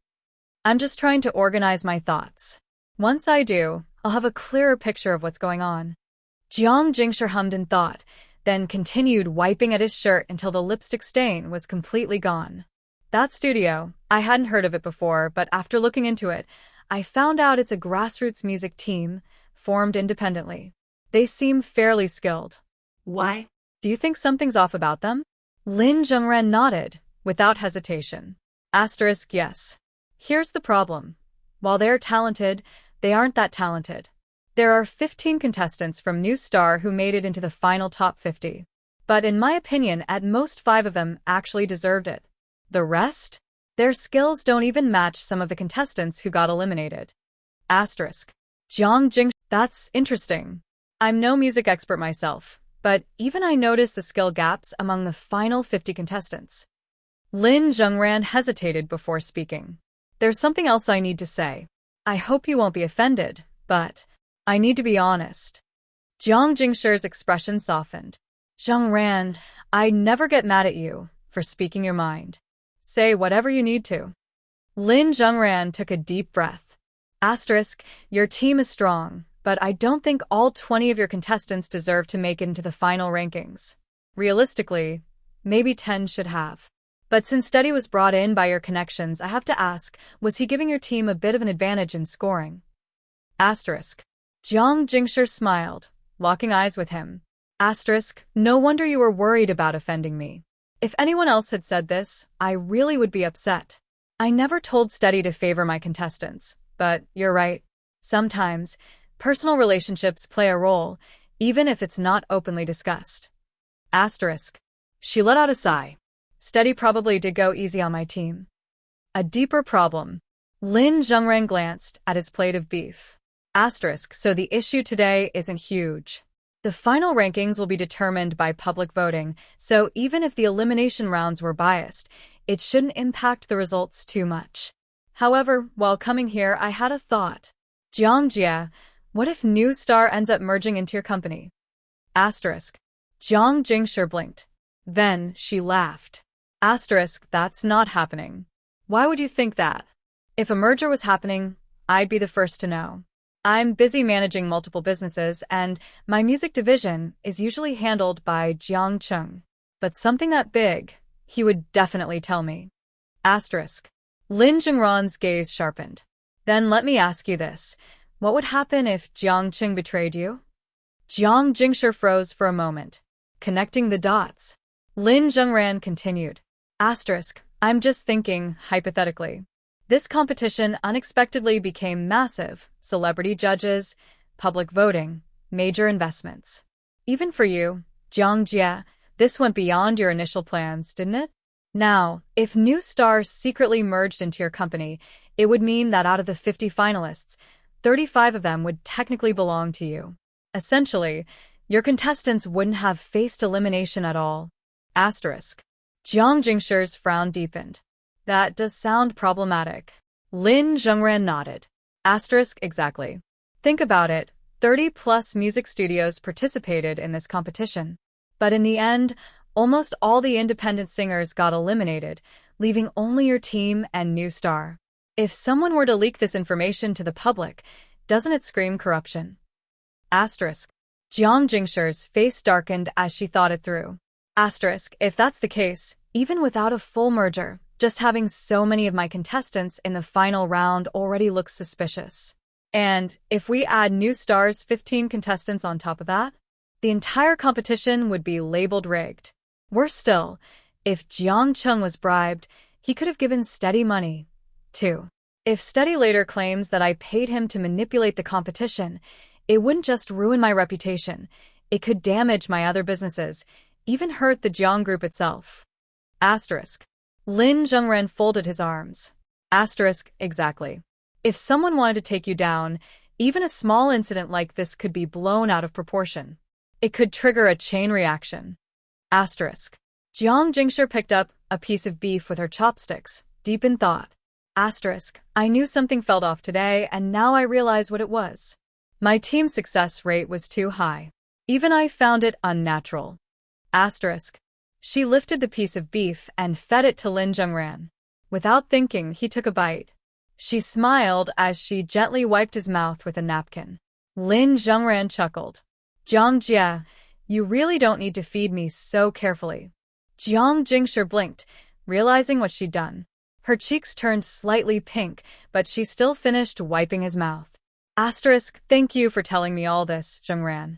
Even if this is just a theory, I have a really bad feeling, like this is something that's already happening. And the worst part? No one else would have noticed. Because who would dare question celebrity judges? Even if contestants suspected something, they wouldn't voice it. The problem will only explode once the rankings go public. Asterisk. Lin Zhengran added, I don't think my own judgment is perfect, either. Jiang Jingshi let out a soft laugh. Asterisk, please, Zhengran. Don't be so humble. I finally understand why my little sister kept losing to you. It's because you really can do anything, and you're damn good at it. Asterisk. She sighed, voice soft. Asterisk, honestly, running a business is exhausting. Everyone always assumes I have it easy because I make a lot of money. But in reality, I've failed plenty of times, too. My father's getting older. Our family only has me and Qian left to manage things. She's supposed to run the internal business, while I focus on expanding our influence. Asterisk. She met Lin Zhengran's gaze. Asterisk, Zhengran, if you ever wanted to work with me, you could name your price. I'd pay whatever you wanted. Asterisk. Lin Zhengran shook his head, smiling. Sorry, Jiang Jie, but I've never planned on working under anyone. Jiang Jingshi sighed. Asterisk, I figured you'd say that. But if I could, I'd much rather follow you. Because, Zhengran, I know you'll achieve greatness. And when you do, I hope we'll be allies, not enemies. Asterisk. She smiled. Because, Zhengran, I really like you. I truly admire you. Lin Zhengran smiled back. Then I doubt we'll ever be enemies. Jiang Qian's car passed right by the taxi Lin Zhengran was in. Naturally, Lin Zhengran noticed the familiar car, and Jiang Qian also caught a glimpse of a figure in the taxi, her expression shifting slightly. The taxi disappeared into the distance, and the Rolls-Royce came to a stop. Jiang Jingshi curled her red lips into a smirk, crossed her arms, and curiously observed Jiang Qian and Fang Meng as they stepped out of the car. Jiang Qian's gaze was icy as she approached her older sister, exuding an imposing aura. But while Jiang Jingshi was gentle in demeanor, her own presence was just as formidable. She spoke in an almost deliberately tender voice. Qian, what brings you here so late at night? Taking a drive with Xiaoming? Jiang Qian frowned slightly, scanning her surroundings until her gaze landed on a pet shop. The lights were off, but the door was open. She clenched her fists. Her sister had clearly just been inside meeting Lin Zhengran. Such a hidden spot, yet she still managed to think of it. The two sisters locked eyes, an invisible current crackling between them. The air was thick with tension, neither willing to back down. Meanwhile, Fang Meng at the back had already resigned herself to the situation. Standing there, she pulled a carrot from her pocket and took a crisp bite. Munch, munch. Just another show to watch. Her mission for the day was already complete. And honestly, the rivalry between the eldest and second miss had been ongoing since childhood. Nothing new. Jiang Qian, you knew who he was all along, didn't you? That's why you deliberately kept me from coming. Jiang Jingshi gazed at her sister with feigned innocence. I don't know what my dear little sister's talking about. And what do you mean by deliberately keeping you from coming? I don't understand. Still playing dumb? I'm talking about the childhood engagement. Oh, that. Jiang Jingshi finally acknowledged it with a casual tone. I didn't know who he was before. I only found out on the night Grandpa arrived. And today was important for me. So, of course, I couldn't let anyone interrupt. Jiang Qian's eyes locked onto hers. Important. Of course. It was a date between a man and a woman. From the back, Fang Meng quietly interjected. I can vouch for that. The eldest miss really only found out Lin Zhengran was the guy on the night Grandpa arrived. Jiang Qian refuted. But he's my classmate. We agreed as kids that no matter what, we wouldn't interfere in each other's lives or the people around us. You broke the rules. Jiang Jingshi laughed. Qian, we did say that, but don't you think that sounds a little ridiculous? Sure, I only found out the guy was Lin Zhengran that night, but we both knew for a long time that the childhood engagement was with a high school student. She let out a huff. And, honestly, your argument is weak. Lin Zhengran is my fiancé. You came to me today, interrupting my date with my fiancé. Isn't that also interfering in my personal life? You broke the rules, too. What did you just say? I interfered with your personal life. Didn't you? Jiang Jingshi said sweetly. And I can say it again. And a third time. Qian, you interrupted my date. You got in the way of my time with my fiancé. Fang Meng, watching from the sidelines, knew that Jiang Qian was at a natural disadvantage in this argument. This time, the eldest miss had the stronger reasoning, whereas Jiang Qian, since when did Lin Zhengran become your fiancé? Jiang Jingshi answered matter-of-factly. Of course, he's mine. Who else would he belong to? He was always mine, even years ago. Maybe some unexpected circumstances let you meddle back then. But so what? That night, I asked you twice if you wanted to return him to me, and both times you agreed. But I didn't know. It was Lin Zhengran. Now you're just being unreasonable. That night, you chose not to look. And even if you had known, what difference would it have made? Would you have refused? Don't you always say at home that you don't like him? Jiang Qian knew she was running out of ground to stand on. What about you? Do you even like Lin Zhengran? You don't even know him. If you don't like him, then this date was unnecessary. You're not going to be together, so what's the point of meeting? A phone call would have sufficed. But he's Grandpa's old war buddy's grandson. A phone call would have been disrespectful. Just like you. At first, you didn't meet him either, but you didn't settle for just a call, did you? And now you expect me to? Jiang Jingshi smirked. Qian, you're getting flustered. Before Jiang Qian could speak, Jiang Jingshi added, besides, who said I don't like Lin Zhengran? Who said I don't know him? I know him. I like him. In fact, I like him a lot. I've already decided to be with him. I've decided to marry him. What are you going to do about it? Jiang Jingshi, what did you just say? Jiang Qian couldn't believe her sister would be so direct. Do you even believe what you're saying? Qian, I'm saying it and I mean it. Why wouldn't I believe it? I really like him. And one day, I'll have a baby with him. Our child will call you Aunt Qian. If it's a girl, we'll name her Lin Zhengran. Over my dead body. I won't let you be with him. Jiang Jingshi laughed mockingly. And what do you think your opposition is worth? What are you going to do? Not come to the wedding? Fine. I'll just send you a recording of it afterward. Jiang Qian clenched her fists, her teeth grinding as she glared at her sister. Jiang Jingshi, arms crossed, met her gaze with equal intensity. Their foreheads were nearly touching. Jiang Jingshi, you've always taken things from me since we were kids. This isn't the first time. But I'm warning you, anything else fine. But Lin Zhengran? Don't even think about it. You talk like he belongs to you. Qian, I usually let you have your way because I have a good temper. But do you really think I'll back down this time? Do you think I'm afraid of you? The air crackled with tension. You let me have my way? Of course. How many times have I taken care of you since we were little? Oh, you mean how you've always caused me trouble, stolen my things, and made sure you were always one step ahead of me? Please. I've looked out for you plenty too. Remember all the times I took the blame for you when you got in trouble as a kid? Took the blame? Like when you shattered Dad's antique vase worth millions. Wasn't it because you threw something at me and I dodged? You were the real culprit. Well, why did you dodge?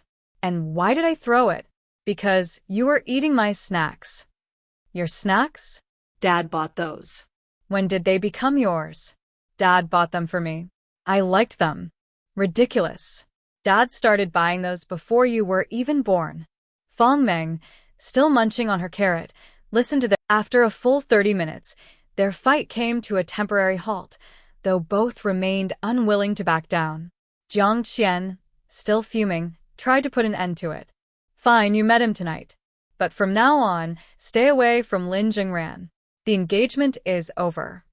Jiang Jingshi, says who? Jiang Qian. Then what do you?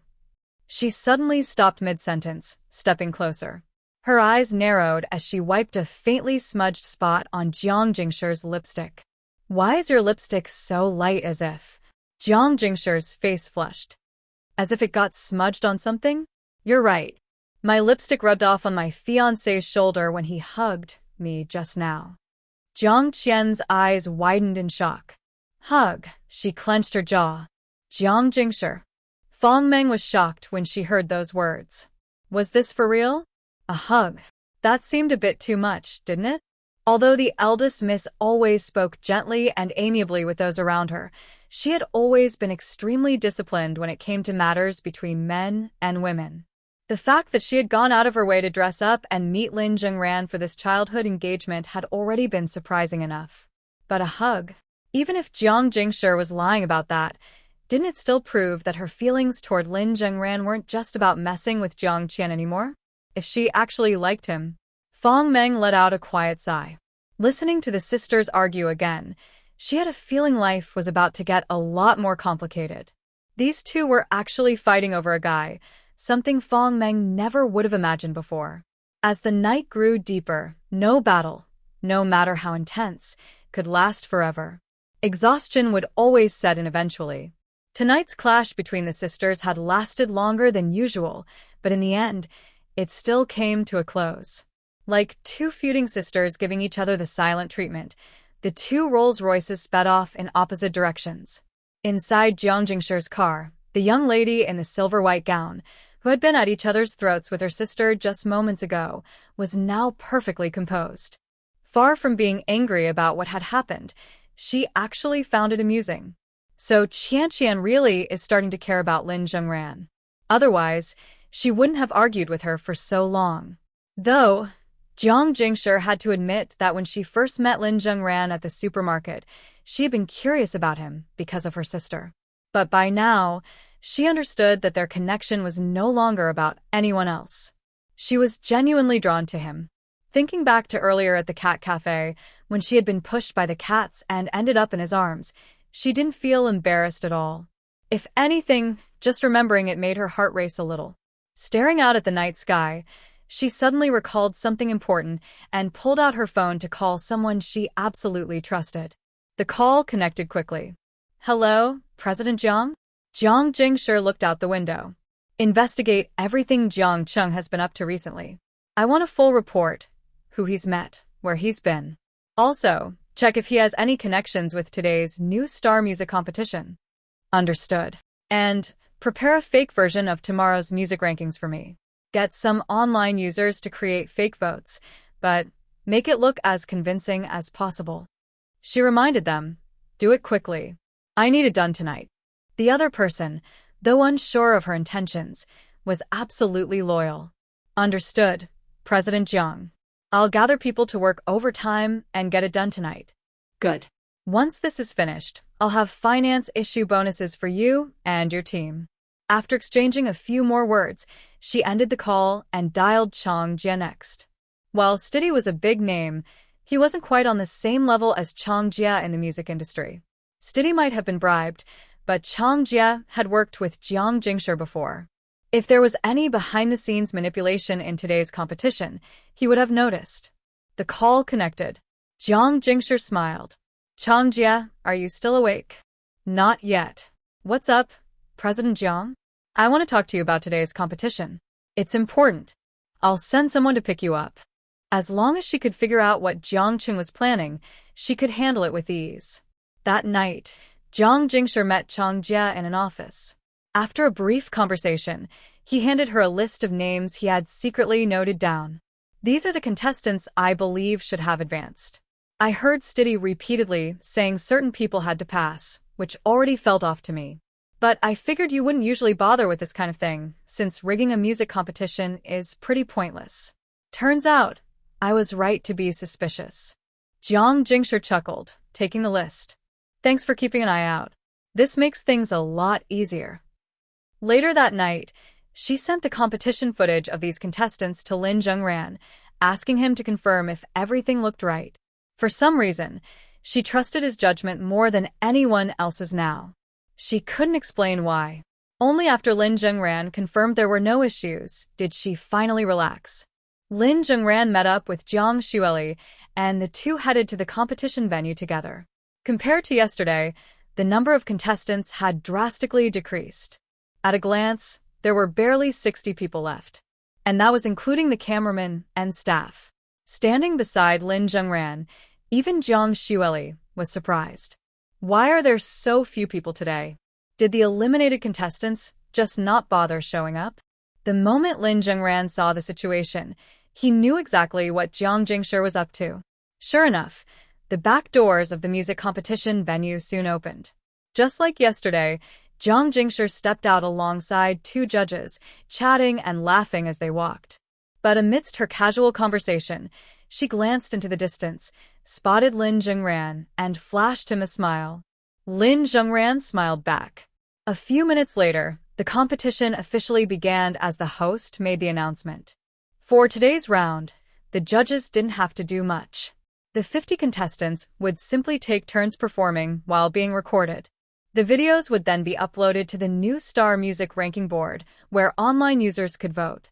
After the competition ended, Zhang Xueli and Lin Zhengran sat in the audience area, waiting. Zhang Xueli scrolled through her phone, checking the new Star Music rankings. The voting period was set to last only a few hours, ending at 2 p.m. Despite the short window, thousands of votes had already poured in within a short amount of time. Zhang Xueli was shocked. The votes are coming in fast. But why does my ranking feel so low?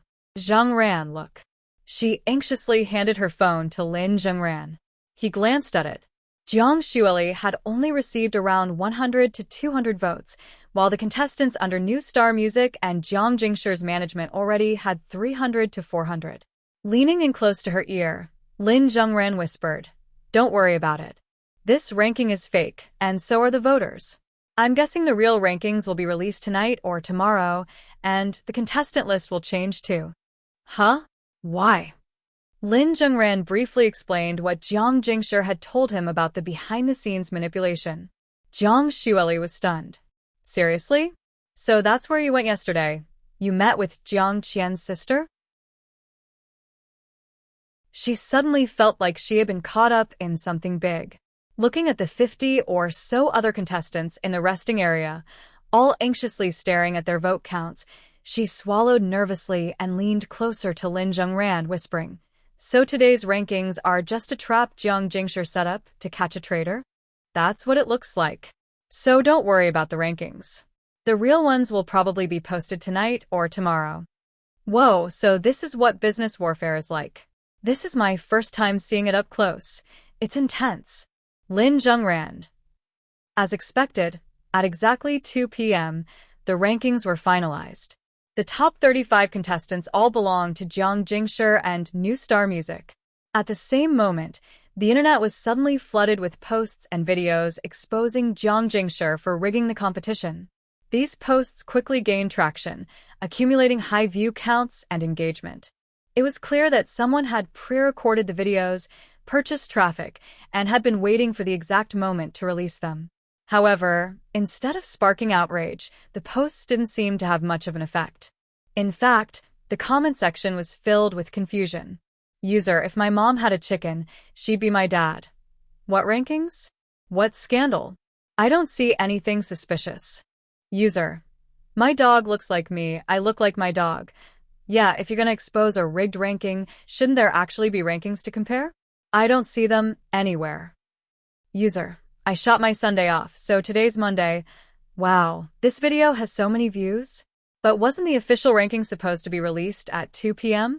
Isn't it not even out yet? User, holy crap original. I just saw the official rankings. They just got posted. But they don't match the ones in these exposed posts at all. The names don't even line up. Did someone Photoshop these? At least wait for the rankings to be released before faking a scandal.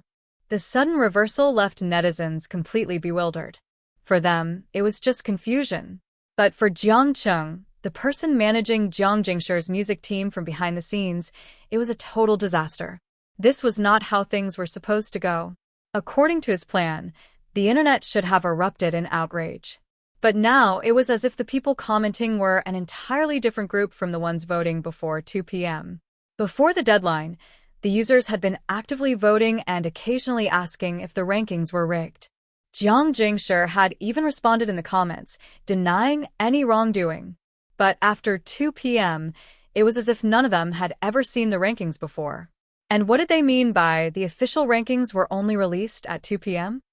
Hadn't the rankings been finalized at 2 p.m.? And what was this new ranking? Since when was that a thing? Why hadn't he known about it? His mind was filled with questions as he rushed to investigate. But before he could, Jiang Jingshir arrived at the backstage area with a group of people, blocking his way with a bright smile. "Manager Jiang, where are you off to?" she said lightly. "I was just looking over the records and noticed something strange. Since when did 15 of New Star Music's contestants join my team? When exactly did you pull them under my name without informing me, their boss?"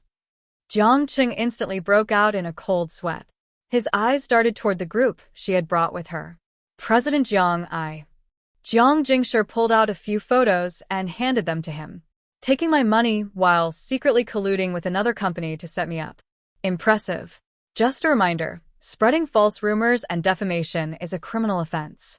I've already called the police. Get ready to spend the next 3 years behind bars, traitor. Her strategy had been simple.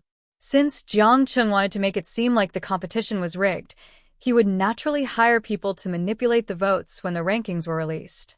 So Jiang Jingshi had simply gone along with it.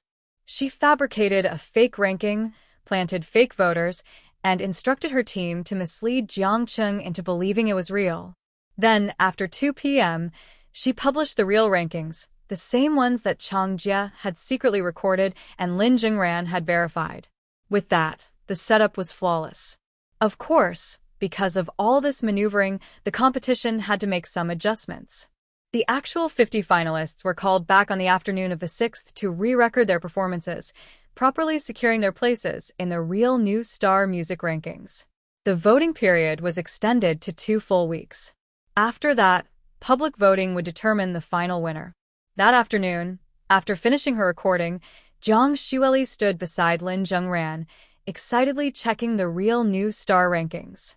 Zhengran, look. I'm in the top 20. Lin Zhengran, always confident in her abilities, reassured her. It's only just been posted. Let's check again tonight. Suddenly, Lin Zhengran's phone vibrated. It was a message from Han Wenwen. Zhengranji? It's already the evening of the 6th. Is the competition with Lily over? When are you coming to see me?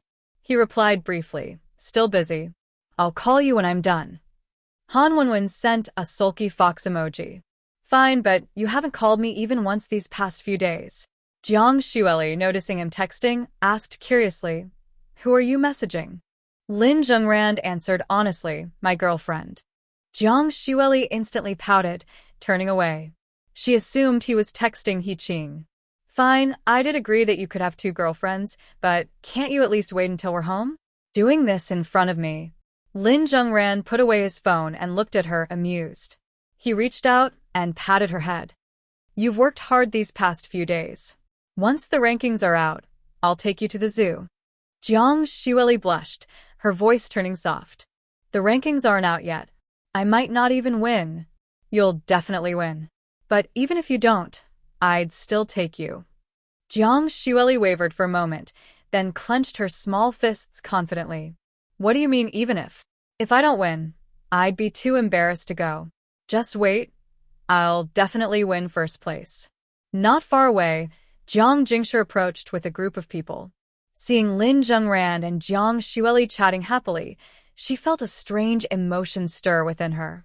Zhengran, she called out. Lin Zhengran turned. Jiang Jie. Jiang Jingshi smiled. This competition was a bit messy, but the results turned out well. 7 of my contestants made it onto the new star rankings. Let's see who takes the championship in 2 weeks. Thanks for your help. No need to thank me. I just wanted to ensure a fair competition. See you when the results are announced. She turned and left. Back in her car, Jiang Jingshi glanced at Lin Zhengran through the rearview mirror, her slender fingers tightening slightly.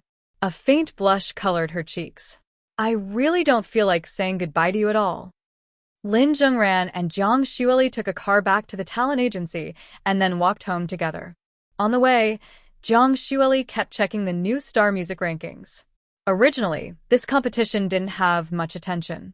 Even though Chang Jie and Stiddy's fans cared about it, a small-town event wasn't expected to gain much traction. But thanks to Jiang Cheng's mess, a bunch of netizens suddenly became curious about what this music competition was all about. Many of them decided to check out the performances, and by pure coincidence, the rankings playback volume shot up to an unprecedented level. In just an hour, there were already thousands of song plays. Jiang Xueli's song had climbed into the top 15. Top 15. Jiang Xueli practically reported her rank every time it jumped up, her twin ponytails bouncing with excitement. Lin Zhengran reminded her, caring about the results is good, but do you really need to stare at your phone the entire time? Are you nervous? Nervous. Jiang Xueli abruptly put her phone away, pretending to be just as casual as Lin Zhengran. I'm not nervous at all. Didn't I already say I'm definitely going to win? I'm just checking, that's all. As they continued walking, Lin Zhengran thought about how both Jiang Xueli and He Qing's competitions had wrapped up. Even though the music competition's results wouldn't be out for another 2 weeks, at least these two little troublemakers could finally take a break. Suddenly, a couple passed by them on the street, holding hands and chatting sweetly. Their conversation drifted into earshot, something about a movie. I heard there's a romance film called Love Farce that's super popular right now. Wanna watch it tomorrow? Yes. Let's go to the city for a movie, and then we'll book a hotel for the night and not go home. Jiang Xueli, walking beside Lin Zhengran, overheard their conversation. Her face instantly turned red. She was a little envious, not about the hotel part, of course, but about the date. Then she suddenly remembered. Wait, I'm Lin Zhengran's girlfriend now. What was she even jealous of? Wait, if I'm his girlfriend, then why do I have to wait until I win the competition to go on a date with him? Why can't we just go now? Lin Zhengran noticed her expression and had a pretty good guess about what was going through her mind. What are you thinking about? Huh? Jiang Xueli clasped her hands behind her back, her face burning. Nothing. I wasn't thinking about anything. I was just...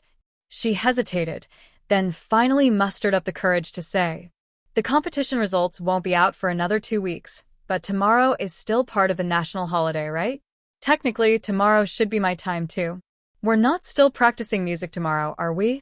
She fidgeted, battling her own pride. Since the competition's over, we could do other things, right? She looked at Lin Zhengran expectantly, but instead of saying what she wanted to hear, he deliberately teased her. Nothing much to do, really. Unless you don't like practicing music? I think it's pretty fun. Jiang Xueli nearly exploded. This guy is such a huge idiot. And he won't even let me call him that, but he totally is. She frowned. That's not what I meant. I mean, practice is fun, but... Lin Zhengran prompted. Jiang Xueli froze. But since the competition's over, we could. Her voice trailed off, her face turning bright red.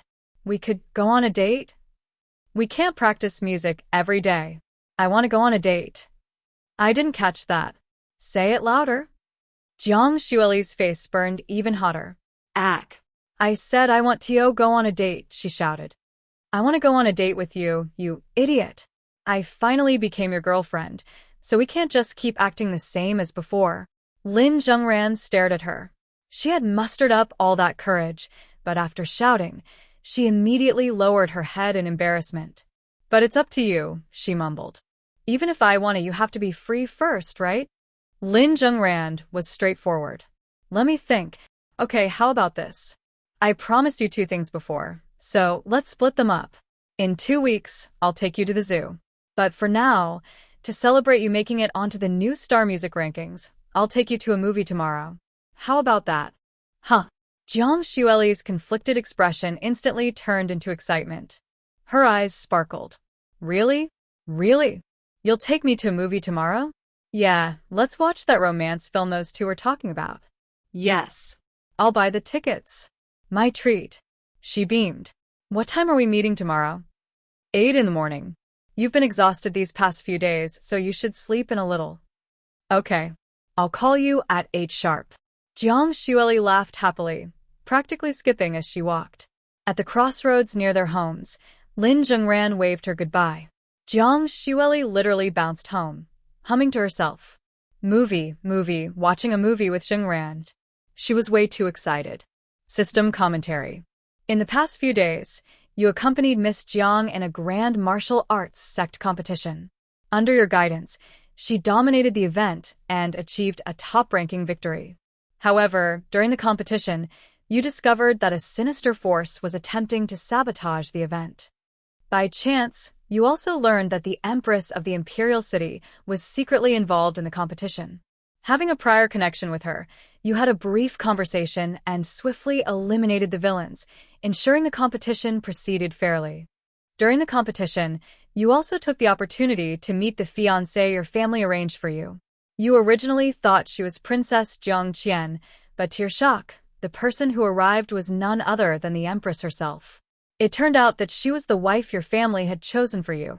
The Empress, a ruler of an entire empire, deeply admired your abilities. During your conversation, an unexpected incident led to her falling into your arms. You couldn't help but notice that her body was incredibly soft and sweetly fragrant. Lin Zhengran. She invited you to abandon your wandering lifestyle and stay by her side forever, offering you immeasurable wealth and power. You knew this was a crucial decision. However, the opportunities and treasures in the martial world far exceeded what a single empire could offer. Plus, you didn't want to be tied down. So, you firmly declined the Empress's offer. She was slightly disappointed. However, instead of being angry, she became even more intrigued by you. She promised never to stand against you in the future and even admitted that, if it weren't for her empire, she might have chosen to wander the world with you instead. Some things are simply a matter of timing. System commentary. You parted ways with the Empress of the Imperial City and continued your journey with Miss Jiang, awaiting the results of this competition. At first glance, this encounter didn't seem to bring you much, aside from Miss Jiang's growth and the double feedback bonus you received. However, the favor of the Empress is not something an ordinary person can obtain. What you don't know is that while she spoke to you, she unknowingly planted a strand of her fate's silk thread into your being. Rulers have no love. But for her to leave behind her last strand of emotional fate inside you proves that your connection is far from over. If she had a choice, you would be her only one. What the future holds for the two of you remains uncertain. From this competition, you have gained +2 spirit level, +5 stamina, +5 strength, +5 energy. Your current spirit level, 57, Qi refinement phase. Your attributes, strength, 85 unlocked, strength never weakens, immune to illness. Energy, 73 unlocked, future offspring will be exceptionally strong, and 7 times a night ability. Stamina, 74 unlocked, stamina doubled, endurance tripled, ability now active. Affinity with all things. Level 1, you quickly master skills and far exceed the average person in everything you do. New unlocks. Your stamina has doubled, and your endurance has tripled. Unless you experience an intense battle, your body will no longer feel fatigue. Your body core has been enhanced. Your spirit level increases by another +2, and when fully focused on a task, your concentration and stamina will be tripled. Due to breaking through endurance limits, your lifespan has increased and will continue to extend with further stamina growth. Your endurance and 7 times a night ability have merged, forming a dreamlike effect. As long as you frequently care for your wives, their beauty will age slower, and their lifespan will increase. However, since this ability originates from you, their ultimate lifespan limit depends on yours. Your current spirit level, 57, 59.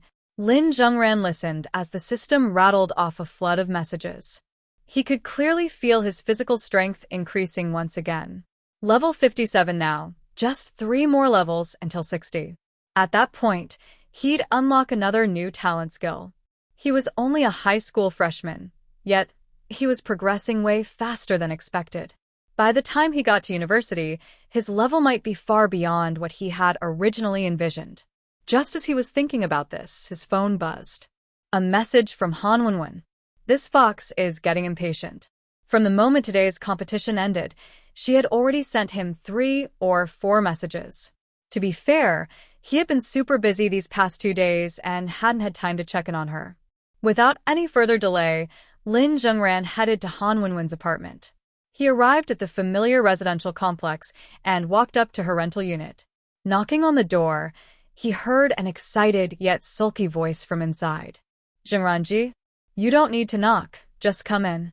Unlocking the door with his spare key, Lin Zhengran stepped inside. Immediately, a strong fragrance hit him. It was her scent, that unmistakable, alluring aroma. Whenever he spent time around her, it wasn't overpowering. But if they hadn't seen each other for a few days, her scent always seemed extra intoxicating. But today, the room carried another scent. Fried chicken. Lin Zhengran frowned slightly and looked up. What he saw made him pause for a moment. Han Wenwen was standing in the kitchen, wearing a traditional Chinese hanfu. The long red and white robe draped elegantly around her, and her slender jade-like legs peeked out beneath the flowing fabric. She stood at the stove, attempting to fry chicken cutlets in a small pan. Her hairstyle was completely different, styled in an old-fashioned, vintage updo, making her look even more like a fox spirit from ancient times. Yet, instead of looking strange, the outfit suited her perfectly. Her long black hair cascaded over her shoulders like a silk waterfall, emphasizing her already mesmerizing features. The first thought that popped into Lin Zhengran's mind was, Demon Cult Maiden. You time-traveled? Lin Zhengran asked. When did you get back? Han Wenwen's fox-like eyes sparkled mischievously. She gave him a seductive smile and replied, Just now, young Master Lin. Close the door behind you. Lin Zhengran had no idea what she was up to, but Han Wenwen was always like this, rarely acting normal for long. He walked over to the kitchen. She turned off the heat and cut a small, thin piece of fried chicken with a spatula. Then, picking it up with a toothpick, she held it up to his lips. Young Master Lin, try a bite of our Fox Clan's mountain chicken. It's delicious. Lin Zhengran looked down at her. In this outfit, with that playful yet enchanting expression, she was even more dangerous than usual. But Lin Zhengran wasn't an ordinary man. Without hesitation, he took a bite. Han Wenwen leaned closer, eyes bright. How is it? Lin Zhengran chewed, then gave his verdict. It's all right. Just a little burnt. Han Wenwen rolled her fox-like eyes at him. Humph, you're just saying that. Pouting, she cut herself a piece and took a bite, then instantly deflated. It is a little burnt. She sighed dramatically. Am I really that hopeless at cooking? Lin Zhengran casually sat on the bed, noticing the scattered packaging from her hanfu purchase. You got that outfit online? Han Wenwen twirled around in front of him, showing off her robes. I was out shopping today and a clothing store was open. When I walked in, this caught my eye. How does it look? Gorgeous, right? This time, Lin Zhengran gave her a very honest opinion. With that outfit and a tail, you'd look exactly like a real fox spirit. Han Wenwen giggled, bending down slightly to lean closer to him. With her hands resting on her knees, she looked him straight in the eyes. If it didn't look authentic, I wouldn't have bought it, she purred. She smirked. I only got it so I could seduce you. One night passed without a word, the little fox deliberately remarked. Lin Zhengran narrowed his eyes at her. Once he realized what she was implying, he casually flicked her forehead. Ow! Han Wenwen yelped in protest. Lin Zhengran, been reading too many novels, huh? Where'd you pick up all this nonsense? Han Wenwen pouted, rubbing her forehead with one hand while resting the other on her smooth, fair thigh. She turned her head away, pretending to be indifferent. Isn't this how it always goes in novels? A man and a woman spend the night together in silence, and everyone knows what that means. Lin Zhengran sighed. No wonder He Qing always said Wenwen filled her head with nonsense. At this point, he didn't even need to doubt it. At least half of He Qing's dirty thoughts had probably been influenced by this fox. Just then, Lin Zhengran's phone rang. He checked the caller ID. It was his mother. Han Wenwen, unaware of who was calling, glanced back at him. Lin Zhengran answered. Hey, Mom? What's up? On the other end, Lin Xiaoli asked, Ran, are you coming home for dinner tonight? Hearing this, Han Wenwen's expression shifted slightly. Her delicate fingers grazed Lin Zhengran's thigh, as if trying to convey something.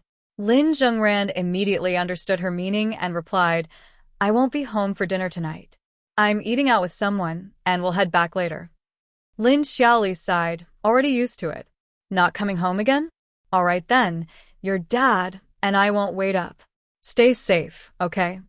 Got it, Mom. The moment the call ended, a satisfied smile flickered across Han Wenwen's lips. But she still pretended to be nonchalant, turning away and feigning ignorance. Oh, Zhengran Ji isn't going home tonight? Who are you having dinner with? Lin Zhengran, deciding to tease her, kept a serious expression. I have plans with a friend this afternoon. After I leave here, I'm heading out to meet him for dinner, so I won't be staying here for too long. Han Wenwen immediately spun around, looking completely betrayed. A friend? You're not eating with me? The moment she caught his teasing gaze, she realized he was messing with her. Pouting, she glared at him. Her expression was a mix of anger, helplessness, and shyness. Zhengran, you're so annoying. You never used to tease me like this. She huffed. I don't care if you really have plans or not. You just got here, so I won't let you leave. Lin Zhengran's phone buzzed again. This time, a message from Jiang Xueli. Zhengran, are you home yet? He replied while speaking to Han Wenwen. Don't worry, I'm not leaving. But what's for dinner? Besides your burnt chicken cutlets, is there anything else? Of course there is. Han Wenwen shot back. Then, noticing his phone, she leaned in curiously. Who are you texting now? Lily. She was just checking if I made it home. Oh, and did you reply? Yeah, I told her I did. She said she just started eating and told me to rest early tonight. Han Wenwen's fox-like eyes glimmered with mischief. She immediately caught onto the deeper meaning behind Jiang Xueli's words. Clearly, something must have happened between them these past few days. A knowing smirk spread across her lips as she reached out and blocked Lin Zhengran's phone screen with her hand. Since you're done replying, no need to chat anymore, right? Then, in a sweet yet mischievous tone, she purred. Zhengran, what's up with this Lily thing, huh? You used to always call her by her full name. Lin Zhengran looked at her and answered matter-of-factly. Changed it. Han Wenwen snatched his phone, setting it aside. She leaned forward, her hands pressing against the bed as she stared him down. And why's that? People don't just randomly change nicknames for no reason. Lin Zhengran remained calm. No real reason. Just felt like it. Han Wenwen narrowed her eyes. Does she know she's your girlfriend now? Emma. You're really sharp. Han Wenwen puffed her cheeks, her expression instantly sour. I knew it. That explains why you showed up so late today. She whipped out her phone and checked the time. I texted you at 3 p.m. and now. She squinted at the screen. It's already past 6 p.m. I got dressed and waited at home this entire time, she complained. And yet someone didn't seem the least bit eager to come see me. Lin Zhengran chuckled. I was late because of the competition, not for any other reason. As he spoke, he suddenly noticed a red scratch on Han Wenwen's right ring finger. What happened to your hand? Han Wenwen glanced at it, seemingly unaware until now, huh? No idea. Maybe I scratched it while changing clothes earlier. I didn't even feel it. Let me see. Even though she was sulking, she obediently stretched out her hand. Lin Zhengran took her hand, examining the tiny wound. Her fingers were slender, fair, and soft, more delicate compared to Jiang Xueli or He Qing's hands. When he gently touched the scratch, Han Wenwen's brows knitted slightly, and she pursed her lips. Does it hurt? She nodded. A little bit. Do you have band-aids at home? She pointed toward the bedside drawer. I think I have a few in there. Lin Zhengran found one and carefully wrapped her finger, securing it neatly. Han Wenwen watched his every movement, his touch gentle and precise. Although she had been feeling jealous and pouty, the moment he focused on tending to her wound, those feelings melted away. All right, Lin Zhengran said, letting go of her hand. Be more careful next time. But Han Wenwen didn't pull her hand away. Instead, she tightened her grip, intertwining her fingers with his. My mind's been full of you these past few days, she murmured. How could I even notice if I got hurt? She suddenly leaned sideways, resting her head on his lap like a lazy, affectionate fox. Her voice softened. I really missed you, Zhengran. She sighed. I wanted to text you so badly, but I was afraid I'd interrupt your competition with Lily, afraid I'd disturb your time together. Pausing, she buried her face deeper into his lap. You know, I never used to understand why guys would get so jealous over a girl. But now, she exhaled deeply. Now I get it. Knowing the person you like is spending time with another girl, it sucks. Lin Zhengran stroked her soft hair, his fingers brushing through her silky locks. She nuzzled into him, her eyes filled with jealousy and longing. He reassured her. That's why I came over right after the competition. I knew you were waiting. Han Wenwen lifted her head, then suddenly sat upright, positioning herself directly in front of him. She leaned in close, her breath warm against his skin. You weren't planning to go home first? Eat dinner, take a shower, sleep, then visit me, she teased. She pouted dramatically. If you'd done all that, I'd have been dead waiting in this apartment. She leaned closer, her voice a soft murmur. Zhengran, don't you feel bad for me? I'm a fox who only has eyes for you. I'm being serious. And besides that, Han Wenwen shook her head while lying comfortably in his arms.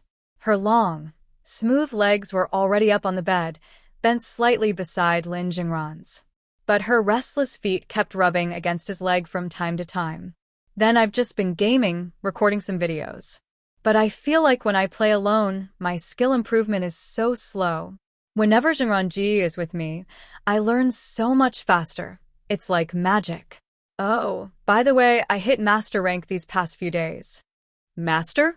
That was pretty fast. Of course. Your little fox is amazing. She grinned proudly. But the last 2 ranks are really tough. I think it'll take a while. Oh, and I found out there's some gaming content creator tournament happening soon. The prize pool is over 10,000 yuan. It was originally scheduled for the first half of the year, but this morning I checked again, and they delayed it to the second half of the year. The best part? You don't even need to leave home to play, but it requires a duo partner.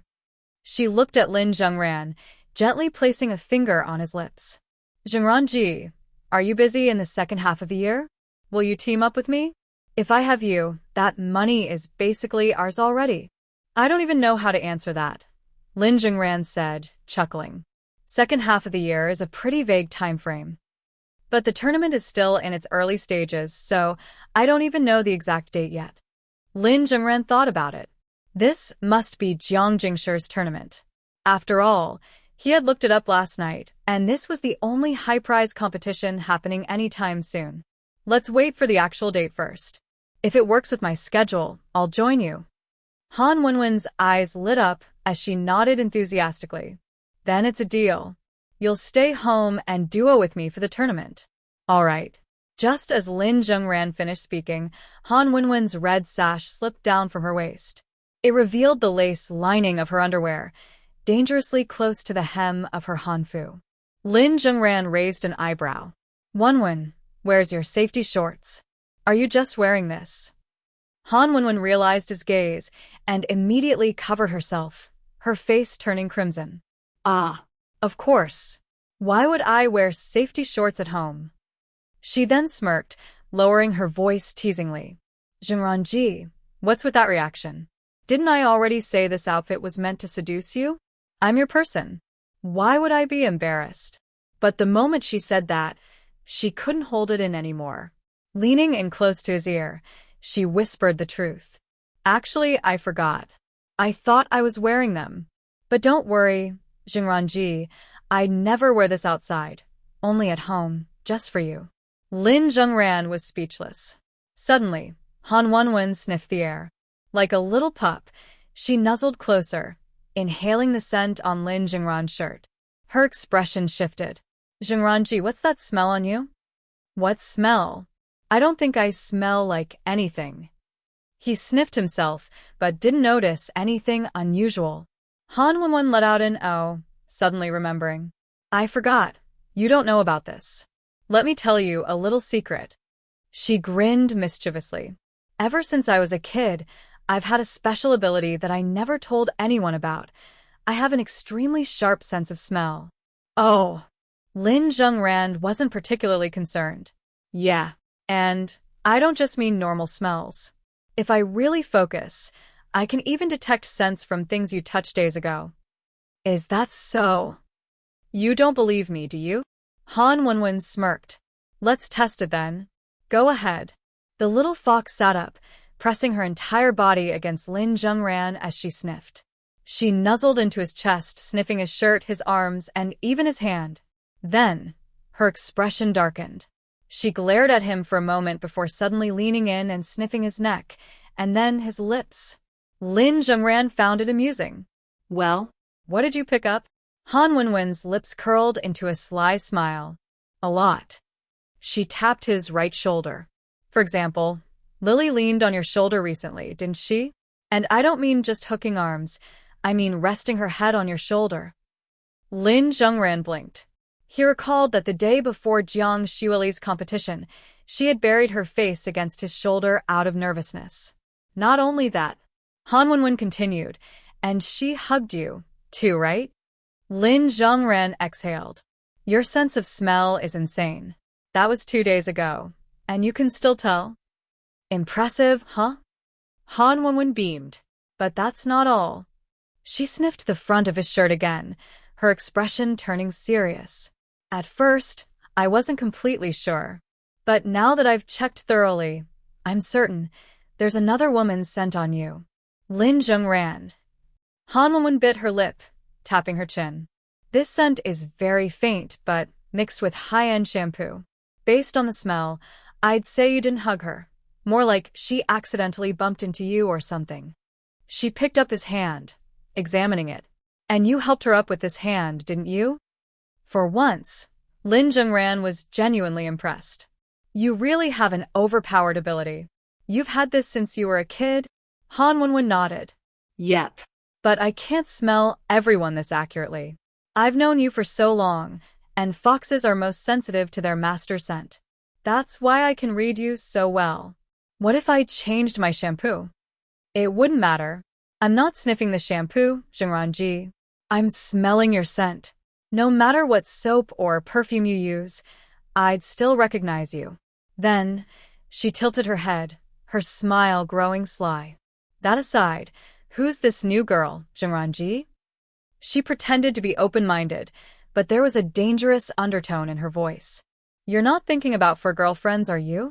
Because from the way it smells, you spent quite a while with her. And don't even try to say she was a random passerby. She tugged at his shirt collar. Besides, I know she wiped something off you. There's a faint trace of lipstick and makeup remover on your shoulder. Lin Zhengran.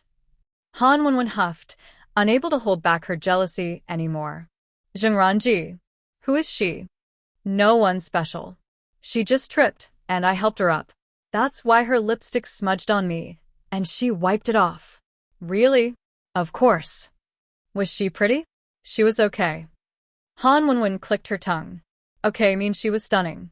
Zhengranji, your standards are insanely high. Now tell me, was she prettier than me? Lin Zhengran hesitated. You two have different styles, so I can't compare. You're both beautiful. Han Wenwen pouted, then dramatically flopped onto his chest. Ugh. I don't want to talk to you anymore. Just as Lin Zhengran lifted his hand, Han Wenwen collapsed into his arms, wrapping her arms around his body.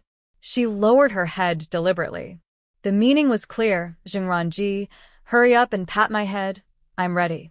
Lin Zhengran couldn't help but admire this fox's natural talent for acting spoiled. It was as if she had been born for this. He ran his fingers through her silky black hair, and Han Wenwen buried half her face against his chest, looking completely at ease. Her legs curled up instinctively, resting against his.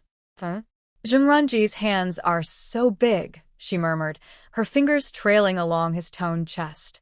One hand rested against his abdomen, moving lazily up and down, tracing from his stomach to his chest, then from his chest back down. She was clearly enjoying the feel of his fur muscles. At some point, she even thought this damn shirt is in the way. She was tempted to slide her hand underneath his clothes. But before she could, thwack! Lin Zhengran flicked her forehead as a warning. Han Wenwen pouted. Zhengranji isn't a girl. What's the big deal if I touch a little? Behave. Lin Zhengran changed the subject. What are we eating tonight? Didn't you say there was more than just chicken cutlets? Han Wenwen looked up at him, but her fingers didn't stop tracing circles on his abs. Yeah, I said there were other options. She began counting with her fingers. Let's see. We have burnt chicken cutlets, expired snacks, and, oh, the most delicious option of all, me. She grinned mischievously. Zhengran Ji can pick anything for dinner. Lin Zhengran didn't even react. He had expected this answer. Still, he played along. Are you sure? Uh-huh, absolutely sure. Then I pick you. But as food, are you properly cleaned? Han Wenwen smugly nodded. Of course. First thing I did this morning was take a bath. So, Zhengran Ji, where do you want to start? Lin Zhengran's gaze swept over her, his lips curling slightly. Let's start with your neck. A dangerous thought crossed his mind. This fox had been restless for too long. Maybe it was time to teach her a lesson. Okay. Han Wenwen sat up, but since she wasn't tall enough, she knelt in front of him instead. Tilting her head back, she exposed her slender, swan-like neck. She even pulled down the collar of her hanfu, revealing more of her delicate, snow-white skin. Here you go, Zhengranji, she said, cheeks slightly flushed. Lin Zhengran didn't hold back this time. Instead of ignoring her teasing like before, he wrapped an arm around her waist and pulled her into his embrace. Huh! A small gasp escaped her lips. His warm breath brushed against her neck, making her body tremble instinctively. No matter how much she loved flirting, no matter how much she pretended to be bold, at the end of the day, she was still a girl who had never been touched before. And at the moment of real intimacy, her body's natural reaction betrayed her. A simple embrace, a slight shift in temperature. It was enough to send waves of shivers through her body. Her heartbeat pounded violently, her breath growing uneven. She lowered her gaze, seeing Lin Zhengran's serious expression, like a predator watching its captured prey. Her face turned completely red. Lin Zhengran studied her reaction carefully. Then, in a low and deliberate voice, he asked, I'll ask you one more time. Are you sure you're ready for this? Han Wenwen's eyes glistened, and she bit her lower lip. Her breathing was erratic, her chest rising and falling rapidly. Turning her head away slightly, she hesitated, her voice soft and almost trembling. I was wrong. Her fingers clenched slightly. Not yet. It's too soon. I'm not ready. She swallowed. And you're not even staying the night. If we really did that, I'd have to sleep alone after, and I'd probably be scared. Her fingers tightened even more. Let's wait for the right time. When you're staying the night, or if you really can't hold back, maybe I can use my hands instead. Her voice was barely above a whisper. Lin Zhengran chuckled, letting go of her waist. He stood up. Go get dressed. I'll take you downstairs to buy groceries. Han Wenwen froze. She looked up at him, her expression stunned.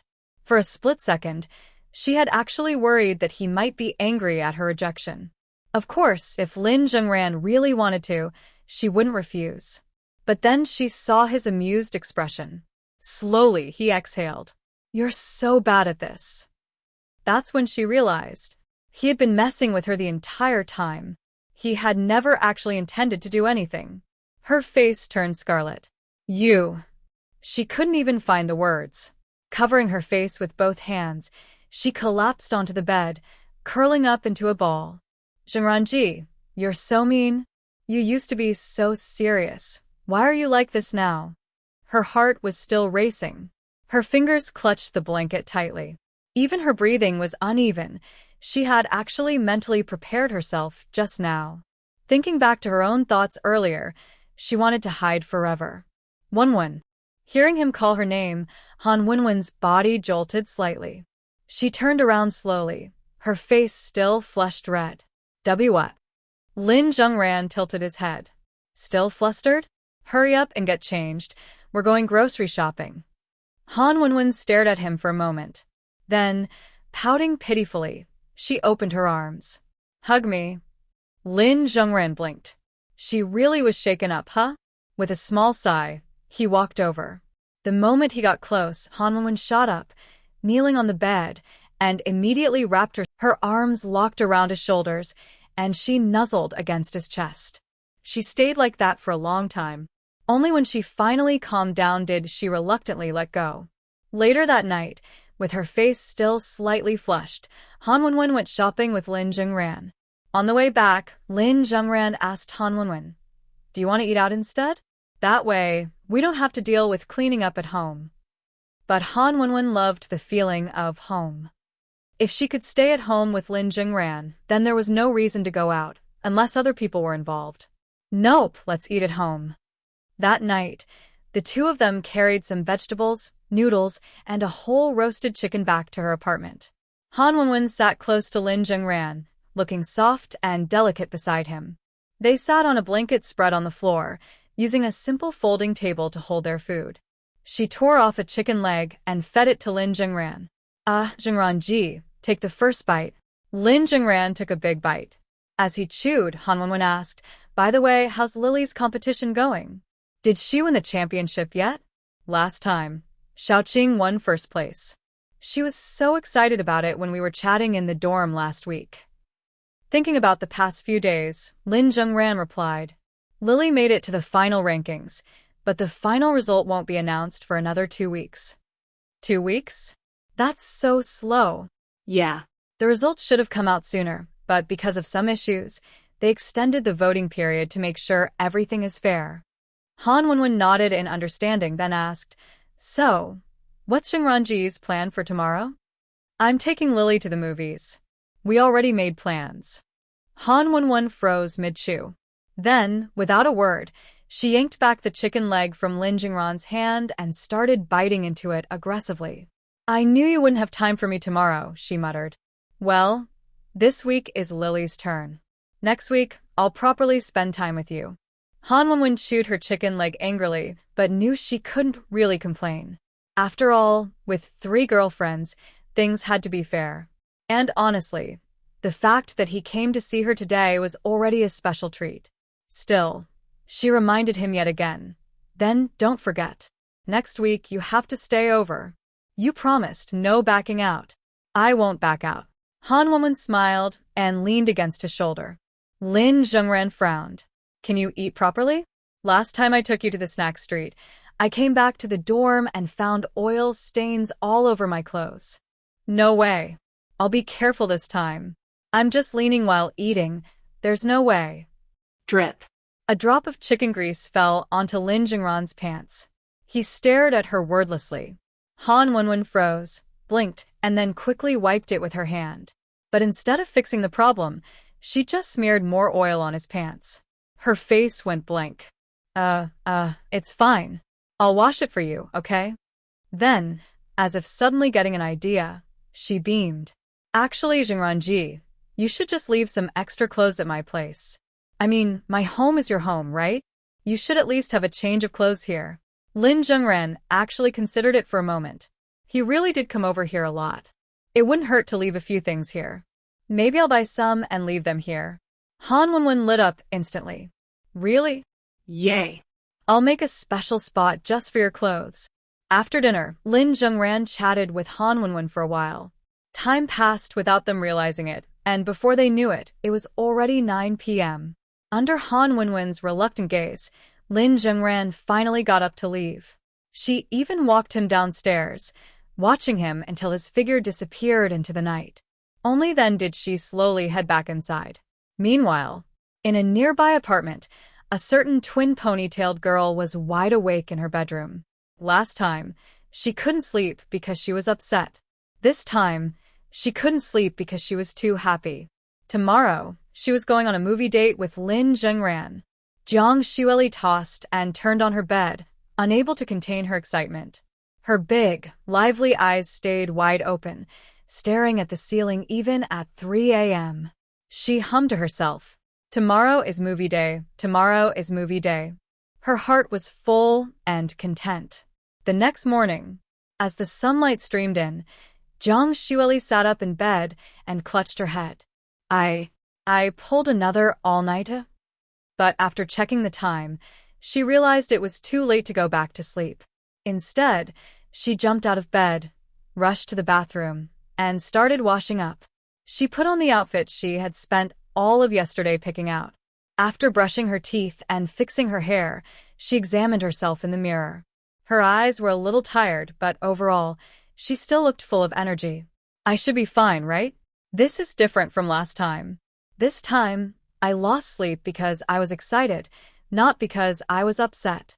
I definitely won't fall asleep during the movie. She nodded firmly to herself.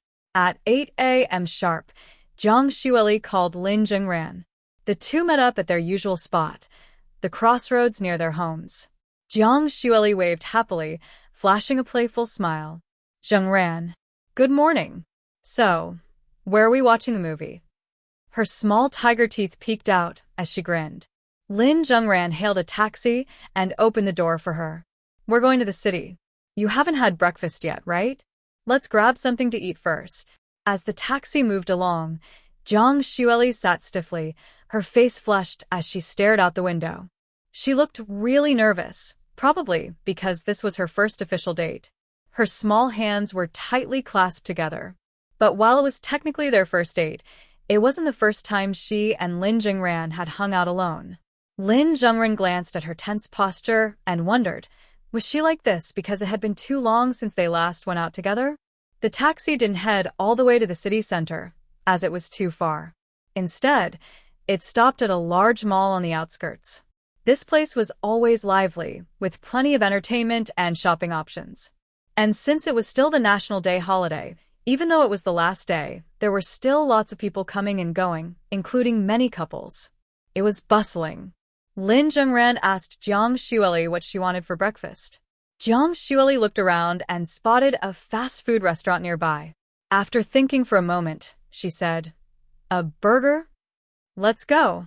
As they walked into the restaurant, Jiang Xueli suddenly suggested, "I'll order." Lin Zhengran didn't object. But just as he was about to watch her place the order, Jiang Xueli panicked and pushed him toward the seating area. "Go sit down. No need to watch me, just go and rest. You don't need me to carry the food? No. If I can't carry it all, I'll call you. Hurry and find a seat before they're all taken." After Lin Zhengran left, Jiang Xueli lowered her voice and asked the cashier, "Do you have any couples meal deals?" The cashier, a cheerful young woman, nodded. Yes. "We recently launched 2 couples meal options. Here, take a look." She slid a menu across the counter and pointed to the section with the couples meals. Jiang Xueli looked at the first option, 2 burgers, 2 chicken wraps, 2 sodas, and a choice of snacks. She frowned. How is this a couple's meal? It was just a regular 2-person meal with a heart symbol slapped on it. Did these people even understand why couples bought special meal deals? Just as she was mentally complaining, the cashier added, "If you choose the first set, you'll also get a free heart-shaped toy." Jiang Xueli flashed her small tiger teeth in a grin, but immediately refused. "I'll check the other one. What am I, a kid?" The second option included 4 burgers, 6 chicken wraps, 1 extra-large couple's drink, and 4 snack items. The highlight of this set was the straw. It was one of those trendy online designs, where 2 straws merged into one in the middle. The moment Jiang Xueli saw it, she was tempted. But this set was more than twice the price of the first one. She sighed. It wasn't that burger places didn't know how to do business. It was that they were too good at it. Damn capitalists. "Does the second set come with any freebies?" she asked. "Nope," the cashier smiled, showing a row of neat teeth. "But the first one does?" Yep. "Fewer people buy the cheaper one, so we include a toy to encourage sales." Jiang Xueli didn't know what to say. But as she thought about that straw, her face turned red. "Fine. I'll take the second set." All right. "Please wait a moment." A short while later, Lin Zhengran was stunned to see Jiang Xueli carrying an entire tray loaded with food, burgers, chicken wraps, snacks, and a huge cup of milk. His eyes widened. "Did you skip dinner last night?" Jiang Xueli blinked. "No, I ate." Lin Zhengran recalled that she had messaged him last night about her dinner, so he knew she wasn't lying. "Then why'd you order so much? Can you even finish all this in the morning?" Jiang Xueli, being her usual tsundere self, wasn't great at lying. Her face turned red as she placed the tray on the table and pretended to be clueless. I didn't realize it'd be this much. I just saw a set meal and ordered it without looking closely. It's fine. I'll eat more so it doesn't go to waste." Before sitting down, She discreetly removed the two-in-one couple's straw from the drink. It would have been too obvious if she left it in. Zhengran, she said, trying to sound casual. I only just noticed the straw after I ordered. It's one of those couples ones. So if you want some, Lin Zhengran had already seen her sneakily hide the straw earlier, so he knew exactly what was going on. He smirked and deliberately teased her. I'm not thirsty. You drink it. Huh? Jiang Xueli was horrified. Then what was the point of her buying this ridiculously big drink? What was the point of this couple's meal? But she still stubbornly said, "Oh, okay. I'll drink it myself then." She plugged in the straw, two separate tips but a shared middle section, and sipped her drink with a pout. She then unwrapped a burger and took a few bites, looking like a defeated puppy. Lin Zhengran took a bite of a chicken wrap and shook his head. Actually, I'm kind of thirsty. Can I have some? You're thirsty? Jiang Xueli's eyes lit up. She put down her burger and excitedly handed him the drink. Here, drink from the other straw. Lin Zhengran took it and drank a couple of big gulps. Jiang Xueli stared at his moving Adam's apple, her gaze fixed. Even though they were using separate tips, the middle section was the same. And she had already drunk from it before. Does this count as an indirect kiss? Her face grew even redder. Lin Zhengran handed the drink back. If you can't finish all the food, we can just pack it up. Jiang Xueli took it, her voice full of suppressed excitement. Okay. She smiled. But don't worry, Zhengran. I'm still really hungry. I probably won't leave much behind. With that, she eagerly gulped more of the drink and chomped down on her burger. Her appetite had returned. Half an hour later, thanks to her enthusiastic eating, there wasn't much left, just one burger and 2 chicken wraps. Though, to be fair, Lin Zhengran had eaten nearly half of it himself. Still, Jiang Xueli was stuffed. She clutched her stomach. Ugh, I ate too much. After breakfast, they sat at the table and checked the showtimes for the romance movie. But there weren't any morning screenings. The first one was at 10:30 a.m. It made sense. Most film festivals wouldn't schedule romance movies first thing in the morning. After all, couples wouldn't wake up early just to watch one. Jiang Xueli saw the timing and asked, "There's no morning screening, so what do we do now?" She already knew this in advance. She had checked last night. This whole conversation was an act, a ploy to extend their date. Today's Jiang Xueli was full of schemes. But Lin Zhengran casually replied, "If that movie's not available, let's watch something else. How about this one? It says it's a groundbreaking Chinese animated film." Even after 2 lifetimes, Lin Zhengran still enjoyed entertainment. He was still a 16-year-old boy, after all. Jiang Xueli liked animated films too. But if they watched this, would they still watch the 10:30 romance movie? She didn't dare ask, since she had offered to pay today, and her money only covered one movie. Plus, Zhengran had already suggested it himself. Okay, she agreed. Hey, Zhengran, doesn't this tagline sound familiar? I feel like I've seen it before. Who knows? Maybe they've had multiple groundbreaking moments. They bought their tickets and headed for the entrance. As they handed their tickets over, the ticket girl suddenly asked, "Excuse me, are you two a couple?" Jiang Xueli's body stiffened. She looked at Lin Zhengran. Lin Zhengran nodded. Jiang Xueli beamed. Yes. We're a couple. The ticket girl smiled. We have a promotion for couples today. If you touch each other's noses, you get a free bucket of popcorn. Jiang Xueli's heart pounded. Really? But we have to do it here? She turned to Lin Zhengran and pretended to hesitate. Zhengran, do you think it'd be embarrassing? But if we don't do it, we'd be losing free popcorn. Lin Zhengran pointed to a sign nearby. Jiang Xueli looked over and saw that the promotion started at 10:30 a.m., right when the romance movie was scheduled to begin. The ticket girl added, "This event only starts at 10:30, so if you'd like, you can come back later for another movie." Jiang Xueli's expression fell instantly. Then why even mention it? What was the point of bringing this up when she definitely wouldn't be able to watch the 10:30 movie? She didn't even have money left. Lin Zhengran noticed her sulky expression, a small smile playing on his lips. He had his own plans. The ticket girl asked again, "Would you two like to buy popcorn and drinks?" Since they had just eaten, they both declined. After getting their tickets checked, they entered the theater. As they approached the screening room, Jiang Xueli suddenly marveled. Wow, so this is what the inside of a movie theater looks like. It's so dark. Lin Zhengran was confused. You've never been to one before? Jiang Xueli shook her head matter-of-factly. Nope. Who would I go with? My parents are always busy, and I usually have singing practice. I don't really have close friends. It's just you. I mean, I only know you. Have you been here before? Lin Zhengran found her response ridiculous. Was this girl experiencing memory loss? You forgot? I took you to the movies last time. You wouldn't stop complaining about how you fell asleep and missed the whole thing. Oh, right. She suddenly remembered. She had literally spent days whining about how she fell asleep and missed the ending.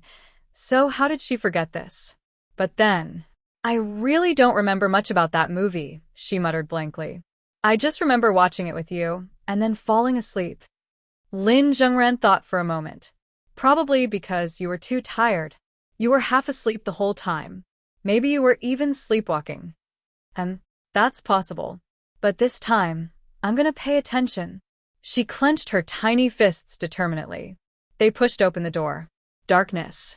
Jiang Xueli hesitated. Zhengran, it's so dark. How do we find our seats? Lin Zhengran reached for her hand. Just follow me. Your eyes will adjust soon. His warm hand clasped hers. In the darkness, Jiang Xueli could barely process what was happening. Her heart pounded wildly. She stared at their barely visible hands, her face burning as she let him lead her to their seats. Lin Zhengran checked the seat numbers before letting go. Here. Jiang Xueli was amazed. How did you find it so fast? It's so dark. It's not that dark anymore. Haven't you noticed? You can see now. She looked around. He was right. Her vision had adjusted. Oh. Did they turn on some small lights? Lin Zhengran smirked. See?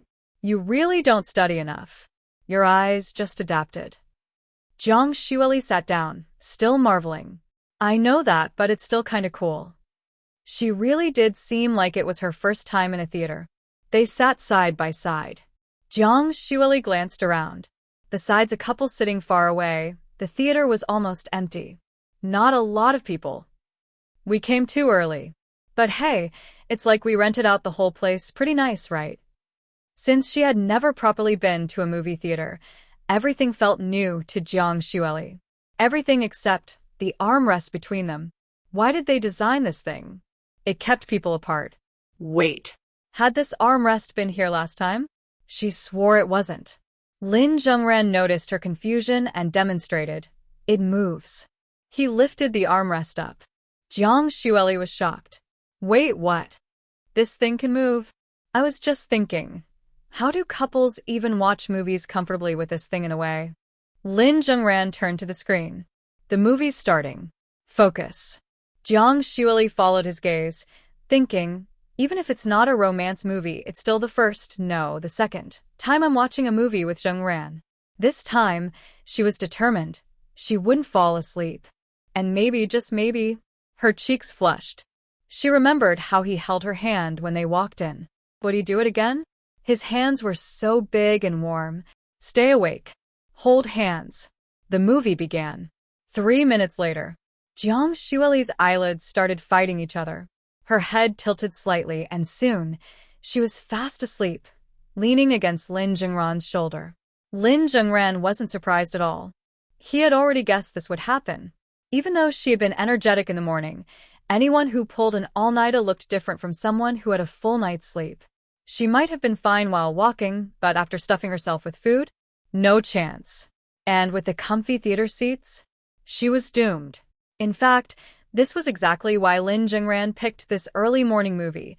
Not to watch it, but so this twin ponytailed idiot could take a nap. That way, she'd be well rested for the 10:30 a.m. romance movie. As Jiang Xueli slept peacefully beside him, Lin Zhengran glanced at her face. He had always thought she was the cutest of the three of them. Qing was playful, but not exactly cute. She was more like a mischievous gremlin. Jiang Xueli, though, was all chaotic energy. She looked different from when they were kids, but some things never changed, like the way she bounced when she was happy, or the way she'd turn her head away stubbornly whenever she got shy.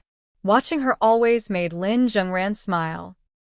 Outside the theater, Jiang Xueli stood in a daze. Where am I?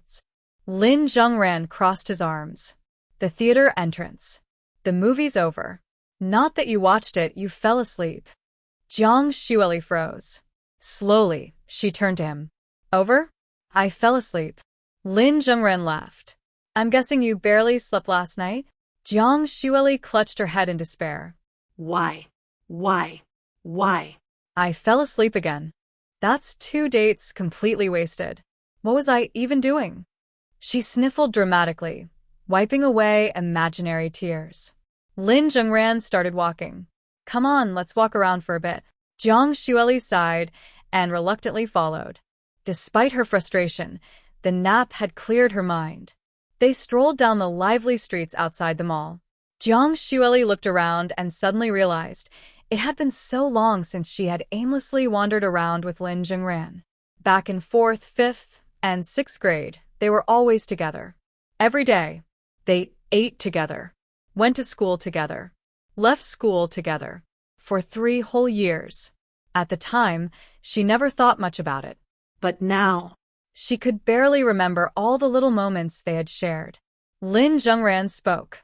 The last time I wandered around with you like this must have been a long time ago. Jiang Xueli looked up at him, her ponytails bouncing with each step. Yeah. Ever since we started middle school, we've never gone out alone together. Not since Qing joined us. It's always been the 3 of us. Lin Zhengran smirked. You've really changed. You're prettier now, and a lot calmer. Jiang Xueli blushed furiously. She shyly murmured, Do you think being with me is fun? Lin Zhengran met her gaze. Yeah. I do. Jiang Xueli beamed, and in that moment, she knew. She was madly, hopelessly in love with him. And then, Lin Zhengran pulled out 2 movie tickets. For the 10:30 a.m. romance movie. Jiang Xueli gasped. You planned this. Lin Zhengran smiled. So, wanna go? Jiang Xueli grinned. You big idiot. Of course I do. Hand in hand, they rushed back to the theater. I'll heat up some water first. After neatly folding Lin Zhengran's jacket and setting it aside, Qing effortlessly filled the kettle with cold water, placed it on the small home heater, and pressed the boil button. The cold water began to warm up, tiny bubbles forming at the bottom. Lin Zhengran, sitting nearby, had already started unwrapping the packaging for their self-heating hot pot. Qing carefully sat down beside him, very close. I can do it, she murmured, voice soft and sweet. You should just rest. Let me handle something so small. It's just unwrapping packaging, no big deal, he replied casually. Qing hesitated, stealing glances at him, like she had something on her mind but didn't know how to ask. Lin Zhengran noticed. Thinking about what just happened with Lily? Her hands paused, then she nodded slightly. You 2 were on a date, weren't you? She asked softly. I remember you saying the competition ended on the 5th or 6th, but today's the 7th. That means today was a date, right? Oh, and I heard from Wenwen that Lily made it onto some ranking list. Sounds impressive. She tried to sound neutral, but her voice was laced with a hint of jealousy. Yeah, she made it to the top 50, so I took her to the city to watch a movie. A movie? Qing pursed her lips. She suddenly realized she had never been to a movie with Lin Zhengran. As if reading her mind, Lin Zhengran asked, Now that I think about it, we've never watched a movie together, have we? How about next time we go on a date, we watch one? The kettle began gurgling, the water inside bubbling. Qing turned her gaze to him. I'd like that. Lin Zhengran reached out and patted her head. Then next time we'll go. Feeling the warmth of his large hand, Qing suddenly gripped his sleeve and, with a small whimper, leaned her forehead against his shoulder. So, she mumbled, you and Lily are together now? She hesitated. How far have you two gone? Lin Zhengran met her gaze. We only held hands today. He Qing's eyelashes fluttered. But didn't she also kiss you? On the neck. Her voice was barely a whisper. Was that your first kiss? Or have you two kissed a lot before? Lin Zhengran placed his hand over her puffy cheeks, smirking. Jealous. He Qing pouted. A little. Today was the first time, he said truthfully. And that sneak attack she pulled, wasn't it the same as what you did back at school? He Qing froze. First time? Hearing that, she relaxed a little. If he had kissed her many times already, she would have definitely cried. She lowered her head, absent-mindedly playing with the fabric of his sleeve, her voice soft. Well, I kinda always knew that you'd end up with both Lily and me. She smiled faintly. After all, we've known each other for so long. And you two have been childhood friends forever. I could see how much you care about her. And I know you really like her. She exhaled. I told myself I could accept it. Her fingers twisted the sleeve in her grip. Because I'm an idiot. Ever since we were kids, I've just done whatever you told me. My brain never really thought about it. She gave a small laugh, then continued, voice barely above a whisper. At first, I wanted to stop you from liking other girls. I didn't want you to be with anyone else. But then I thought if I couldn't stop you, what could I do? She sighed again. I figured at least Lily's a good person. And she loves you too. So, if I had a share, at least I could be her sister. Her voice trembled slightly. But when I saw her kiss you, her grip tightened. I don't know why, but it hurt. Her voice grew even softer. I felt empty. It didn't feel good at all. She took a deep breath. Can you? She looked up at him, her almond eyes pleading. Can you comfort me, Zhengran? Her fingers clutched his sleeve tightly, as if she were afraid he'd disappear. If you say something nice, I'll be okay. I promise. Just say anything to make me feel better and I'll be fine. She sniffled. I can't stay mad at you anyway. Please. Lin Zhengran sighed. Then, he opened his arms. He Qing's eyes widened in shock, but immediately threw her arms around his neck. She half knelt on the couch, hugging him tightly. Lin Zhengran had meant for her to just rest against him, but He Qing, having never hugged a guy before, instinctively clung onto him like in the dramas. This made their bodies even closer. Feeling his warmth, He Qing finally smiled. You're so warm, she murmured. She rested against him, completely at ease. I think this is the first time you've ever hugged me. Lin Zhengran turned slightly, looking at her. You smell different today. Did you take a shower before coming? He Qing's face flushed. She suddenly remembered what Wenwen had told her about body scent. Apparently, when two people liked each other, they could pick up on a unique scent from each other. She nodded shyly. Yeah, since school's starting again. Then she hesitated. Oh, Zhengran, actually, I wanted to ask you something. Not about Lily, something else. She gazed at him seriously. Can you smell a unique scent on me? Lin Zhengran blinked. Huh, you know, she explained. Books say that when two people like each other, they can pick up on a special scent that no one else can smell. I can smell yours, can you smell mine? Lin Zhengran paused. Just 1 second of hesitation. But He Qing panicked. Wait, can't you smell it? Is it just shampoo and body wash? No way. Maybe you just didn't get close enough. Try again. She leaned in even closer, practically pressing her chest against his face. Unlike Lily and Wenwen, He Qing had a much more generous upper body. Lin Zhengran was instantly suffocated by fabric. Hey! Sniff harder, she whined. Lin Zhengran sighed. You don't need to be this close. I can smell it. He Qing's eyes brightened. Really? What does it smell like? Like dairy. A sweet kind of milk. Her cheeks turned pink. Milk? Are you serious? Yeah. Kind of like fresh milk, but with a little extra sweetness. I don't know how to describe it exactly. He Qing thought for a moment. Oh. I remember one time when I was little I spilled milk on myself. My mom said I smelled like milk all day. Could it be from that? Lin Zhengran chuckled. That was years ago. No, it's just your natural scent. She pouted. I don't get it, but do you like it? Lin Zhengran nodded. She beamed, looking completely pleased. Lin Zhengran raised an eyebrow. You said you could smell mine. What does mine smell like? He Qing thought for a second. Like a cool smell. Cool. Yeah, not exactly a fragrance, but it's really nice. Every time we're alone, I just want to be closer to you, so I can smell it more. They both laughed softly. Then, she whispered into his ear.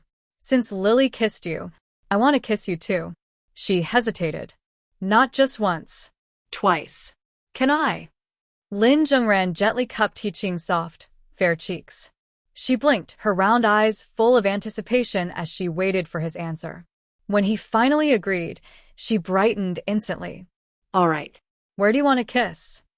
The first one. I want to kiss your neck.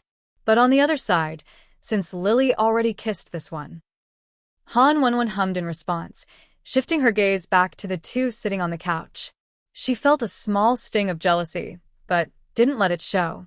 Today, she was wearing a light red sweater paired with a classic pleated skirt. Soon, as winter approached, she'd likely add tights to the look.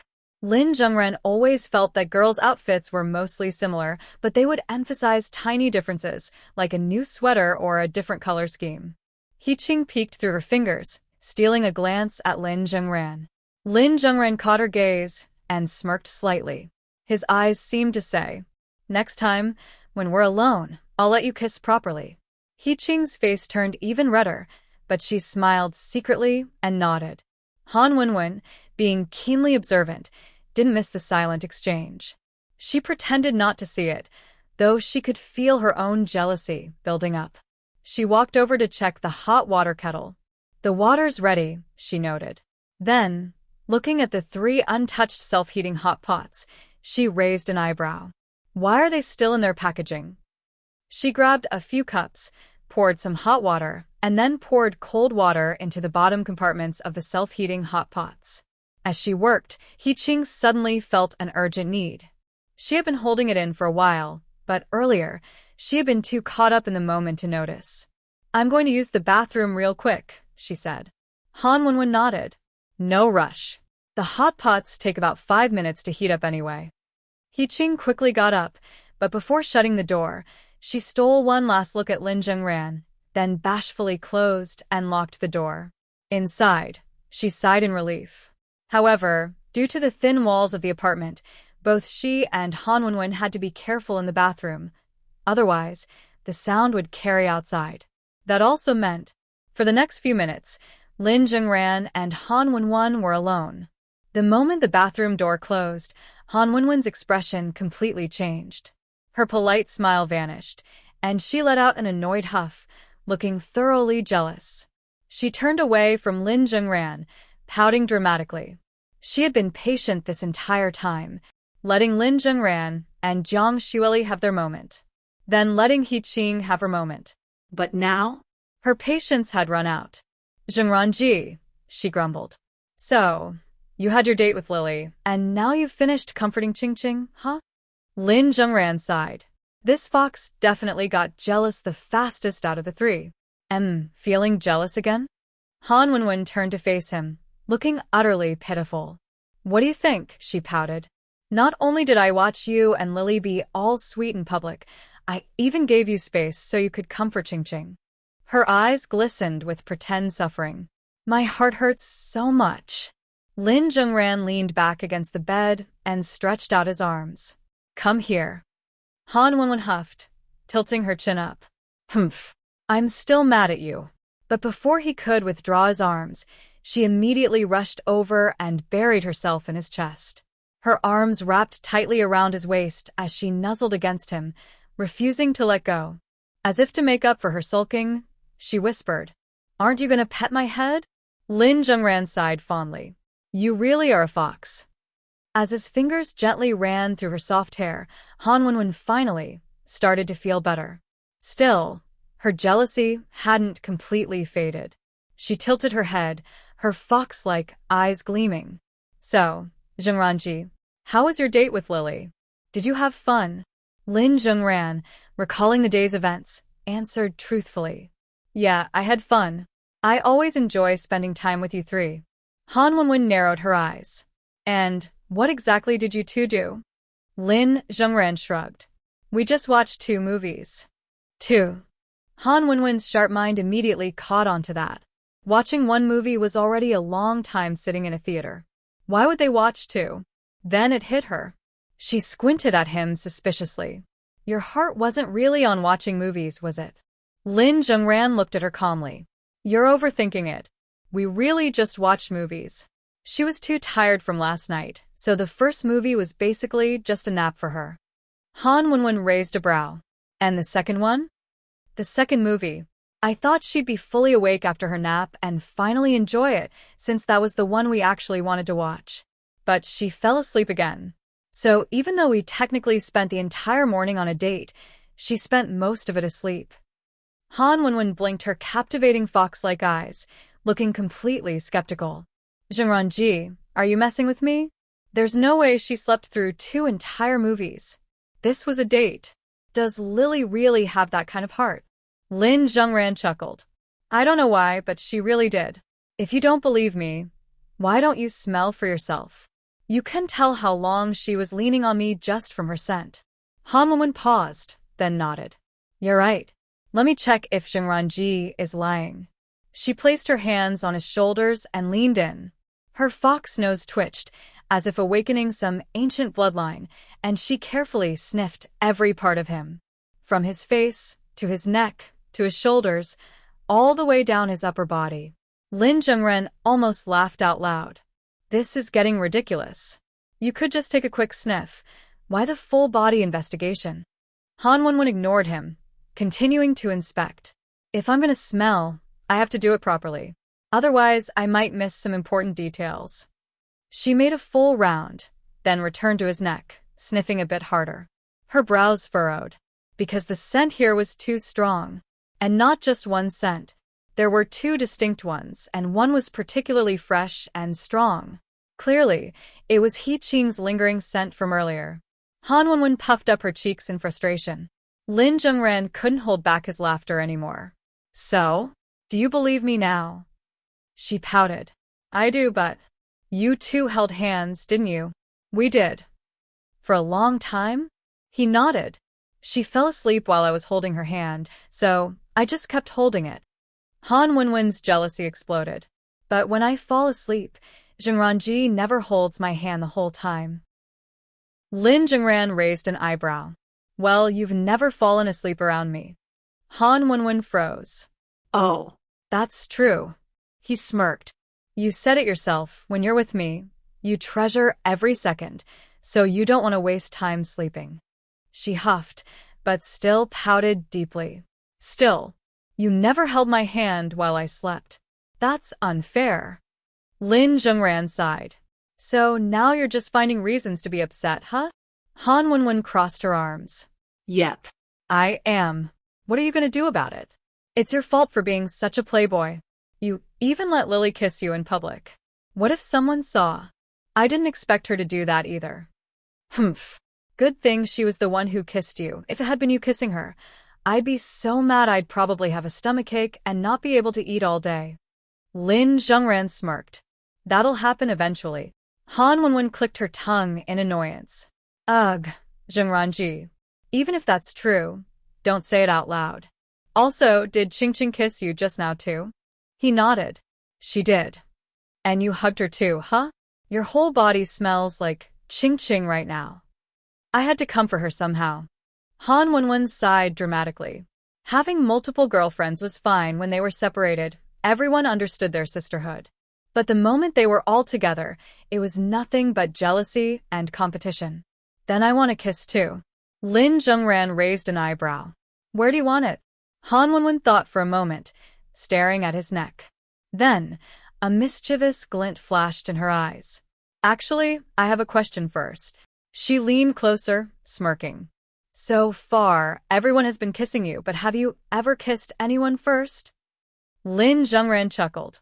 Not yet. Holding hands with you guys is already a recent development. I haven't reached the level of just casually kissing you all. Han Wenwen pouted. Then, I don't want to be the one kissing you. She tilted her head up, their noses touching. I want you to kiss me. She lowered her voice, teasing. Kiss my neck. You can even bite me a little if you want. The little fox brushed her nose against his, rubbing against him like a pampered kitten. Come on, just one little kiss. Please. Lin Zhengran suddenly remembered something. Weren't you terrified of being bitten last time? Han Wenwen grinned confidently. That was last time. Now I'm mentally prepared. She suddenly leaned close to his ear and whispered. Oh, and speaking of that, her voice was dangerously soft, dripping with seduction. Even though my 18th birthday wish is to give myself to Zhengran, that doesn't mean we can't do other things before then. Lin Zhengran's expression shifted slightly. Han Wenwen giggled. I know boys start having thoughts at a young age, she cooed. So, if you ever feel restless, just come find me. She grazed her finger over her lips, her cheeks turning a deep red. I can't do everything yet, but... Her voice dropped to a sultry whisper. I can help in other ways. Lin Zhengran flicked her forehead. Flick. Ow. Han Wenwen yelped, rubbing her head. Lin Zhengran scowled. What the hell have you been reading? Han Wenwen pouted dramatically, pretending to be in pain. Wah, Zhengran is so mean to me, she whined. I was just trying to be a good girlfriend. Lin Zhengran sighed. You're such a little fox. She beamed, her tail practically wagging. Of course, but I'm a fox that belongs only to Zhengran. After speaking, Han Wenwen tilted her head slightly, gently tugging at the fabric of her top, exposing part of her delicate shoulder and graceful swan-like neck. A uniquely alluring scent, one that belonged only to Han Wenwen, floated toward him. Zhengran, hurry up, she whispered. If you take too long, Qingqing will come out of the bathroom. Lin Zhengran wrapped his arms around her and looked into her expectant, slightly bitten lips. She was completely prepared. Then I'm going to bite. This time, he didn't hesitate. Without any warning, he sank his teeth into the soft skin of her neck. Han Wenwen's brows furrowed slightly. For the second time in her life, she felt a sensation like an electric current running through her body. The first time had been when Lin Zhengran held her by the waist. The second was now. She had read in novels before that when a girl was truly touched by the man she liked, her body would naturally react, and that kind of feeling couldn't be faked. She had always been curious. What exactly did it feel like? Last night's moment had been too sudden. She hadn't fully processed it. But this time, the moment his lips and teeth touched her sensitive skin, Han Wenwen shuddered. Her slender fingers dug into his shoulders, her usually sharp fox-like eyes becoming misty. Her heart skipped a beat. For a moment, it felt like something invisible had passed through her body, like she had suddenly lost all strength in her limbs. No matter how mature she acted, reading about something and experiencing it firsthand were two very different things. The bathroom door clicked open. He Qing stepped out. She saw Lin Zhengran sitting alone on the carpet beside the bed. The self-heating hot pots on the table were steaming. And Han Wenwen? She was lying on the bed, facing away from them, her body slightly curled up, clutching the blanket tightly. He Qing blinked in confusion. Wenwen? Why are you lying down? The hot pots should be ready, right? Han Wenwen didn't respond. She was too afraid that if she spoke, her voice would betray her. She simply shook her head. Lin Zhengran spoke up instead. She said she just wanted to lie down for a bit. Let's eat first. He Qing, still a bit confused, sat next to Lin Zhengran and glanced at Han Wenwen. Wenwen? You sure you're okay? We're gonna start eating. Han Wenwen nodded slowly. Seeing that, He Qing turned to Lin Zhengran and lowered her voice. What's she doing? Lin Zhengran looked at Han Wenwen and smirked. This fox always acted bold, but when it came to real intimacy, she was actually the most sensitive. She had been so flustered just from that one bite. She's fine, he said lightly. Just a bit dramatic. She was asking me about you earlier, actually. He Qing's face flushed slightly. What did you say? Lin Zhengran shrugged. Just the basics. She'll probably ask you later too. He Qing giggled softly. Meanwhile, if He Qing had turned her head, she would have seen Han Wenwen's face completely red, her lower lip slightly swollen from biting down too hard. She touched the spot on her neck where Lin Zhengran had bitten her. She could still feel the warmth of his lips lingering there.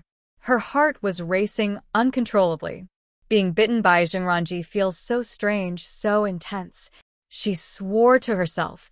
Next time, when it's just the two of them, she would. Han Wenwen was determined.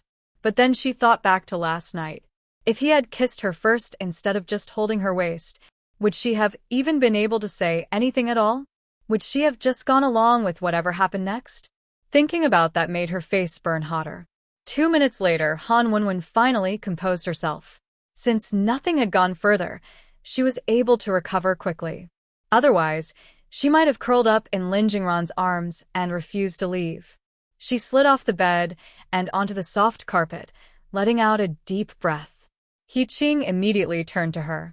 Wenwen. Han Wenwen smiled brightly, her usual playful expression returning. What's up? He Qing tilted her head. I was just wondering why you suddenly lay down earlier. Han Wenwen didn't even think before responding. Oh, no reason. Just felt like lying down. You're not feeling unwell, right? Nope. I'm perfectly fine. He Qing giggled. I do that sometimes too. Randomly lie down for no reason. Han Wenwen grinned. Right? Sometimes you just need to relax. Lin Zhengran, watching the two girls chat, smirked slightly. Han Wenwen was always good at covering things up when she wanted to. But he knew the real reason she had been lying there curled up like that. He Qing, completely unaware, started serving food. Han Wenwen, meanwhile, was still fuming internally. Humph. Next time, I'm definitely getting revenge. She sneaked a glance at Lin Zhengran. He caught her gaze immediately, his eyes glinting as if he knew exactly what she was thinking. Han Wenwen pouted, but quickly smirked back. Just you wait, Zhengranji. Next time, I'm taking the lead. The two best friends exchanged a glance and smiled at each other. He Qing said, All right, let's eat. Everything's ready. As they prepared to eat, Han Wenwen snuck a glance at Lin Zhengran and once again, a soft blush spread across her face. As Lin Zhengran began to open his chopstick wrapper, He Qing's wife-like instincts immediately kicked in. She took the chopsticks from him. I'll do it. Lin Zhengran looked at the little fool in confusion. I can do it myself. He Qing didn't say anything, but the pure look in her eyes practically spoke for her. Why should you do it? I'm your girlfriend. Of course, I should handle these little things. You just sit and relax. Lin Zhengran wondered, who the hell taught her this way of thinking? Before now, he had never noticed how deeply ingrained her housewife-like tendencies were. In reality, He Qing hadn't thought too deeply about it. To her, men were supposed to be the providers, handling the big responsibilities. She wasn't sure how much help she'd be when it came to important matters, so if she couldn't help with the big things, she would at least handle all the small things. She was just naturally wired this way. After unwrapping his chopsticks, she also opened the chili oil packets for him. How much chili do you want? All of it. That much? Isn't that bad for your stomach? Seeing Lin Zhengran's look of confusion, He Qing relented. Fine, but you shouldn't eat too much chili oil. The store-bought kind isn't very good. Next time, I'll bring some homemade chili oil with me. If you want chili, just use mine. Lin Zhengran. Han Wenwen. Han Wenwen's jaw dropped. She was stunned. She had never realized her best friend was this detailed and thoughtful when it came to taking care of someone. Han Wenwen knew she spoiled Zhengran in other ways, like massaging his shoulders or snuggling up to him. But when it came to these small, everyday details, she just wasn't built for it. Meanwhile, He Qing continued preparing Lin Zhengran's food. What about sesame seeds? That's fine. Put them all in. She finished mixing everything for him, then picked up a slice of lotus root and almost brought it to his mouth to feed him. But just as she turned, she saw Han Wenwen watching her with a teasing smirk. Her face turned red, and she quickly put the food back down. It's all ready. You can eat now. If Han Wenwen wasn't here, she definitely would have fed him bite by bite. Lin Zhengran. already used to her silly behavior, simply patted her head. Thanks. Just that simple head pat made He-Ching grin like an idiot. Han Wenwen watched, feeling both jealous and annoyed. She had never been that good at acting like a sweet, obedient girlfriend, but seeing He-Ching like this made her think, maybe she should try? Seeing Han Wenwen spacing out, He-Ching tilted her head. Wenwen, why aren't you eating? Han Wenwen leaned in close and whispered, I don't know how to open these packets either. Should Ching help me too? He-Ching gasped, flustered. Why are you saying that in front of him? He might hear. Han Wenwen clicked her tongue. Wow. So Ching is only this nice to Lin Zhengran? He-Ching nodded firmly, whispering back, well, he's my boyfriend. Of course, I treat him differently. Han Wenwen rolled her eyes. Ugh, traitor. Yup, He-Ching nodded shamelessly. That self-righteous confidence. She definitely picked that up from Lin Zhengran. As they continued eating, He-Ching couldn't stop thinking about how she still owed Zhengran a kiss. When they were alone later, she'd definitely make it happen. As they ate, Lin Zhengran got up to use the restroom. He-Ching immediately noticed that his water cup was empty. She grabbed the hot water kettle and refilled it for him. But as soon as the bathroom door clicked shut, the two best friends locked eyes. A moment of silence. Then, they both burst into quiet giggles. He-Ching, flustered, whispered, What? Why are you laughing? Han Wenwen grinned slyly. What were you two doing while I was in the bathroom earlier? He-Ching's face exploded in redness. She knew Han Wenwen was going to ask this. She quickly covered her burning cheeks. And nothing. We didn't do anything. He was just comforting me because Lily kissed him. Lily? Han Wenwen raised an eyebrow. Didn't you always call her Jiang Xueli before? Since when did you start calling her Lily? He-Ching groaned, burying her face in her hands. I don't know how to explain it. I just started calling her that. Don't ask me why. Han Wenwen smirked knowingly. Sounds like someone's getting too comfortable with the idea of being Zhengran's girlfriend. He-Ching sighed dramatically, taking a sip of her water. Ugh. But honestly, what was I supposed to do? You know what kind of person Lin Zhengran is. Han Wenwen nodded aggressively. Oh, trust me. I know exactly what kind of person he is. He-Ching leaned closer, lowering her voice. Right? So, knowing him, do you really think he was going to let Lily go? She pouted. I didn't stand a chance. If he was dead set on it, what could I do? Fight him? Han Wenwen clicked her tongue. Idiot. Then, she sighed dramatically. Though, I guess I'm just as much of an idiot as you. He-Ching stuck out her tongue playfully.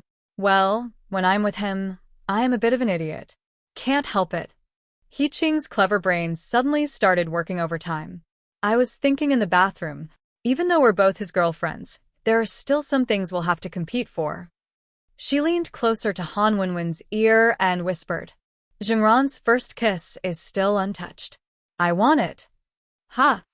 Han Wenwen froze. He-Ching's face turned red, but she stood her ground. What do you mean, huh? If I don't claim it first, Lily will definitely take it. And not just his first kiss. There are many, many firsts that we need to fight for. You saw it today, right? Lily isn't just sitting around waiting anymore. She's way more proactive than before. Han Wenwen was speechless for a moment. But I want all of Zhengranji's first too. So, if that's the case, why does this feel exactly like middle school? Han Wenwen mused. A few years ago, you two were competing to confess to him. Now you're competing for his first kiss? He-Ching blinked, then hesitated. That does sound familiar. But then she shook her head. No. It's different now. Back then, Lily and I were just normal friends. But now? We're sisters. We're the closest we've ever been. But... She bit her lip. Sisters or not, this isn't something we can share. Who wouldn't want to be his first? Han Wenwen narrowed her eyes. Which first are you talking about? First what? Just his first kiss, obviously. Han Wenwen smirked. Oh, just his first kiss? Only his first kiss? You sure? He-Ching turned even redder. Wenwen, don't pretend you don't know what I mean. Han Wenwen stared at her knowingly, then playfully poked her in the stomach. You've changed. Ching Ching, you're getting sneakier. What do you mean? This isn't being sneaky. He Ching, ticklish, giggled and squirmed under Han Wenwen's teasing pokes. Haha, stop it, woman. If you keep messing with me, I'll get revenge. Oh. How? Han Wenwen smirked, wiggling her fingers threateningly. Like this. He Ching lunged at her, tickling her back. The two best friends erupted into laughter, rolling around as they playfully attacked each other. Eventually, He Ching stopped laughing and looked at Han Wenwen seriously. By the way, Wenwen, I had no idea you've been living alone for so long.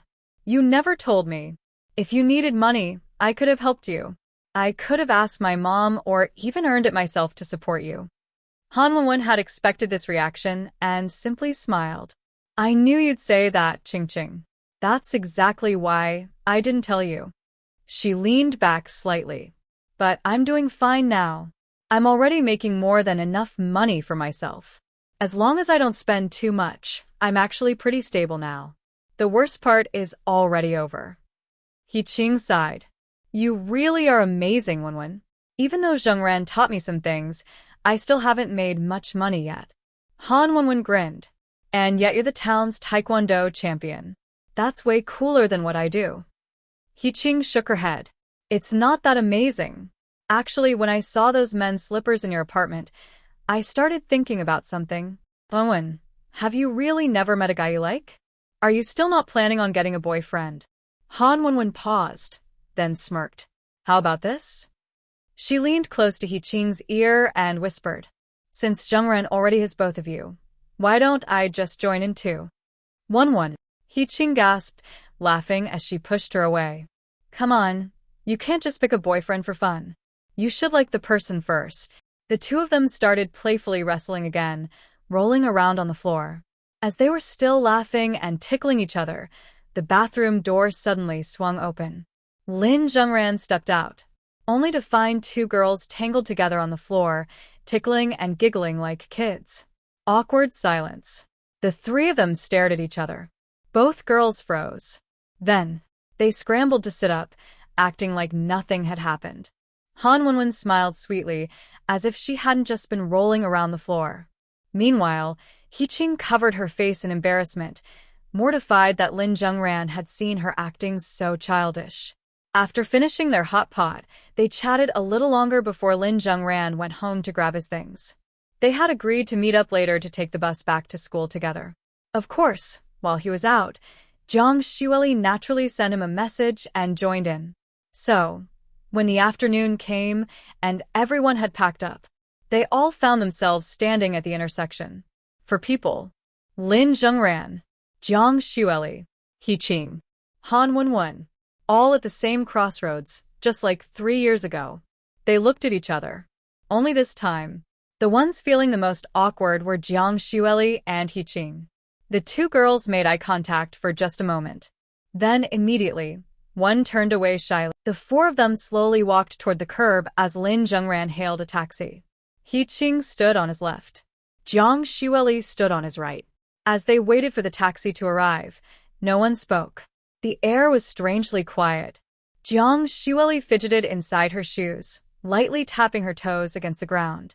Meanwhile, He Ching twisted her fingers together in front of her, her head lowered. Neither of them knew how long they had been standing there before they finally glanced at each other. And then, at the exact same moment, they both spoke up. Zhang Xueli. Ching Ching, what are you doing here? He Ching. Lily, I heard you made it onto the ranking for the music competition? Both girls froze, staring at each other. It wasn't just that they had spoken at the same time. It was that they had called each other by nicknames. They had always called each other by their full names before. Now, it was Lily and Ching Ching. Their faces flushed pink, but then, after a brief pause, they both giggled shyly. And again, at the same time, they answered each other's question. Zhang Xueli looked up, speaking first. Yeah, Zhengran and I entered the competition together, and I made it into the top 50. But the final results won't come out for another 2 weeks. He Ching nodded. Oh, I see. Wenwen rented an apartment here a while ago, and I've been meaning to visit her for ages.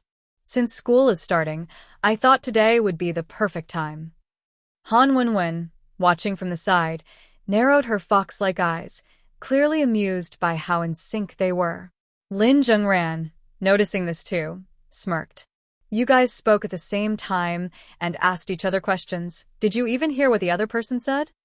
The taxi arrived, cutting off their conversation. Lin Zhengran took the front seat, while Han Wenwen, He Qing, and Jiang Xueli squeezed into the back.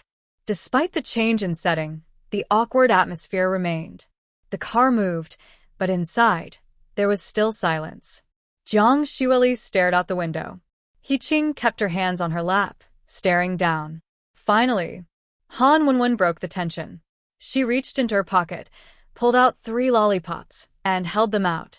Ching Lily, do you guys want some candy? Both girls perked up and took one.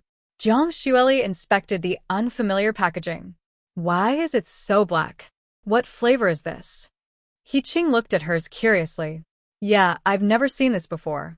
Is it a new brand? Han Wenwen's fox-like grin widened. You'll find out once you taste it. Without thinking much of it, the 3 girls unwrapped their lollipops and popped them into their mouths at the same time. A moment later, their faces twisted in horror.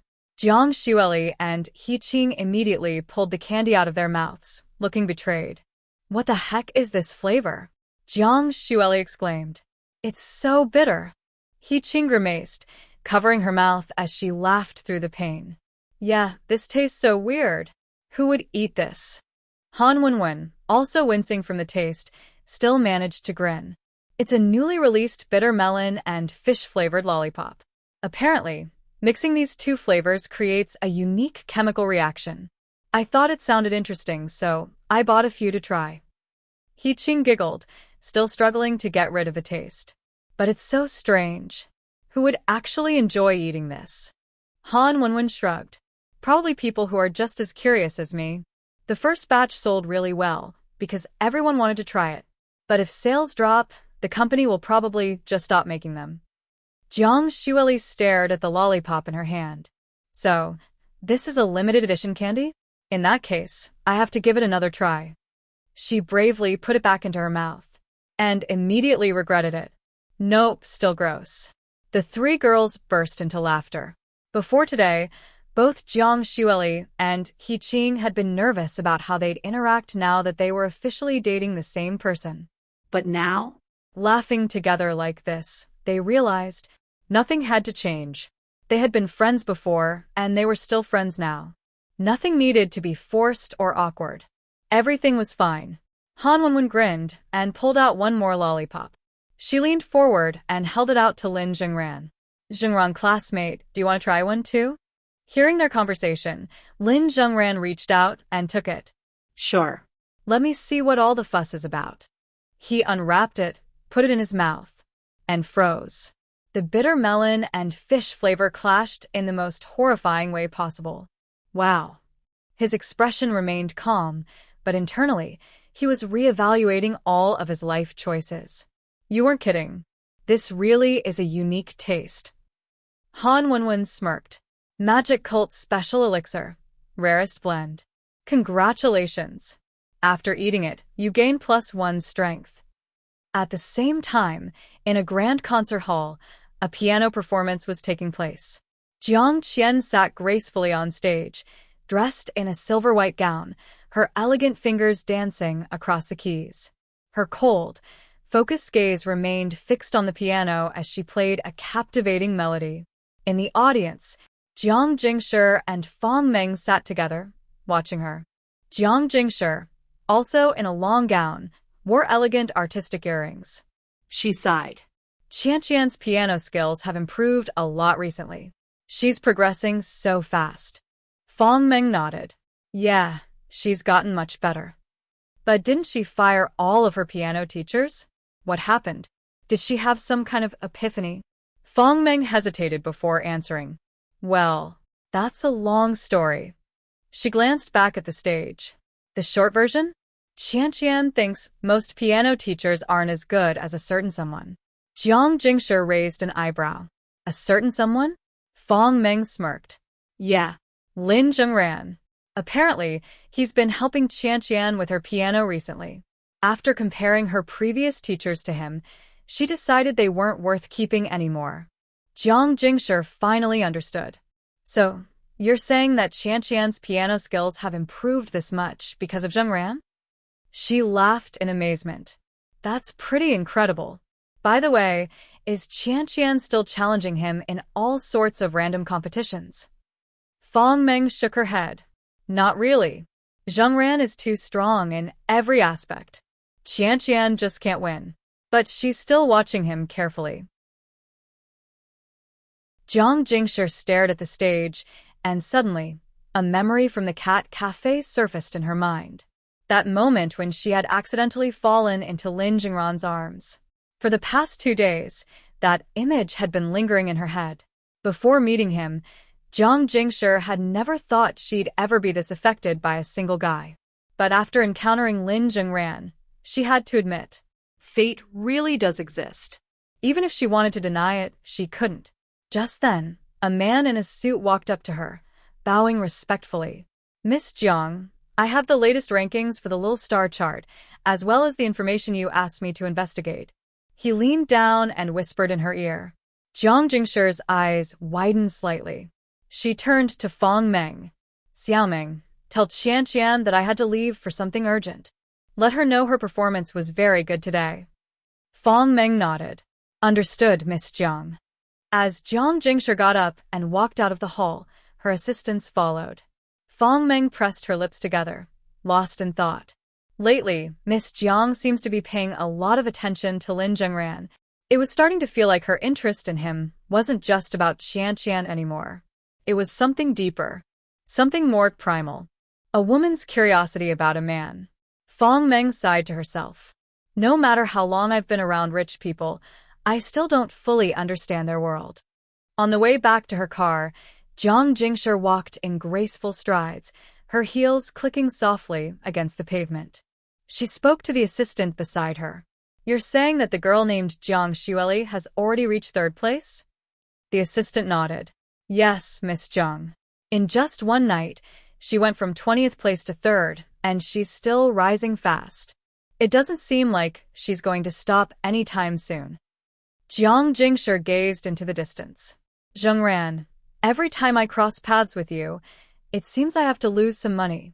She returned to her Rolls-Royce, took out her tablet, and opened the Little Star chart rankings. Only 1 day had passed since the competition began. Because of the scandal involving Jiangcheng, the chart's popularity was at an all-time high. Even the ranking comment section had over 10,000+ messages. The music plays were already in the hundreds of thousands. At the top of the rankings, 1st place, Ping Yifei, one of Jiang Jingshi's signed artists. Plays, 130,000. Votes, 60,000. 2nd place, Chun Li, another of Jiang Jingshi's artists. Plays, 100,000. Votes, 30,000. 3rd place, Jiang Xueli. Song, You Are My Star. Plays, 50,000. Votes, 25,000. Jiang Jingshi frowned slightly. Her play count isn't that high. So why is her vote count this absurdly high? She tapped on Jiang Xueli's song, scrolling through the comments section. It was full of praise. Netizen 1. Damn, I just discovered an absolute gem. Why is such an amazing song ranked so low? Netizen 2. The girl singing this has such a stable voice. I can already tell she's gonna be famous. Netizen 3. This melody is so cheerful, but for some reason it feels kinda sad, like the composer was longing for someone they could never have. I had no choice. I had to vote. Netizen 4. No way. You guys have to be kidding me. This song is so good, and it's only in 3rd place. Let's push it up. Charge. Jiang Jingshi skimmed past most of the chaotic comments, but one thing was clear. The overwhelming positive reception was undeniable. At this rate, even 2nd place wasn't safe anymore. Still, this outcome wasn't too surprising. She had seen Zhengran's influence before. The people he nurtured never failed. Luckily, the 1st place artist was a well-established singer. From the looks of the current vote gap, it seemed unlikely that Jiang Xueli would surpass them, at least not easily. Jiang Jingshi turned to her assistant. You said you also finished investigating new star music, right? The man nodded. Yes, Miss Jiang. We confirmed that the company behind New Star Music is Pancheng Electronics. They worked with Jiang Cheng to create the previous scandal, all in an attempt to generate public attention. He paused before adding, they recently developed a new product, so they likely intended to use this media chaos to boost their sales. Jiang Jingshi chuckled. Pancheng Electronics? Now, that's a familiar name. This wasn't the first time she had dealt with them. Pancheng Electronics was a long-established company in Zidong City, one that had been at odds with the Jiang family for a long time. And, more importantly, they had been investing heavily in music lately. Now that she had entered the scene, they were probably getting nervous. Jiang Jingshi smirked. And after their plan failed, do they have any other moves planned? The assistant shook his head. Not for now. However, I've heard they're taking a strong interest in the Little Star chart. Jiang Jingshi's eyes flickered toward the rankings. Then her gaze landed on Jiang Xueli's affiliated music studio. Something clicked in her mind. She suddenly laughed softly to herself. Zhengran, it looks like we'll be working together again very soon. She set down her tablet and pulled out her phone. She opened WeChat, found Lin Zhengran's chat, and sent him a message. Jiang Jingshi. Zhengran, do you have time to have dinner with me in the next few days? A few moments later, Lin Zhengran. Jiangjia, I'm a student. I have night study sessions. Jiang Jingshi sighed. Right. He's still in school. Lin Zhengran. Is something up? She typed back. Jiang Jingshi. Yes. It's just a guess for now, but I have a feeling Jiang Xueli's music studio might be in trouble soon. Something happened at the studio. Jiang Jingshi guessed and replied, I think it'll be after the new star ranking ends. This is a bit hard to explain over WeChat. We need to find a place to talk in person. Zhengran, let me know when you're free. Your sister is available anytime. Lin Zhengran thought for a moment. How about Wednesday afternoon? I have 2 PE classes then. I'll figure out a way to take a break and meet up with you, Sister Jiang. Alright, then I'll be waiting for your call on Wednesday afternoon. Okay, Sister Jiang. If there's nothing else, I'll stop here. I just arrived at school. After a brief conversation with Lin Zhengran, Jiang Jingshi smiled as she looked at the chat history on her phone. She then turned to ask the person outside the car, What's my schedule like for Wednesday? There's a meeting for a live stream competition. It's about the big event in the second half of the year. Jiang Jingshi didn't hesitate. I remember that meeting isn't urgent, right? If it's not pressing, push it back. I have something more important on Wednesday. Understood, President Jiang. I'll make the arrangements now and reschedule the meeting for next week. Jiang Jingshi nodded. The man hurried off to handle the changes while she stayed in the car, scrolling through the new star ranking on her tablet. Every time she refreshed the page, she saw Jiang Xueli's votes climbing higher. Impressive momentum, she remarked. Over the next 3 days, Jiang Xueli's original song, You Are My Star, performed beyond everyone's expectations. Rankings are usually time-sensitive. Songs don't typically maintain the same growth rate from start to finish. They have peak and low periods. At least, that's how it is for other songs. But Jiang Xueli's track seemed to be playing by different rules. It surged steadily, increasing at a breakneck pace 24/7. In just 2 days, it reached second place. By Wednesday morning, it was aggressively closing in on first. In the girls' dorm on Wednesday morning, Jiang Xueli went about her routine as usual, getting up, brushing her teeth, and freshening up. She slipped on her slippers and headed to the sink, squeezing toothpaste onto her toothbrush and wetting it before putting it into her mouth. That's when she overheard a group of girls chatting excitedly nearby. Have you guys heard that song lately? You Are My Star? It's amazing. I have. I heard it's in some ranking competition and getting super popular. But I've never heard of the singer before. Her stage name is Shui. Is she a new artist? Her voice is so cute. I think she only has this one song. She must have just debuted. Her talent is insane. Jiang Xueli froze mid-brush, her expression shifting from disbelief to shock. At first, she thought they might be talking about someone else's song. But the song title and the stage name were identical to hers. And they even mentioned a ranking competition. That couldn't be a coincidence. Could it be? Jiang Xueli stared at her reflection in the mirror, eyes gleaming with excitement. I'm going viral, she murmured to herself. Sometimes, things go unnoticed until they start. But once they do, Jiang Xueli realized these whispers were popping up everywhere, like they'd been there all along, just waiting for her to hear them. From washing up to having breakfast to heading to class, she kept catching snippets of conversations about her song.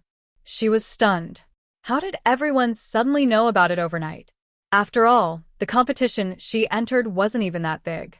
Finding a discreet spot, she quickly pulled out her phone and checked the rankings. Her song was now ranked second. You Are My Star had amassed 650,000 total plays and 230,000 votes, securing the number 2 spot. The gap in total plays between her and the first-place song was still huge. First place had 900,000 plays. But in terms of votes, she was catching up fast. First place only had 270,000 votes. And when she opened the comment section under the number 1 song, she was even more surprised. There were people supporting You Are My Star. The lyrics are great, but it feels like it falls just short of You Are My Star. I think it'll get overtaken soon. If the first-place singer weren't a veteran, they'd probably be losing already.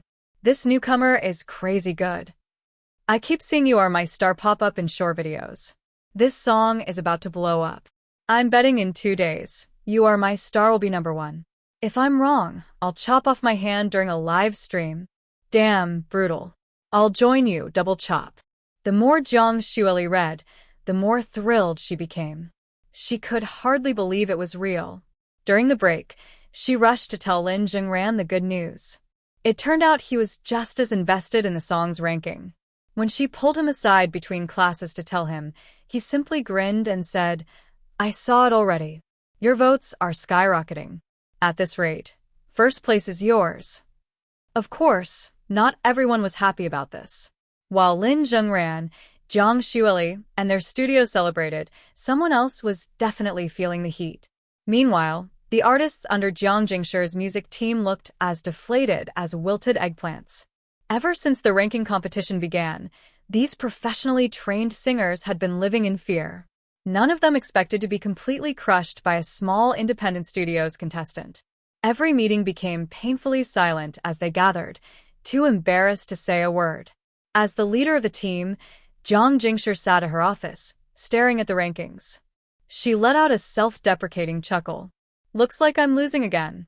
Even a veteran singer with multiple releases is being overtaken by Jiang Xueli, the talent cultivated by Zhengran? What am I supposed to do about the live stream competition in the second half of the year? Leaning back in her executive chair, she sighed. For the first time, I feel like my investments in these teams have been a total waste. By Wednesday afternoon at 1:10 p.m., the rankings updated. Jiang Xueli's song officially surpassed the previous number 1 from Jiang Jingshir's team, making her the new top-ranked artist. And her votes were still rising rapidly. With over a week left in the competition, she had more than enough time to completely dominate the other contestants. The second class that afternoon was Chinese. Lin Zhengran sat by the window, absent-mindedly staring at the campus scenery outside. The weather was nice today. The sunlight cast sharp contrasts on the leaves, making their veins distinct. Although his song was soaring in the rankings, his mind wandered back to the message Jiang Jingshir had sent him on the first day of school. If something really was wrong with the studio, then he might need to move his plans forward. Class monitor, answer this question, the homeroom teacher called out. Lin Zhengran stood up effortlessly.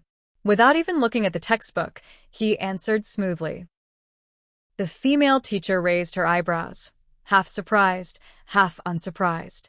Correct. Sit down.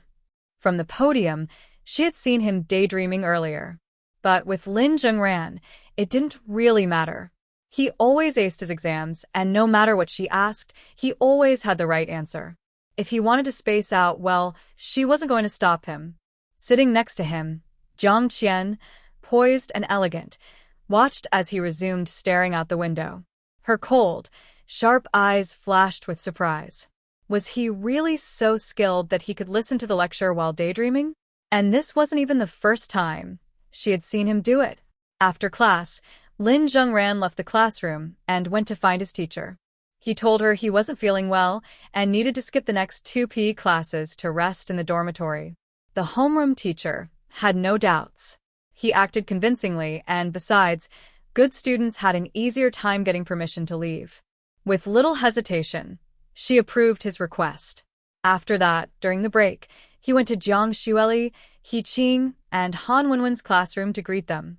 The moment he appeared at the door, all 3 girls came out at the same time. "What's up?" they asked. Lin Zhengran explained, "You 3 don't need to wait for me for dinner at the cafeteria tonight. I have something to do this afternoon." Little He Qing asked, "Where are you going?" "Meeting a friend. So, just eat without me." Before they could ask more, their teacher stepped out and called them back for class. As they returned to their seats, Jiang Xueli and He Qing exchanged curious glances. They were both a little puzzled, but since neither of them had snuck out, they figured it wasn't anything suspicious. After all, Lin Zhengran had plenty of girls around him, but he wasn't the type to meet just anyone one-on-one. Only Han Wenwen frowned slightly, her fox-like eyes narrowing as she watched Lin Zhengran walk away. A friend? She suddenly recalled the last time she had smelled another girl's scent on him. Back then, Zhengran had also said she was just a friend. Could it be her again? Something's fishy. Not long after, PE class started. As the vice monitor and PE class representative, Jiang Qian arrived at the track to take attendance. She quickly noticed Lin Zhengran was missing. When she asked the teacher, she was told he had called in sick. Jiang Qian's expression shifted slightly. "Not feeling well? What's wrong with him?" The PE teacher shrugged. "No idea. His homeroom teacher just said he wasn't feeling well." Fang Meng, who was also curious about his absence, walked over. "Qian, Lin Zhengran isn't here?" Jiang Qian replied. "The teacher said he took a sick leave." "Sick? That's odd. He seemed fine last period." "I didn't notice anything wrong with him either." Jiang Qian trailed off, glancing toward the boys' dorms, looking slightly concerned. Meanwhile, Lin Zhengran had already left the school. The moment he stepped out, he received a message from Jiang Qian. "Jiang Qian, how are you feeling?" Lin Zhengran was confused. What does she mean by this? Another message quickly followed. "Jiang Qian, I took attendance during PE and didn't see you. The teacher said you were sick and resting in the dorms?" Realizing the situation, Lin Zhengran replied, "It's nothing serious. Just a stomachache. Took some medicine, and I'm feeling better now. Jiang Qian, if you're still feeling unwell, I can get a doctor to check on you. Xiaoming knows some medical skills too." Lin Zhengran, No need. It's just a small issue. Thanks for checking in." Jiang Qian, "All right, just message me if you need anything. Consider it my thanks for teaching me piano last time." Lin Zhengran got it. "Thanks." After replying, he looked up and spotted a Rolls-Royce parked by the curb in the distance. Fang Meng knows medical skills? That assistant really is a jack of all trades. The luxury car's driver stepped out and opened the door for him. "Mr. Lin, please get in." Lin Zhengran found the formality a bit excessive, but stepped forward anyway. Inside, Zhang Jingshi was already waving at him from the back seat. She was dressed neatly today, opting for a simple yet elegant outfit instead of something overly glamorous. She smiled warmly, swinging her arm playfully. "Zhengran, little brother, long time no see." Lin Zhengran smiled back. "Indeed, Sister Jiang, it's been a while." He got in, and as the door closed, the car smoothly drove off into the distance. As the car drove on, Lin Zhengran asked where they were headed. Jiang Jingshi replied, "I know a great French restaurant. Their food is excellent. How about I take you there to try it?" Lin Zhengran found this a bit excessive. "No need, Sister Jiang. I came out today to discuss business, not for a fancy meal. Besides, I have to head back in the evening. We can just find a casual place to talk." Jiang Jingshi gazed at him warmly. But last time, We agreed that we still owe each other a meal. True, but a high-end French restaurant like you mentioned must be really expensive. I don't know when I'd be able to pay you back. You already treated me last time. She chuckled. Do we really need to be so particular about that? Then, an idea came to her. All right, let me ask you this. What did you have for dinner last night, Zhengran? Lin Zhengran wasn't sure what she was getting at. Tomato and scrambled eggs. The school cafeteria made it. Was it good? He shrugged. Not really. It's cafeteria food. What do you expect? Jiang Jingshi covered her mouth with the back of her hand, laughing. I figured. How about this? Forget the fancy restaurant. Tonight, I'll personally cook you some homemade tomato and scrambled eggs. Let's just go to my music team's office instead. The driver, who had been silent the whole ride, was visibly surprised. In all the years he had worked for her, he had never seen Jiang Jingshi cook for anyone before. She casually found an excuse for it. Cooking is a hobby of mine anyway, and I make a great tomato and scrambled eggs dish. It's simple and affordable. Of course, if you feel bad about me covering all the costs, why don't you buy the tomatoes and eggs? Lin Zhengran smiled. He honestly didn't care much about what they ate. All right then, that works. Thanks for the trouble, Sister Jiang. It's no trouble at all. She turned to the driver. Take us to the mall. Understood, President Jiang, the driver responded. The car changed direction toward the mall, and the two of them, somewhat absurdly, ended up buying just a few tomatoes and eggs. Afterward, they headed to Jiang Jingshi's music studio. Upon arrival, the studio was bustling with singers practicing and rehearsing. The moment they saw Jiang Jingshi, many stood up to greet her. Good afternoon, President Jiang. Hello, President Jiang. Jiang Jingshi simply nodded in acknowledgement. Walking alongside her, Lin Zhengran took in the layout of the music studio. Compared to the one Jiang Xueli trained at, this place was on a whole different level. For starters, it was at least twice the size. It spanned 3 floors, with elevators and circular staircases on either side. There were personal rest areas, a lounge, and a tea room. Everything was sleek and well-designed. Despite being filled with singers, the soundproofing was excellent. Back at Jiang Xueli's studio, Lin Zhengran could easily hear people practicing even from outside the rooms. While wearing headphones helped to keep sessions from interfering with each other, the noise still bled through.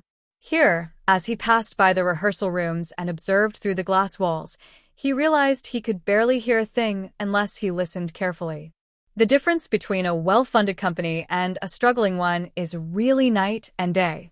Noticing his reaction, Jiang Jingshi gave a slightly embarrassed smile. I've invested a lot more money into this music studio than my Taekwondo ventures. The music industry demands a lot of resources, but even so, one new star ranking was enough to expose our flaws. We're still lacking that final edge. Lin Zhengran offered an honest opinion. I wouldn't say that. Your music team is still top tier. Compared to other studios, they're practically unbeatable. Jiang Jingshi raised a brow. And yet, they still lost to you? Lin Zhengran simply chuckled. Just lucky, I guess. Jiang Jingshi smirked. She didn't believe in luck. Strength is strength. They entered her office, and Lin Zhengran was surprised to find it quite simple. Aside from a water dispenser, a sofa, a desk, and a filing cabinet, there wasn't much else. Before closing the door, Jiang Jingshi gave instructions to her staff. This time, she made sure to emphasize it. Unless it's something urgent, don't disturb me, and knock before coming in. Her employees thought to themselves, as if we'd ever dare not to knock. Still, they nodded in acknowledgement. After shutting the door and drawing the curtains, Jiang Jingshi gracefully retrieved a file from her desk and sat beside Lin Zhengran. I've almost finished investigating everything over the past couple of days. Take a look. Lin Zhengran accepted the file and flipped through it. It contained information on a company called Pancheng Electronics. Jiang Jingshi explained, Pancheng Electronics has been making a big name for itself in the internet industry over the past 2 years. They've been in competition with our Jiang Group multiple times. However, since our company is well established with a solid base of loyal clients, they've faced repeated setbacks. Of course, no one wins all the time. They've scored a few victories here and there, but overall, they haven't gained much from competing with us. Lin Zhengran continued flipping through the pages, stopping when he saw photos of some musicians and former New Star music contestants. His brows furrowed slightly as he processed the information. You mean Pancheng Electronics was behind the previous music competition incident? Jiang Jingshi nodded. That's right. New Star Music, along with Jiang Cheng, the singer under my team, both took money from Pancheng Electronics. Their company has a new product launch coming up, so they likely used the competition to generate publicity and divert attention toward their brand. She added, of course, all of this is happening behind the scenes. There's no concrete evidence proving they orchestrated it. But aside from them, who else would dare pull something like this? One of Pancheng Electronics' vice presidents is known for shady tactics like this. And since their plan failed last time, I've heard they've now set their sights on the New Star ranking. They're probably about to make a move soon. Lin Zhengran carefully examined the profiles of Jiang Xueli and their small-town music studio in the documents. A move? You mean they're planning to take over our studio? Jiang Jingshi smiled and nodded. Most likely. Even though you've already beaten me twice, the truth is, I've never lost this badly before meeting you. You don't have any major resources backing you, but I have both money and connections. Yet I still lost. So, if my team was shocked by the outcome, I bet every other company watching this is just as stunned. Lin Zhengran sighed. It's just that you're too fair, Sister Jiang. If you really wanted to win, you probably had plenty of ways to make it happen. But clearly, you don't resort to those kinds of tactics. Jiang Jingshi couldn't hold back a laugh. Zhengran, you're really giving me too much credit. The world isn't like it used to be. Things on the internet are much more transparent now. No matter how big the Jiang Group is, we're still just the largest enterprise in the city, not some all-powerful force that can do whatever it pleases. Winning by unfair means is the same as losing. And honestly, before I met you, I never thought a team I invested so many resources into could lose like this. She paused, then smiled wryly. I'm getting off track. Regaining her composure, she continued. Anyway, Pancheng Electronics isn't stupid. They'll definitely recognize Jiang Xueli's talent. And considering that your studio has no strong backing, taking over a small independent music studio like yours would be ridiculously easy. They're watching the ranking closely, and I'd say it's only a matter of time before they take action. Lin Zhengran closed the file in his hands. Yeah, and our studio's owner would never agree to a buyout. She's a dreamer. She's been dedicated to discovering and nurturing new talent for years. Even though her team has never been wildly successful, she's never given up. If Pancheng Electronics can't poach Jiang Xueli directly, they'll probably resort to other methods to pressure the studio into handing her over. Exactly. Jiang Jingshi then added, there's one thing I haven't told you before. A while ago, I actually approached your studio's owner about a buyout, too. I even made an offer to acquire Jiang Xueli. Lin Zhengran looked at her in surprise.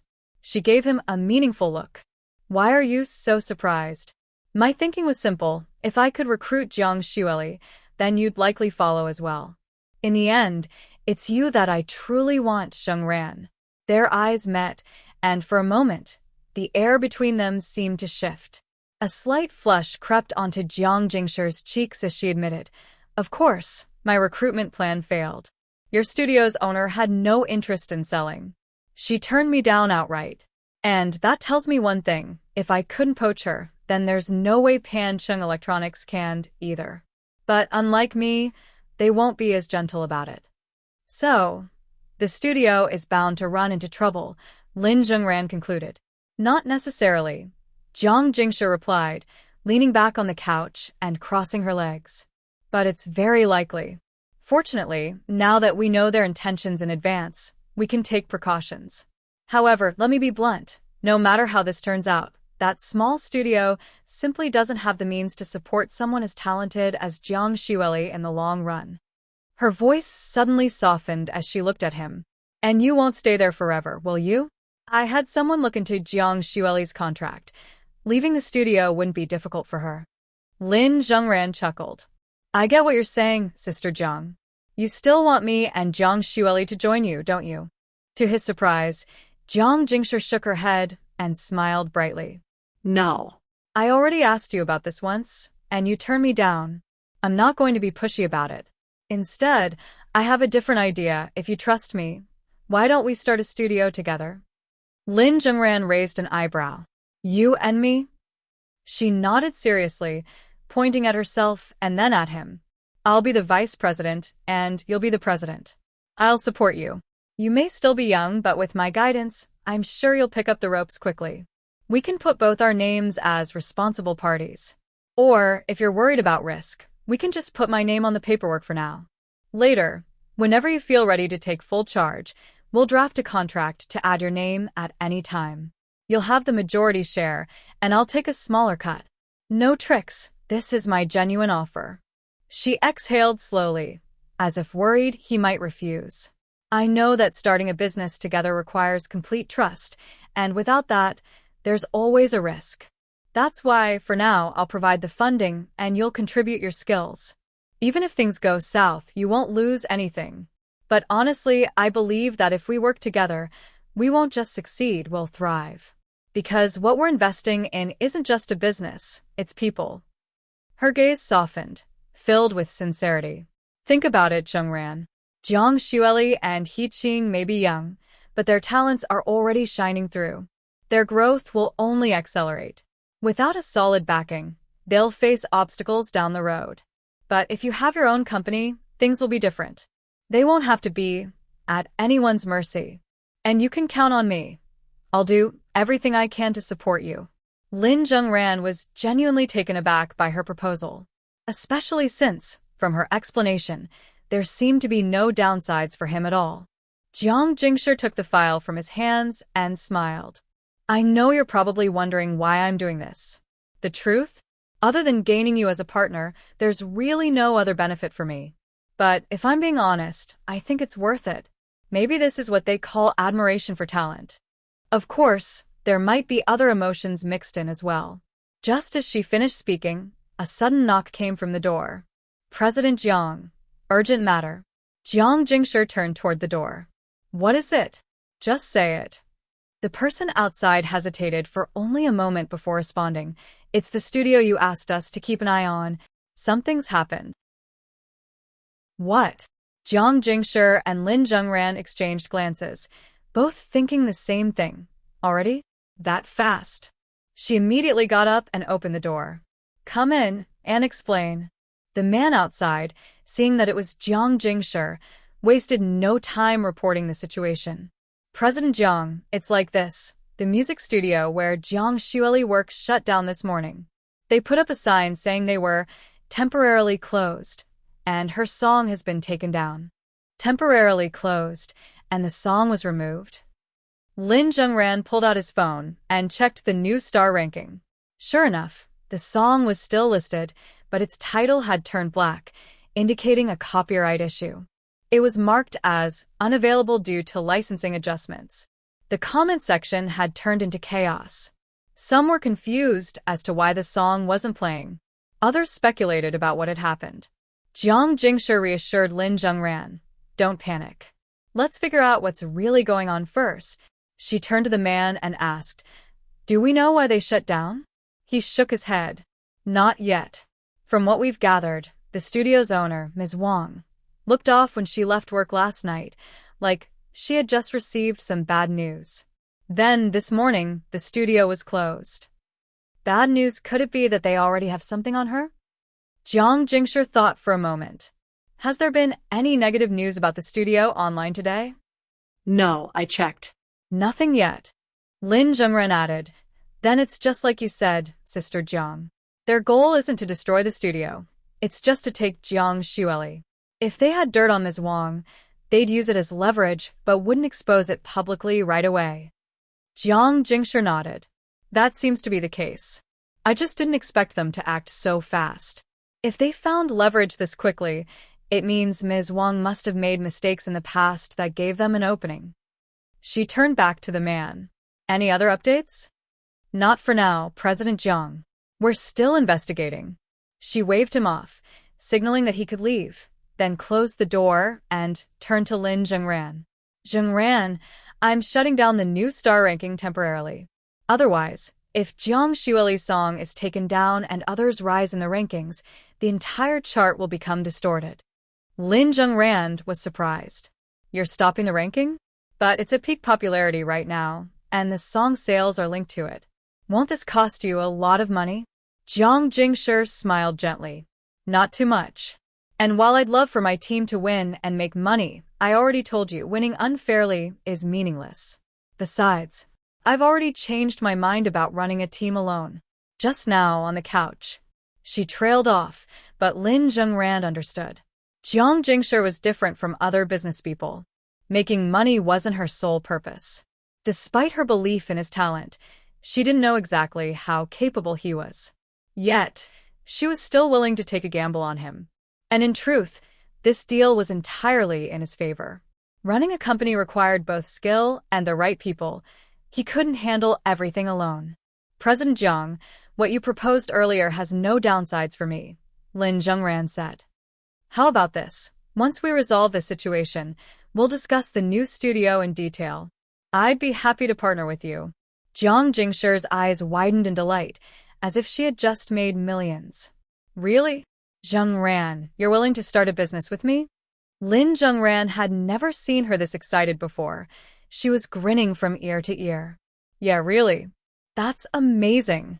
Once this situation is settled, I'll handle all the foundational setup for the company.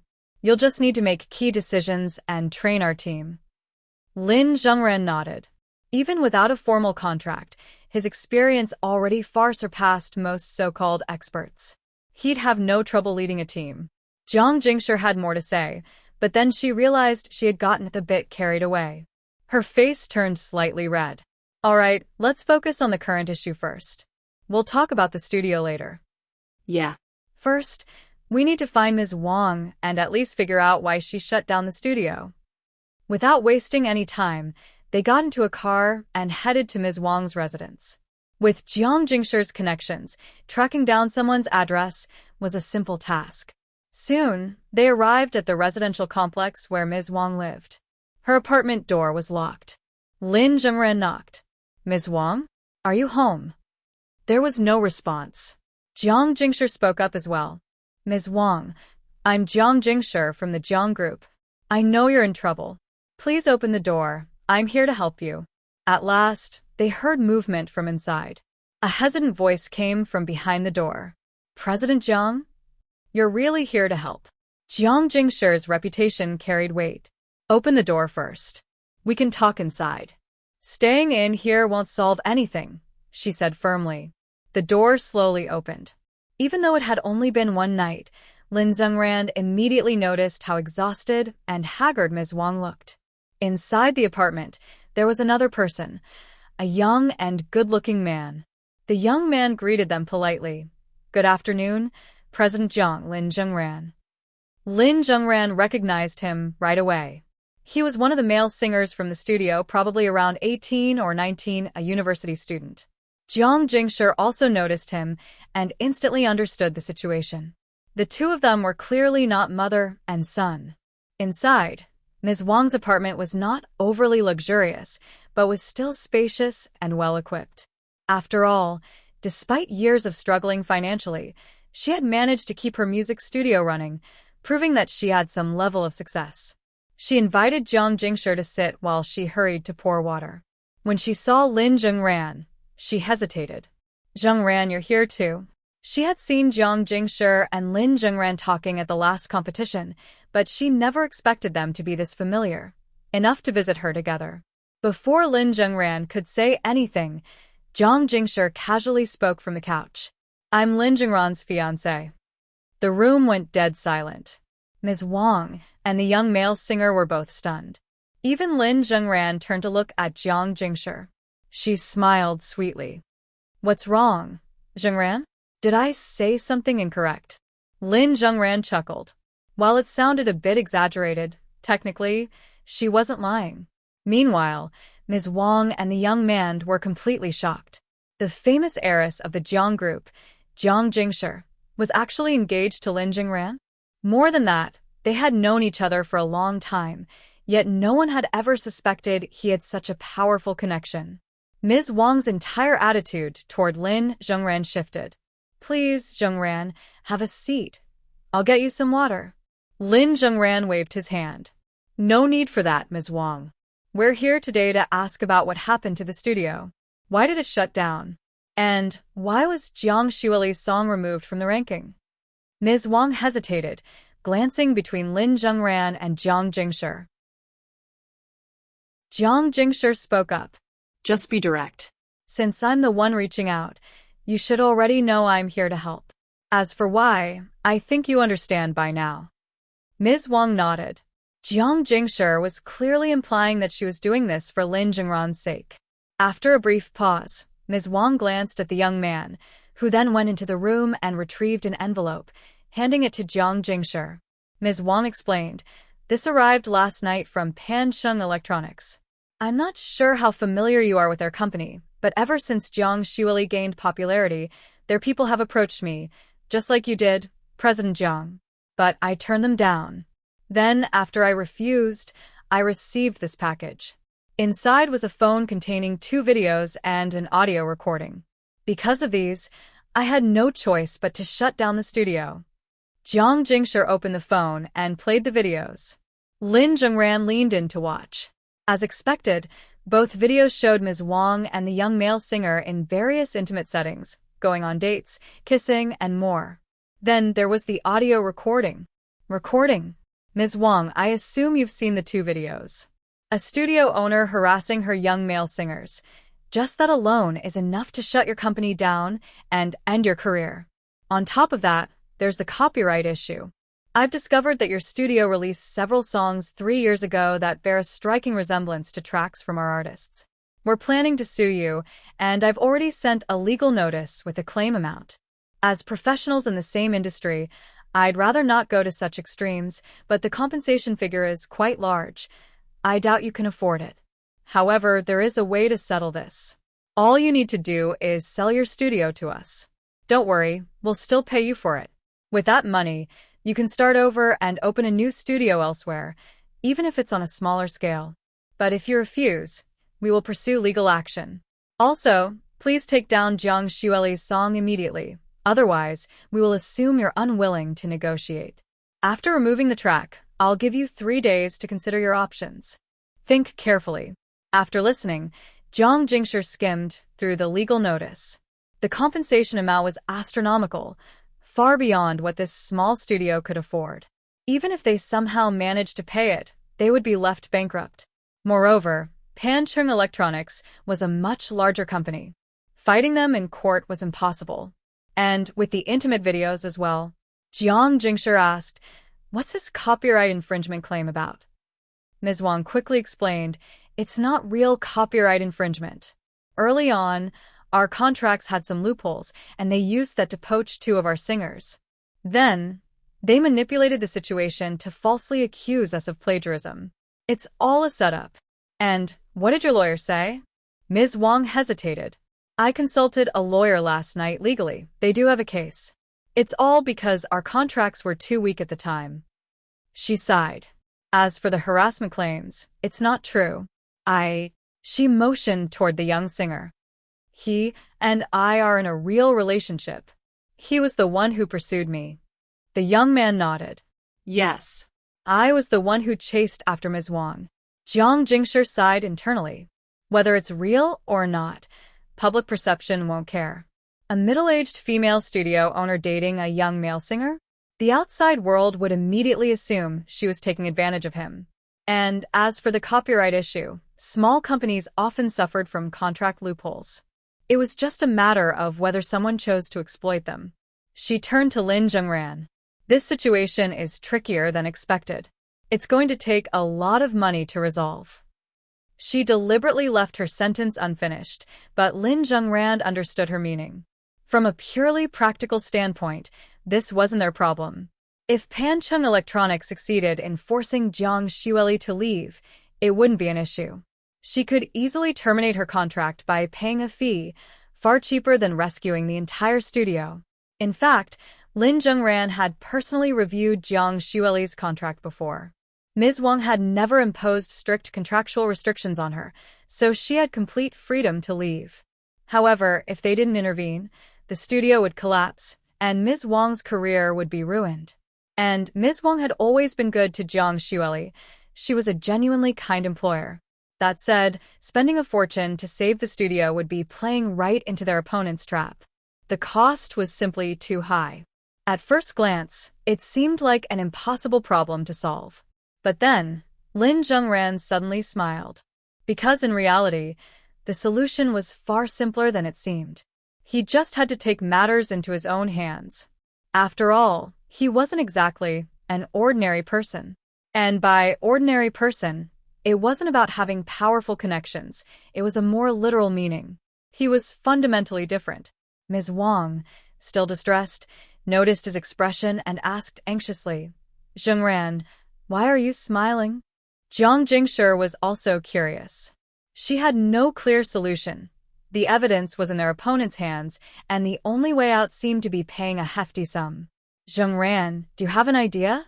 Lin Zhengran handed the phone and documents back to Ms. Wang. "Not really, but now that I know what's going on, I'm sure there's a way to fix it." With that, he and Jiang Jingshi temporarily left. In the Rolls-Royce downstairs, the driver waited outside while Jiang Jingshi turned to Lin Zhengran and admitted, "If I were to handle this, I'd need at least 2 days to gather the funds. The amount is just too large to pay all at once." To her surprise, Lin Zhengran responded, "No need, Sister Jiang. It wouldn't be right for you to pay for this alone. Besides, this isn't your responsibility." She smiled warmly. "Of course it is. If it concerns you, then it concerns me. After all, we're partners now." Lin Zhengran paused before saying, "Let's give it a day. By tomorrow morning, this problem might just solve itself." Jiang Jingshi blinked. "Wait, what? You had a plan back at the apartment, didn't you? What are you going to do?" "You'll find out tomorrow morning," he said with a grin. After returning to school, he requested leave for 2 evening classes. Then, as he stepped outside the campus once more, he glanced at the system panel. The hardest problems can sometimes be solved in the simplest way. All I have to do is erase those videos and get the 2 stolen singers to withdraw their current spirit level. 57 Qi refinement phase. Attributes. Strength. 87 unlocked. Strength never declines and immunity to disease. Stamina. 74 unlocked. Future offspring will be strong, capable of 7 rounds a night. Endurance. 76 unlocked. Lifespan exceeds limits. Increased body durability. Double cultivation efficiency. Affinity with all things. Level 1 beginner affinity. Can quickly master any skill and far surpass normal humans. After reviewing his stats, Lin Zhengran pulled out his phone and looked up the address for Pan Chung Electronics. At first, he thought about taking a taxi. But since he was alone tonight, there was no need to waste money. He stepped into a small alley, placed a hand on the wall, then easily braced himself with his feet, swiftly climbing up between the walls until he reached the rooftop. Standing there, he surveyed the cityscape. Using the rooftops as stepping stones, he took off toward his destination. Back in middle school, he had once arm wrestled with his father to gauge the strength of a normal adult. Starting with almost no force, he gradually increased his strength, analyzing the numbers. At around a strength value of 12, his father couldn't overpower him anymore. Assuming the strongest normal human had a strength value of around 15 to 16, his current 87 strength value didn't just make him 4 or 5 times stronger, it was much more than that. Especially since strength and endurance multiplied each other, his true power was hard to calculate. But one thing was certain, jumping across rooftops was a non-issue. His figure flickered through the night like a blur. By the roadside, a little girl holding her mother's hand suddenly pointed at the rooftops. "Mommy, look. A big black bird just flew past up there." Her mother, puzzled, looked toward the rooftop, but saw nothing. "A big black bird? There aren't any big birds in the city, just sparrows." "Sparrows? Mommy, what's a sparrow?" "They're the little birds you see in the trees." The little girl let out a thoughtful, then looked back at the now empty rooftop. but that bird looked really big. Her mother chuckled. Maybe it was just an airplane flying by. It's late at night, after all. Maybe. The little girl soon lost interest, swinging her mother's hand as they continued walking. Meanwhile, Lin Zhengran darted through the urban skyline and arrived at Pancheng Electronics headquarters in just 10 minutes. He perched on a rooftop, observing the 7-story building. Only a few offices still had their lights on. Most employees had already left for the day. This wasn't a major metropolis where everyone worked late into the night. Lin Zhengran scanned the security guards and surveillance cameras outside the building. The guards weren't a problem, but the cameras were annoying. Fortunately, he had affinity with all things. With a simple program, he could disable the cameras for about 30 minutes, just enough time. He descended from the rooftop, carefully using the building's structure to climb down with ease. Then, he found an electronics store that was still open and walked inside. He bought a USB drive, handed the store owner some extra cash, and asked for a custom program. The owner, curious, asked, "What kind of program?" Lin Zhengran casually made something up. "A game software." The owner, intrigued, agreed to let him use a computer. Sitting down, Lin Zhengran opened the coding environment. Immediately, his affinity with all things activated. At level 1 affinity, he could instantly gain the equivalent of 40 to 50 years of programming expertise. Hacking a simple surveillance system was child's play.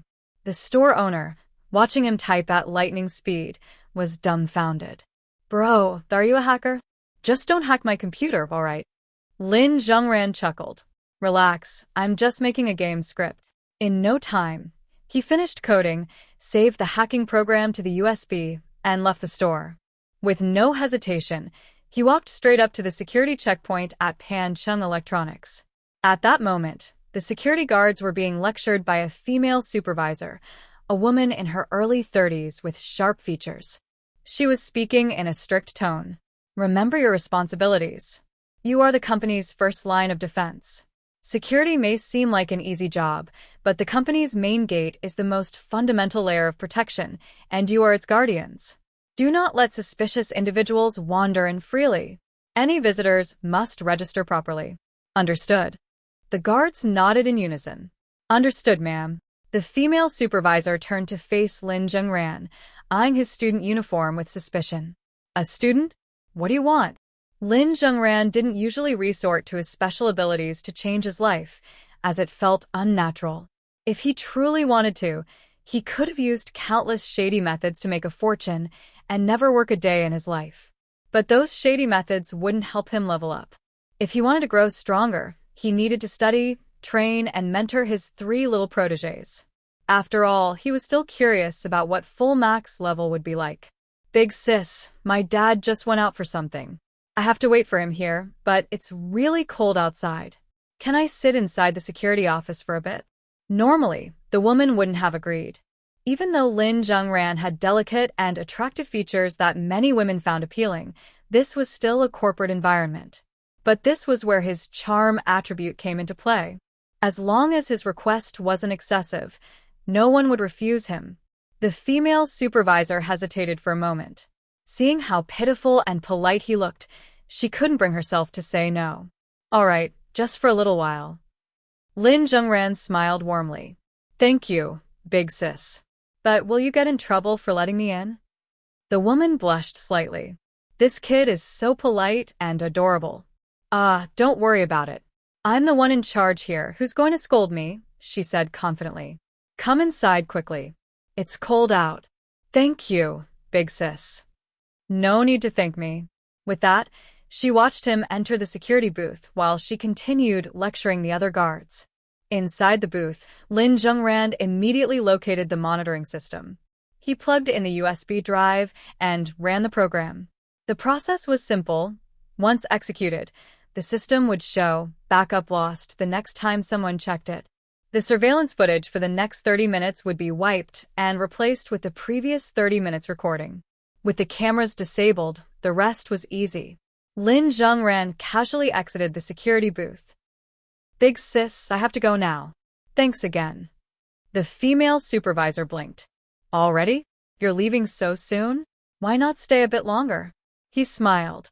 No need, big sis. My dad just texted me that he's on his way, so I have to go. The woman beamed. All right. Be careful on the way home, little brother. Got it. After leaving the booth, Lin Zhengran moved to an empty section of the perimeter wall and easily scaled it. Once inside, he casually walked through the front entrance of Pancheng Electronics headquarters. Since the CEO's office was always on the top floor, he headed straight for the stairs. Whenever an employee working overtime passed by, he would simply step aside and blend into the shadows. Once the hallway was empty, he continued upward. On the 7th floor, outside the vice president and CEO's offices, it was completely deserted. The real corporate workers were still pulling late hours, but the higher-ups had already gone home. Typical. Remembering what Jiang Jingshi had said, Pancheng Electronics' shady dealings were mostly orchestrated by one particular vice president. So, he started with the VP's office. The vice president's office had a simple key lock. Wearing gloves, Lin Zhengran pulled out a thin metal wire from his pocket. Affinity with all things activated. With the equivalent skill of a 40-year veteran locksmith, he quickly picked the lock and entered. With no surveillance cameras, he could do whatever he wanted. No one would notice.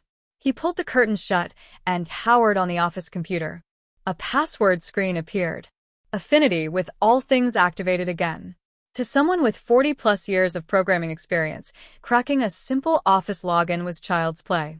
After bypassing the password, he searched for video files.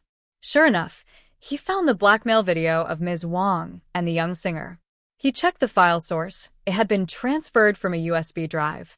A USB drive? That meant it had to still be somewhere in this office. Step 1. Delete the video from the computer. Then he searched through locked cabinets. With another quick pick of the lock, he found several USB drives, but none contained the right file. His eyes landed on a small safe inside the cabinet. Unlike normal locks, a safe couldn't just be picked open. He tried anyway, no luck. That left the simplest and most direct solution: brute force. Taking a deep breath, Lin Zhengran gripped the safe door like he was holding an apple and ripped it apart with his bare hands. The high-end security safe groaned and creaked under the pressure until it completely bent and tore open. He accidentally used too much force. The entire safe snapped in half, sending its contents flying across the room. Lin Zhengran sighed and started sorting through the mess. Finally, he found 2 USB drives. Checking them, he confirmed one of them contained the original blackmail video. The other USB was completely encrypted, holding an unknown set of files. Might as well take it. He stuffed both USB drives into his pocket. Then, he turned to look at the twisted remains of the safe. Yeah, there's no fixing that. So, he simply crushed it into a ball and set it aside. Now that the blackmail video was destroyed, half the problem was solved. But there was one more issue: the 2 singers who sued Ms. Wang's studio. Lin Zhengran searched the VP's documents for recent employee records. Since he never asked Ms. Wang for their names, he sent her a quick message. She replied immediately, providing their names. She also asked, "Zhengran, did you and President Jiang figure something out?" He responded briefly, "Don't worry, Ms. Wang. There's always a way." But Pancheng Electronics only gave us a few days to decide. It's fine. I have things to do, so I'll talk to you later. He put his phone away and continued searching. Once he found their employment records, he also discovered their home address. And they lived together. Even easier. Since they were suing for plagiarism, Pancheng Electronics must have already signed contracts with them. Otherwise, they could back out any time. Digging through the VP's safe files, he found their contracts. Everything was coming together too perfectly. Clearly, the VP never imagined that someone would break into his office in the middle of the night, rip apart his safe, and steal the blackmail files and legal contracts. This guy was way too careless. With everything he needed, Lin Zhengran secured the USB drives and contracts, exited the office, and locked the door behind him. Then, he casually walked downstairs, jumped over the perimeter wall, and headed toward the front gate. Before leaving, he tossed the crumpled remains of the safe into a garbage bin outside. It landed with a loud thud. Damn, that thing was heavier than I thought. Pulling out his phone, he checked the map. Next stop, track down those two singers. Once I deal with them, this whole problem is solved. He stretched his arms. Too easy. Didn't even take 10 minutes. The next morning, as the sky gradually brightened, Liu Yong, the vice president of Pancheng Electronics, arrived at the company by car. At the entrance, the garbage truck was making its scheduled bi-weekly collection, operated by sanitation workers who mechanically lifted the bins, dumping their contents into the crusher. A loud, crunching noise echoed from the truck. The sound resembled scrap metal being crushed because it was. Last night, the remains of the safe that Lin Zhengran had destroyed had been thrown into one of those bins. Liu Yong ignored the workers and drove into the parking lot. At the entrance, a security guard greeted him. "Good morning, Director Liu." Liu Yong briefly paused. "Everything all right last night?" The guards reported back. "No issues, Director Liu. Everything was normal." Good. Liu Yong had only asked out of routine. Pancheng Electronics was a well-known company. Even if there were thieves in the city, it was unlikely they'd bother with a corporate office. Besides, there wasn't anything worth stealing. With that, Liu Yong parked his car and entered the corporate building. Along the way, he greeted several employees before taking the elevator up to the 7th floor, where his office was located. He unlocked his office door with his key and stepped inside, humming a tune. As he sat down at his computer, he casually checked the new star ranking, letting out a cold sneer. That pathetic studio won't last another day. I bet they'll call me today, begging to make a deal. After all, the evidence I have is more than enough to bury them. He powered on his computer, navigated to the blackmail video file location, and froze. The file was gone. At first, he thought he had simply clicked the wrong folder, so he closed and reopened it. Still nothing. A faint sense of unease crept up his spine. He sat up straight, his expression tense, and searched for the file name directly. No results. He tried again. Still nothing. What the hell? How did my files disappear? This damn computer lost my data? He cursed under his breath, slamming his desk in frustration. Fortunately, he still had the USB drive with the original file. Getting up, he pulled out his office keys and walked over to his filing cabinet. He opened it and reached for his safe to retrieve the USB. Except, the entire safe was gone. Huh. Liu Yong stood frozen, his eyes widening in disbelief. For a moment, he thought he must be seeing things. He rubbed his eyes, took a deep breath, and looked again. The safe was still missing. Where the hell is my safe? His mind went blank. The first thought that crossed his mind wasn't that he had been robbed. Because a safe, a big, heavy metal safe, wasn't something that could just be stolen. This was his personal office. Even if someone broke in, who could have moved a damn safe without anyone noticing? Feeling a growing sense of dread, Liu Yong grabbed his phone and called the administrative department. "Hello, admin? Did anyone enter my office yesterday? Where the hell is my safe?" The admin officer sounded just as confused. "Your safe? We don't know anything about that." No one touched anything in your office. How the hell does a safe just disappear? It had a ton of valuable documents inside, confidential ones. I swear, Director Liu, no one touched it. Besides, a safe isn't something that can just go missing. Maybe I should check the surveillance footage. Right, the cameras. Hurry up and check. Got it, please hold. After hanging up, the admin officer cursed under his breath. Damn crazy boss. Who the hell would steal a whole damn safe?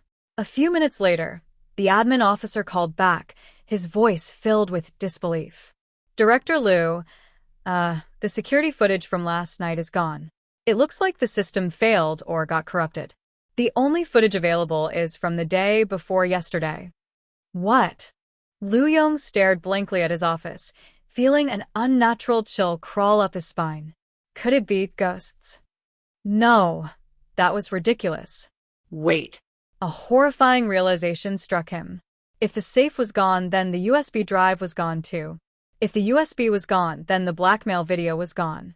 Which meant he had lost all leverage over the music studio. His hands trembled as he frantically pulled out his phone and dialed the numbers of the 2 singers he had recruited. If he couldn't use the video, he could still rely on their testimonies and the lawsuit. But no one answered. His calls went straight to voicemail. A bad feeling began sinking deep into his gut. Something was very, very wrong. Meanwhile, that morning, Lin Zhengran took another day off and met up with Jiang Jingshi. The two of them, along with Ms. Wang and the young male singer, were currently standing in the storage warehouse of Jiang Jingshi's music team. But the 4 of them weren't alone. In front of them stood 2 people. The very same 2 singers that Pancheng Electronics had recruited. The ones who had betrayed the music studio and falsely accused Ms. Wang of plagiarism. Jiang Jingshi and Ms. Wang exchanged glances. Then, Jiang Jingshi turned to Lin Zhengran. What the hell is going on? Why are they here? None of them had an answer. But this morning, when Jiang Jingshi and Lin Zhengran arrived at the studio, they heard strange noises coming from the warehouse. When they went inside to check, they found these 2 just standing there, completely confused. So they immediately called Ms. Wang over. Now, Ms. Wang looked at them in utter disbelief. This makes no sense. The 2 men, pale-faced and trembling, stared back at Ms. Wang. Ms. Wang didn't hesitate. Why the hell are you 2 here? One of them shook his head frantically. We don't know. When we woke up, we were already locked in here. The fear in their eyes was real.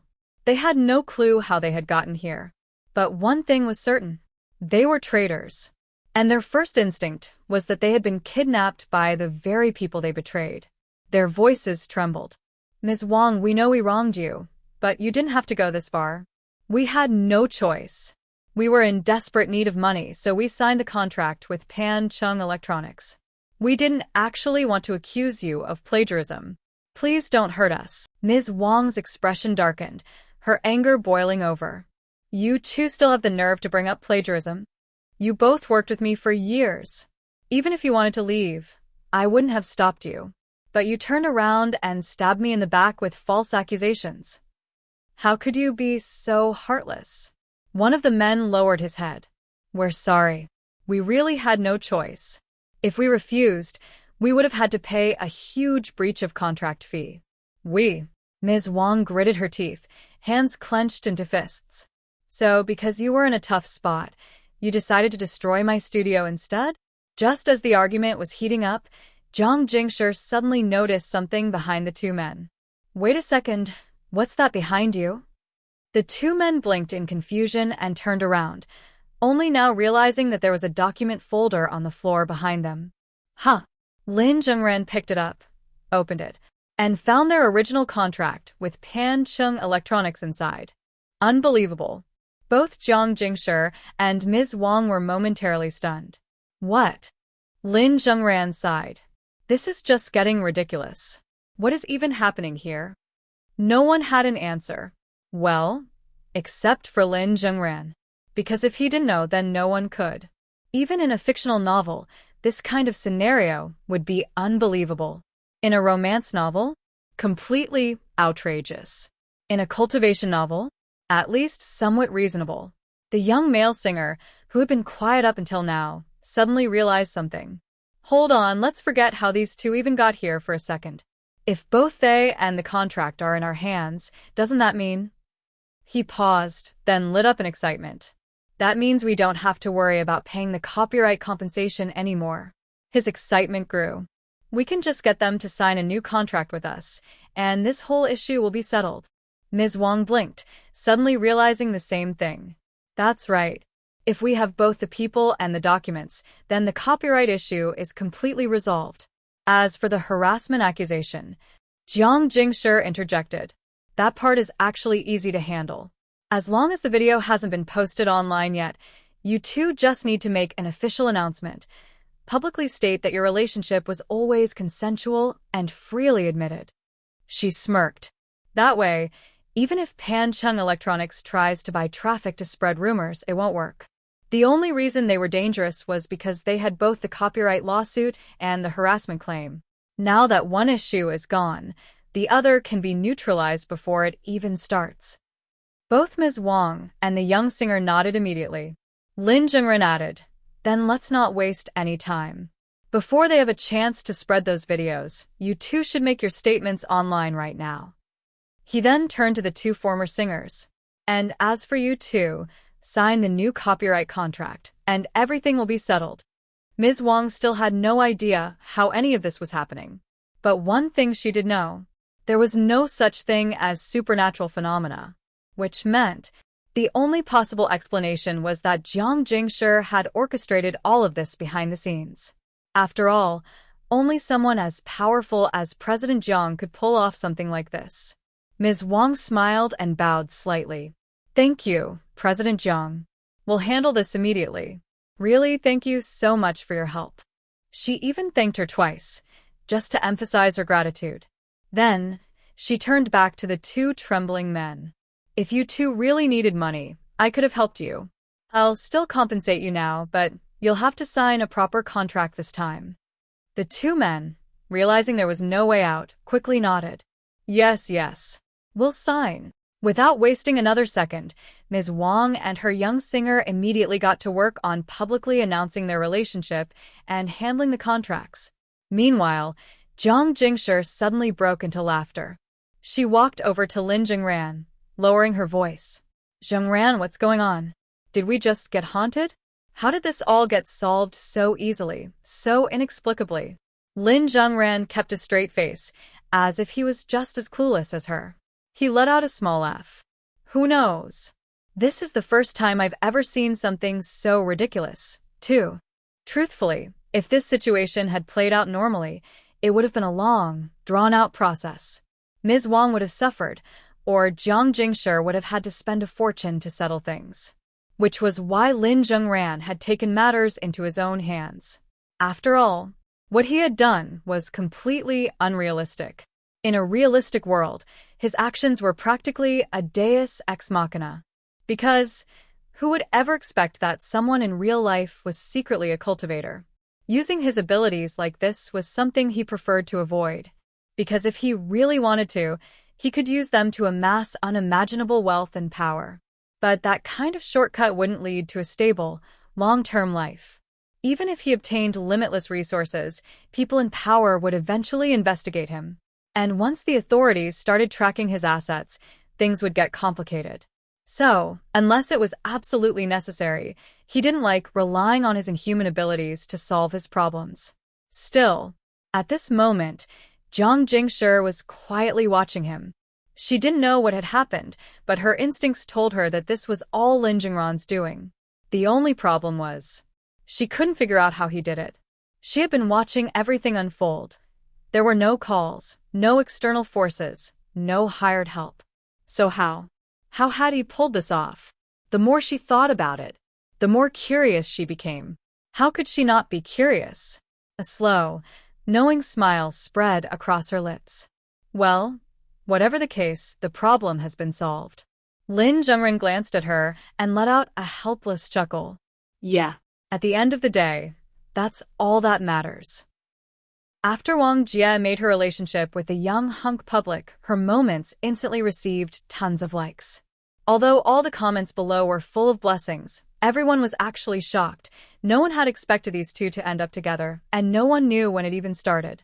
Naturally, Lu Yong, the vice president of Pancheng Electronics, was among the first to find out about their announcement. He was so anxious that he even called the police, pointing at his phone as he said, "Officer, I strongly suspect these two are behind it. Otherwise, there's no way my safe would have gone missing. There were documents I needed in there. Things for my coup, for our collaboration with them."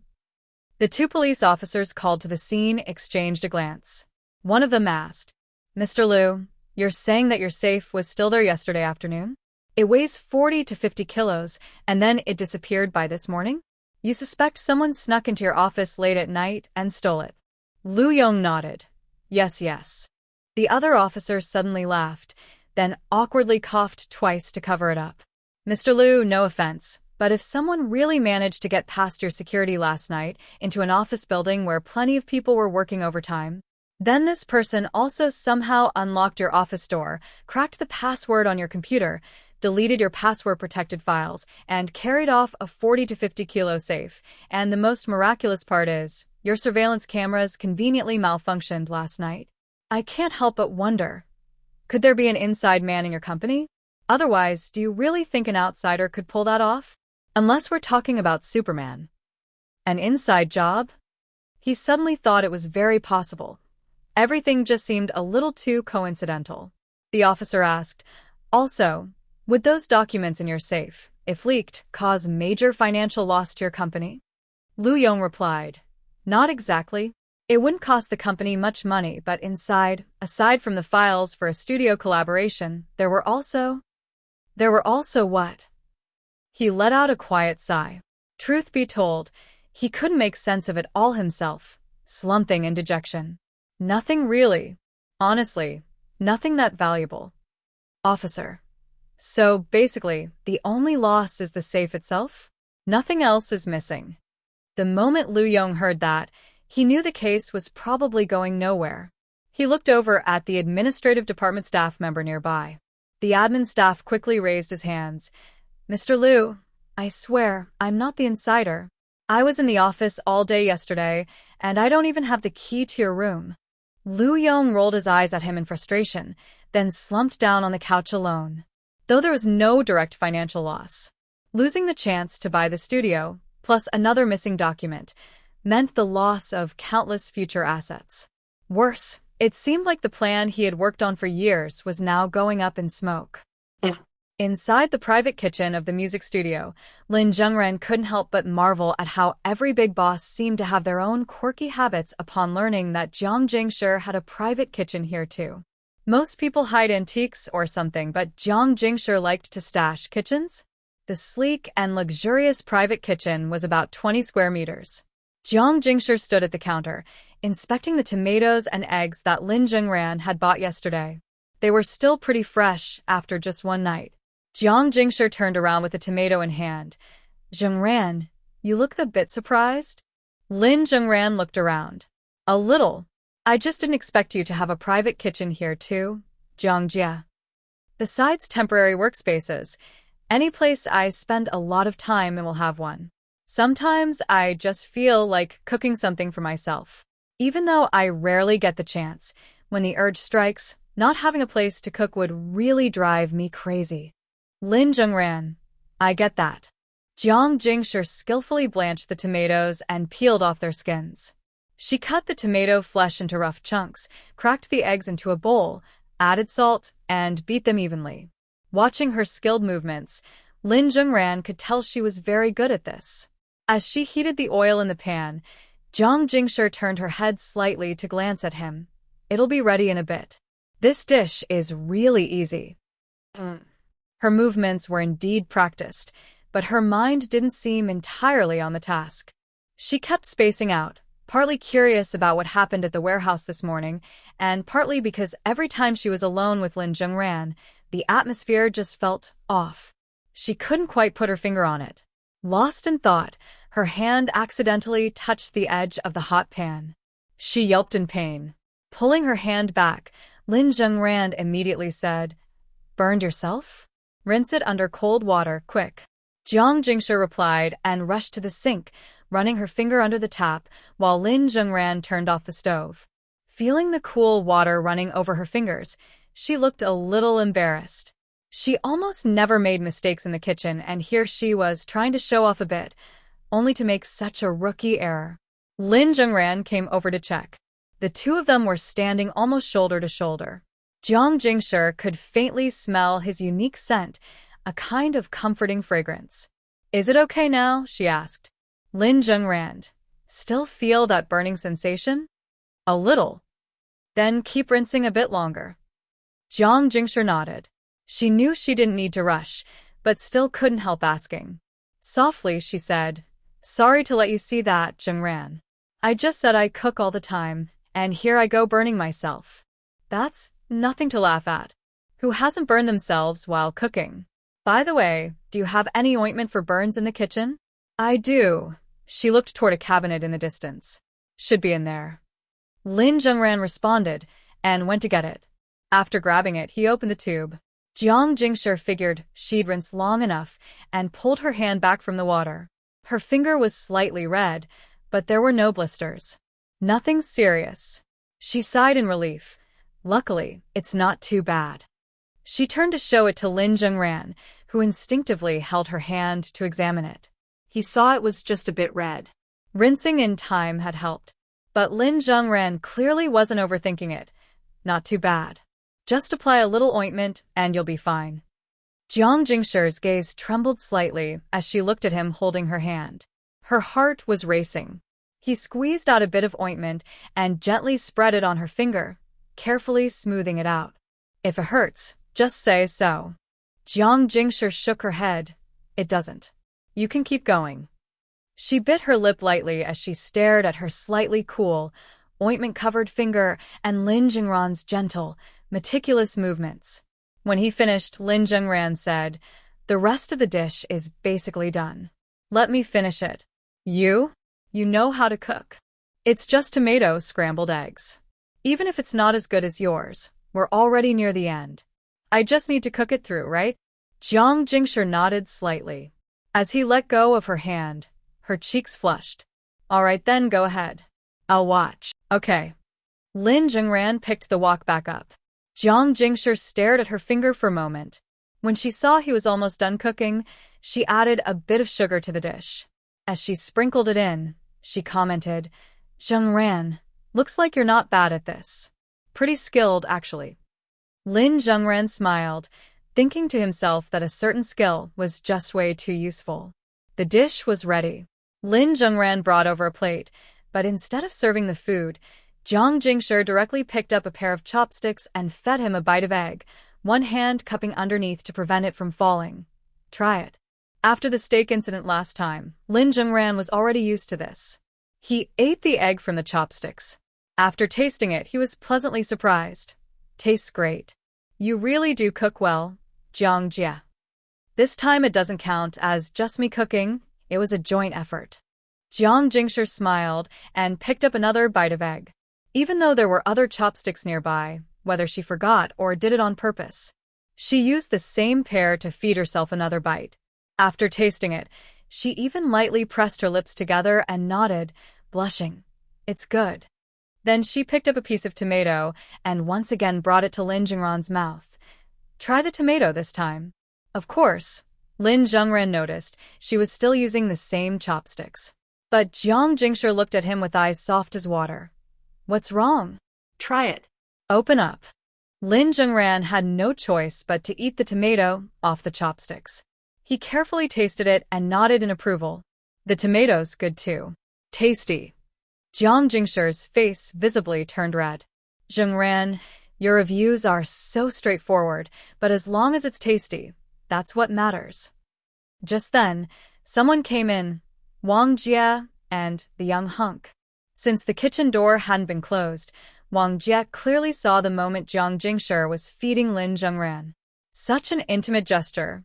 Their relationship needed no explanation. Besides, Jiang Jingshi had admitted it herself just yesterday. "President Jiang, Zhengran." The young hunk behind her politely added, "President Jiang Linji." Hearing their voices, Jiang Jingshi set down the chopsticks and turned to look. Wang Jie. Lin Zhengran also looked toward the two at the door. "Wang Jie? What's up?" Wang Jie's expression was full of gratitude. "Nothing much. I just wanted to take this opportunity to talk with President Jiang and Zhengran about the studio." Not long after, the group moved to the office. Jiang Jingshi and Lin Zhengran sat together, while Wang Jie and the young man sat together on the other side. A secretary came over to pour tea for the four of them. But just as she was about to pour for Lin Zhengran, Jiang Jingshi stopped her. "I'll do it. You can go." The secretary didn't understand, but still nodded obediently. "Okay, President Jiang." Jiang Jingshi gently picked up the teapot and gracefully poured tea into Lin Zhengran's cup, even carefully wiping the rim before sliding it over. All set." Lin Zhengran thanked her. Wang Jie and the young man exchanged a look, both clearly shocked. Sipping her own tea, Jiang Jingshi asked, "Wang Jie, what did you want to discuss?" Wang Jie smiled before answering. President Jiang, it's like this. Both of us are really grateful to you and Zhengran for everything. Jiang Jingshi smiled back. No need to thank us. Honestly, we didn't really do much. Wang Jie knew this morning's events had to be their doing. No one else could have pulled it off. The only reason Jiang Jingshi didn't admit it was because some things couldn't be said outright. Anyway, President Jiang, after everything that's happened, I've made up my mind. I've always been a bit obsessed with music. For years, I've tried to make the team better through my own efforts, but it's never really worked out. Even though we've now got Jiang Xueli in the studio, she's a very special case. We barely trained her. We just helped sign her up for a few small competitions. Almost all of her growth came from Zhengran teaching her himself. Even when she signed the contract with us, it was a special agreement since she didn't need training.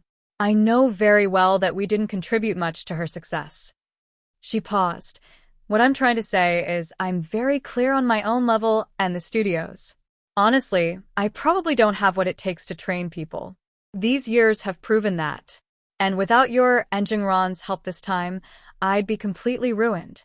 That compensation payment would have destroyed me. I just don't have the ability to deal with those people. So, if you're willing, I'd like to give the studio to you, no strings attached. Even Jiang Jingshi was a bit surprised by that. What did you say? Give me the studio? You're not doing it anymore, Wang Jie? It's not that I'm quitting. It's just, if not for Jiang Xueli, the studio wouldn't even be profitable now. These past few years, I've just been forcing it to survive. Lin Zhengran actually understood what she meant. Though her words were vague, Wang Jie was subconsciously hoping for a collaboration with the Jiang group. But with her current resources, she had neither the standing nor the nerve to bring it up. So she went straight to offering the studio. After all, Jiang Xueli was the only artist worth anything in her hands, and she was already on their side. If she left, the studio would collapse sooner or later. Wang Jie wasn't good at developing talent, but she was excellent at spotting it and running a company. Running a studio for years without any backing proved she had real skills. You couldn't fake that. Just then, Lin Zhengran noticed Jiang Jingshi subtly nudging him with her elbow. They exchanged a quick glance. Her gentle eyes were smiling. She clearly understood what Wang Jie was thinking. She was silently asking if he wanted to accept. Jiang Jingshi pulled out her phone and typed a message to show him. The screen read, "You know Wang Jie's abilities better than I do. If you want to keep her, keep her. This new company, I'm the VP and you're the president. So big sis listens to you." Lin Zhengran let out a helpless laugh. He spoke up. "Wang Jie, we can't just take the studio like that. And I know you've been in this business for a long time. I've known you for years, and I know you've got what it takes. So how about this? If you're willing, I'd like to work with you. Let's team up from now on." Wang Jie had really wanted a partnership with the Jiang group, but she never expected them to actually bring it up first. Once Lin Zhengran spoke, Jiang Jingshi followed up. "Zhengran and I are planning to start a new company soon. Just like he said, if you're willing, you can join us. We'll definitely need to build multiple teams, and for the music side of things, we'll need someone in charge. We think you'd be perfect." Wang Jie was overwhelmed, both surprised and thrilled. Really, President Jiang? You really want to work with me? But with my abilities?" Jiang Jingshi replied, "If Zhengran believes in you, I believe in you. After all, in this new company, I'm just the VP. He's the one in charge." That casual, "he's the one in charge," was enough to make it clear who held the reins. Lin Zhengran spoke. "It's not like I just met you yesterday, Wang Jie. We've known each other for years. I trust you. It's just a matter of whether you want to work with us." She looked at Lin Zhengran with heartfelt gratitude. "Zhengran, President Lin, of course I'm willing. If I can work with you both, I'd be over the moon. Thank you so much, President Lin, President Jiang." Jiang Jingshi smiled. Then it settled. "From now on, we're all partners." Yes. "Thank you, really." She couldn't express her gratitude in words and could only grin from ear to ear. A week later, the new company was tentatively established. Originally planned as just a studio, With Wang Jie, Wang Lan on board, the three of them decided to restructure it as a limited company. The name was chosen jointly by Lin Zhengran and Jiang Jingshi, combining parts of both their names. Jingshi Media Company, Ltd. Jingshi Media would serve as the main company, with 3 subsidiary branches. One music division headed by Wang Jie, Wang Lan. A sports division, led by Taekwondo, temporarily overseen by Jiang Jingshi. And a streaming division. The company registration was being processed rapidly, with official operations expected to launch within a month. Recent events. Jiang Xueli's hometown faced attacks and slander from rival forces. Taking advantage of the night, you single-handedly eliminated the threats with ease. Later, you, the Empress of the Imperial City, and Lady Wang joined forces to officially establish a cultivation sect, Zhengshi Sect, a major milestone in your cultivation journey. During the collaboration, the Empress personally prepared a bottle of golden red agate liquid for you to taste. After consuming it, you gained +1 spirit level and +3 strength. This fortunate encounter also granted +1 spirit level, +1 stamina, and +5 endurance. In addition, with the founding of your sect, your affinity with all things skill advanced. Current stats. Spirit level, 59, Qi refinement phase, close to breakthrough. Strength, 90, unlocked. Strength never declines and immunity to disease. Endurance, 81, unlocked. Lifespan extension, enhanced physical durability, double cultivation speed. Affinity with all things, level 2. Intermediate affinity, you now possess master-level proficiency in all skills equivalent to 30 years of experience in any field. Your disciple's learning speed is 1.4x faster, even without a contract. Those who have signed a contract with you will have 3x faster learning speed. Friday morning. As Lin Zhengran finished listening to the system's report, he couldn't help but feel that his training efficiency was becoming absurdly high. With just one more level, he would reach spirit level 60, a major milestone in his cultivation journey. After getting dressed, he left his dormitory, only to be met with an unexpected sight right outside the entrance. Han Wenwen, Zhang Xueli, and little He Qing were all standing at the dormitory entrance, looking anxious. Many male students nearby were also staring at the scene, obviously curious about why these 3 beautiful girls were waiting here. As soon as they saw him, the 3 of them immediately rushed over. Zhengran, Lin Zhengran, Lin Zhengran, where have you been? Lin Zhengran was caught off guard by their worried expressions. Why do they look so frantic? He raised an eyebrow. What's going on? Why do you all look so anxious? The 3 girls exchanged glances. Little He Qing, her voice timid but full of concern, asked, Lin Zhengran, what have you been doing these past 2 days? You just disappeared. We didn't see you at all. Jiang Xueli quickly followed up. Did something happen? The teacher said you were in the dorm resting, but I asked around, and no one actually saw you there. They said you left the campus. Meanwhile, Han Wenwen didn't say much. She just stared at him, eyes full of worry. What exactly happened? Lin Zhengran felt the weight of their concern, and also noticed the envious and irritated looks from the surrounding male students. Their expressions seemed to scream, why the hell does this guy get all the pretty girls? What does he have that I don't? Other than being taller, better looking, smarter, more athletic, richer, and having better charisma, he's got nothing on me. I refuse to accept this. Ignoring the bitter resentment in the air, Lin Zhengran calmly explained. Of course, he kept things vague. He simply said that Jiang Xueli's music studio ran into some trouble, so he had to help resolve the issue. As for how he handled it, he deliberately kept it ambiguous. The 3 girls listened, but their expressions remained somewhat puzzled. Lin Zhengran summarized, Anyway, the problem is solved, so I won't need to take any more leave. Little He Qing let out a relieved sigh. Oh, so that's what happened. But you're not sick, right? She hadn't understood a single word about the music studio's problem. She only cared about one thing. As long as Lin Zhengran is healthy, that's all that matters. Lin Zhengran nodded. Of course not. I only said I was sick to get out of school. Little He Qing, who had been holding her breath in worry, finally relaxed. She clutched her chest, exhaled heavily, and gave a bright smile. That's good. That's all that matters. I was so worried. The other two girls also let out a sigh of relief. This had been their biggest concern. However, Jiang Shuili caught onto something else. Wait a second, so that's why my song was taken down 2 days ago, and the ranking board was temporarily frozen? I tried calling Ms. Wang, but I couldn't reach her. So the studio was in trouble, and you went to help. Is my song back up? What's the ranking now? Lin Zhengran asked. Jiang Shuili nodded excitedly. Yep. It's back up, and it's still ranked #1. Han Wenwen, linking arms with little He Qing, pouted. Lin Zhengran, next time you get busy, can you at least give us a heads up? We were worried sick. And when we messaged you, all you did was reply with vague answers. I was busy, Lin Zhengran explained simply. And besides, as long as I was replying, didn't that prove I was fine? Still.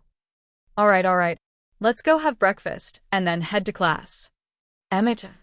The three girls responded in unison. As the four of them walked toward the cafeteria, the surrounding male students could only watch with envy. Why does this guy get to be surrounded by three beauties? Other than being taller, more handsome, smarter, more athletic, wealthier, and having a better aura than us, what does he even have? Back in class, Jiang Qian and Fang Meng were talking about something when Lin Zhengran walked in. As soon as Jiang Qian saw him, she immediately stood up. You're back.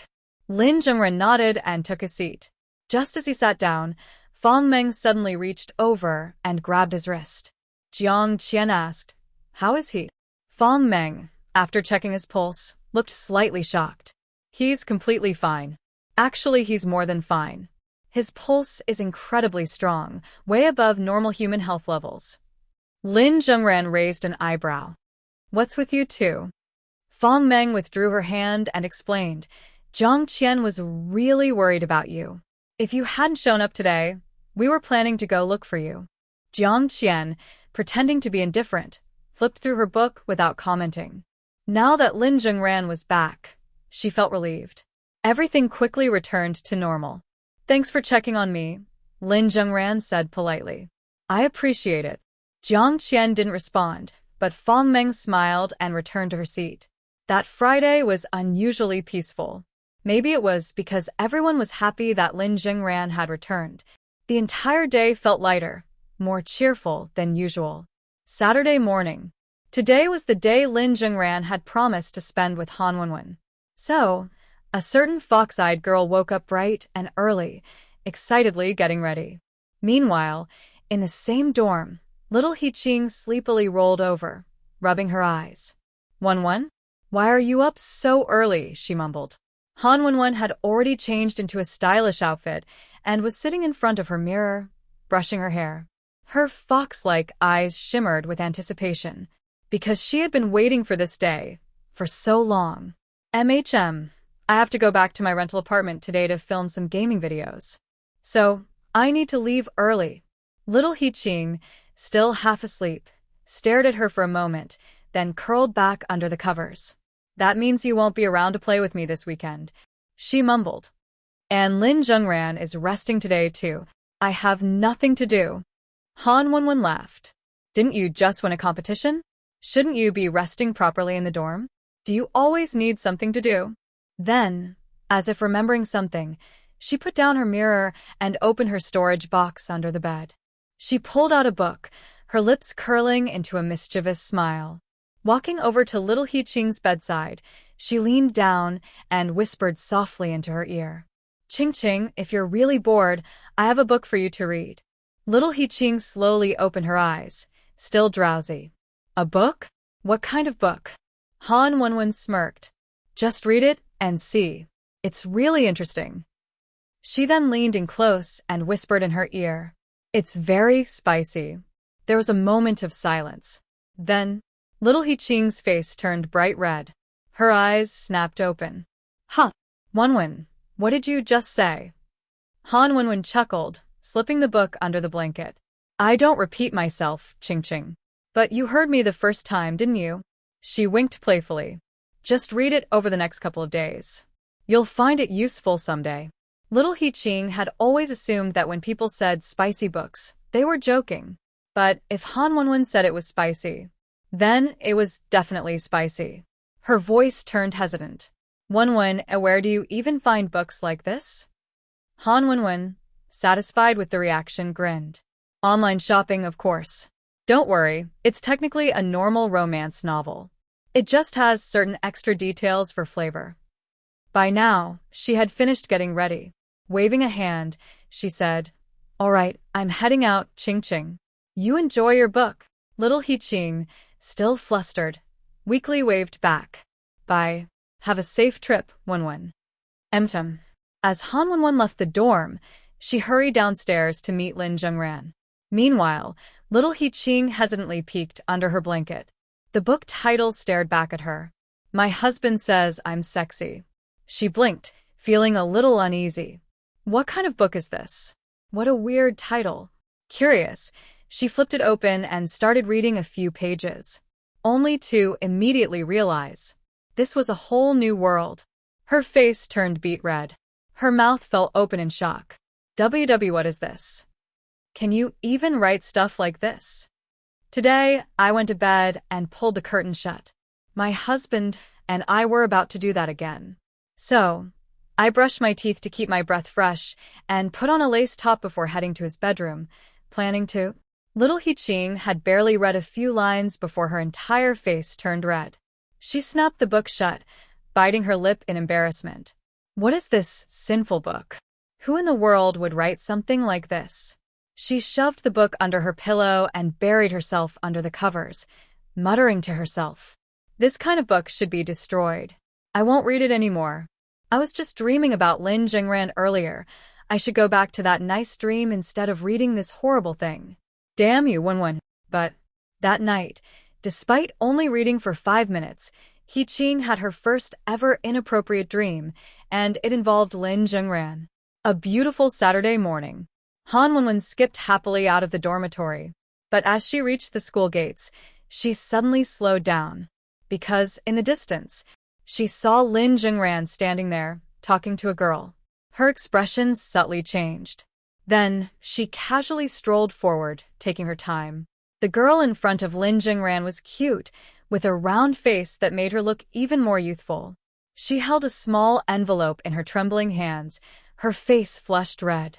Behind her, a group of her friends hid at a distance, cheering her on quietly. You got this, babe. Go for it. The girl hesitated for a moment before stammering.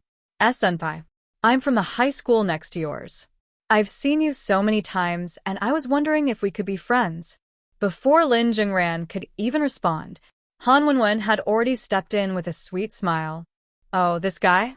He already has a girlfriend. The girl froze, her face turning even redder. Huh. Really? Han Wenwen's fox-like eyes gleamed mischievously. What do you think? The girl finally realized what she meant by has a girlfriend. I didn't know. I'm so sorry. I didn't mean to bother you. She panicked and ran away, her group of friends quickly rushing to comfort her. Lin Zhengran watched her retreat, then turned back to Han Wenwen. Han Wenwen, arms crossed, also watched the girl leave, her voice soft but teasing. Looks like all the girls in our school have already tried their luck, so now you're attracting outside girls too? Lin Zhengran, do you just never stop? Lin Zhengran raised an eyebrow, noticing how she was clearly jealous, but pretending to be calm. So he played along. Han Wenwen, when did I ever try to attract girls from other schools?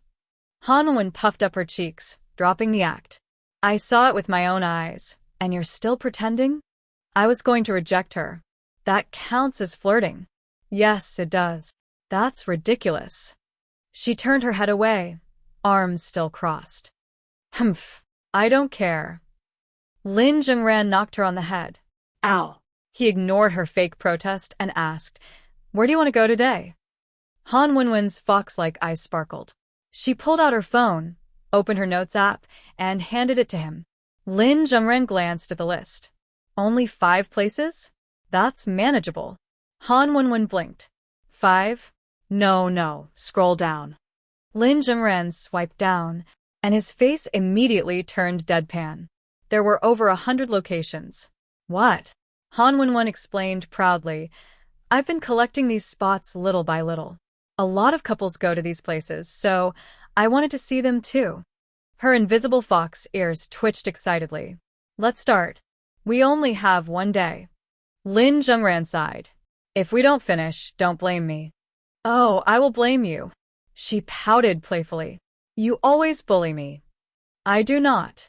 She didn't answer, just smiled mischievously. Lin Zhengran hailed a taxi, and the two of them set off on their adventure. Despite Han Wenwen's calm and composed personality at school, once she was with Lin Zhengran, she completely let loose. Like a fox set free in a giant playground. She dragged him around the arcade, jumping from game to game. She bought snacks and drinks without thinking, and whenever they passed by a stall, she kept asking, Zhengran, do you want to try this? Zhengran, do you want to eat that? Zhengran, what about this? Until finally, Han Wenwen, if you want it, just buy it. Can you even eat all of this? She pouted. I just want a little bit of everything. And of course, whenever she ate something, she always took a bite first, then fed the rest to Lin Zhengran. So, technically she was eating, but in reality, they were sharing everything. The rides weren't huge, but they had mini roller coasters and drop towers. And Han Wenwen rode everything enthusiastically.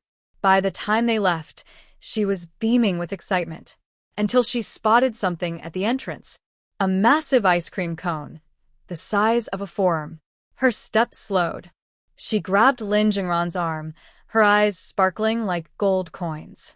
Look, Zhengran. Look. It's huge. I want to try it. Lin Zhengran followed her gaze, and instantly knew that she wouldn't finish it. It was 3 times the size of a regular ice cream cone, and twice as expensive. The money wasn't the issue. The issue was that Han Wenwen was infamous for not finishing big portions of food. Lin Zhengran crossed his arms. You're not going to finish it. Han Wenwen pouted dramatically. I will. I promise. Just a few bites, please. She tightened her grip on his arm and shook him gently, her fox-like eyes shimmering with fake tears. Zhengran, please. No. So cold-hearted. Lin Zhengran sighed. If you really want it, we'll share. But if you don't finish it, I'm never buying you oversized food again.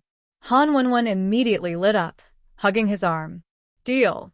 And so, a few minutes later, Han Wenwen stood happily holding her giant ice cream, taking tiny bites, and then shoving it into Lin Zhengran's mouth to share. Are you sure you can finish it? Han Wenwen hesitated, biting her lip before flashing a guilty smile at Lin Zhengran. I just wanted 1 bite. Without hesitation, Lin Zhengran flicked her forehead. Ow. Feeling wronged, Han Wenwen leaned against his arm, clutching it tightly, completely unrepentant. Just then, the ice cream vendor suddenly introduced a new mini version of the oversized ice cream. Han Wenwen immediately panicked. She clutched Lin Zhengran's arm like her life depended on it. Look. There's a small version. That one's okay, right?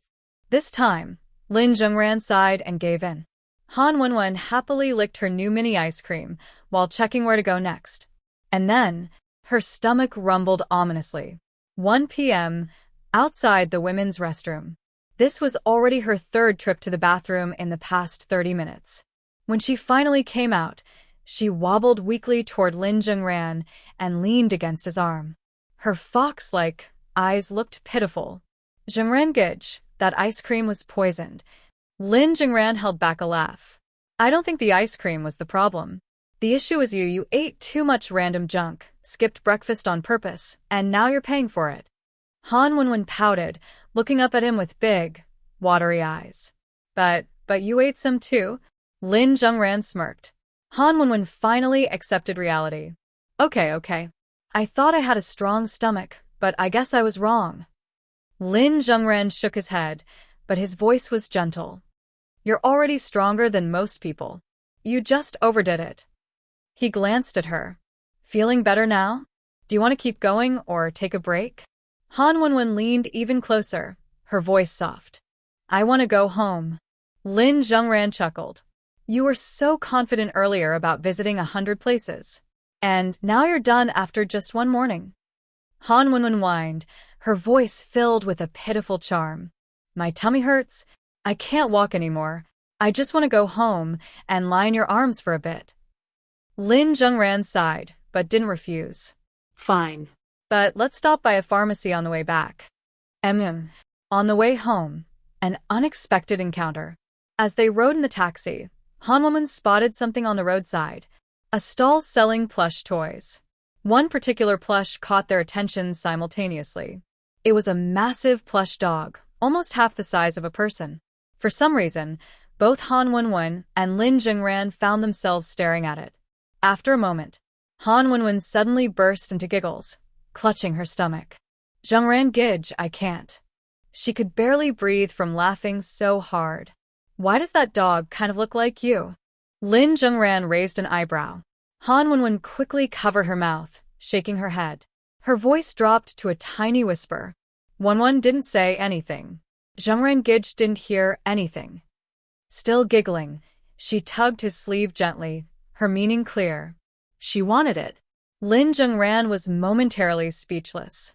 Because, honestly, it did look a little like him, especially the brows and the overall aura. After a brief pause, he sighed and paid for it in full. The ride home. Sitting in the taxi, Han Wenwen hugged her new plush dog tightly. Her laughter filled the car. Her stomach hurt even more from laughing, but she didn't care. I can't believe this. How is this so funny? Then, her laughter softened, turning into a contented smile. She nuzzled against the plush dog, murmuring happily, with this dog, I'll Hello, never everyone. feel lonely at night again. As we wrap up this video, I want to share a quick note. I have a Patreon account. If you'd like to support me and enjoy on-demand audiobooks, you can become a Patreon member. Alternatively, you can check out my Google Drive link, which has 500+ novel audiobooks available through my Ko-fi or Patreon shop. I appreciate your support.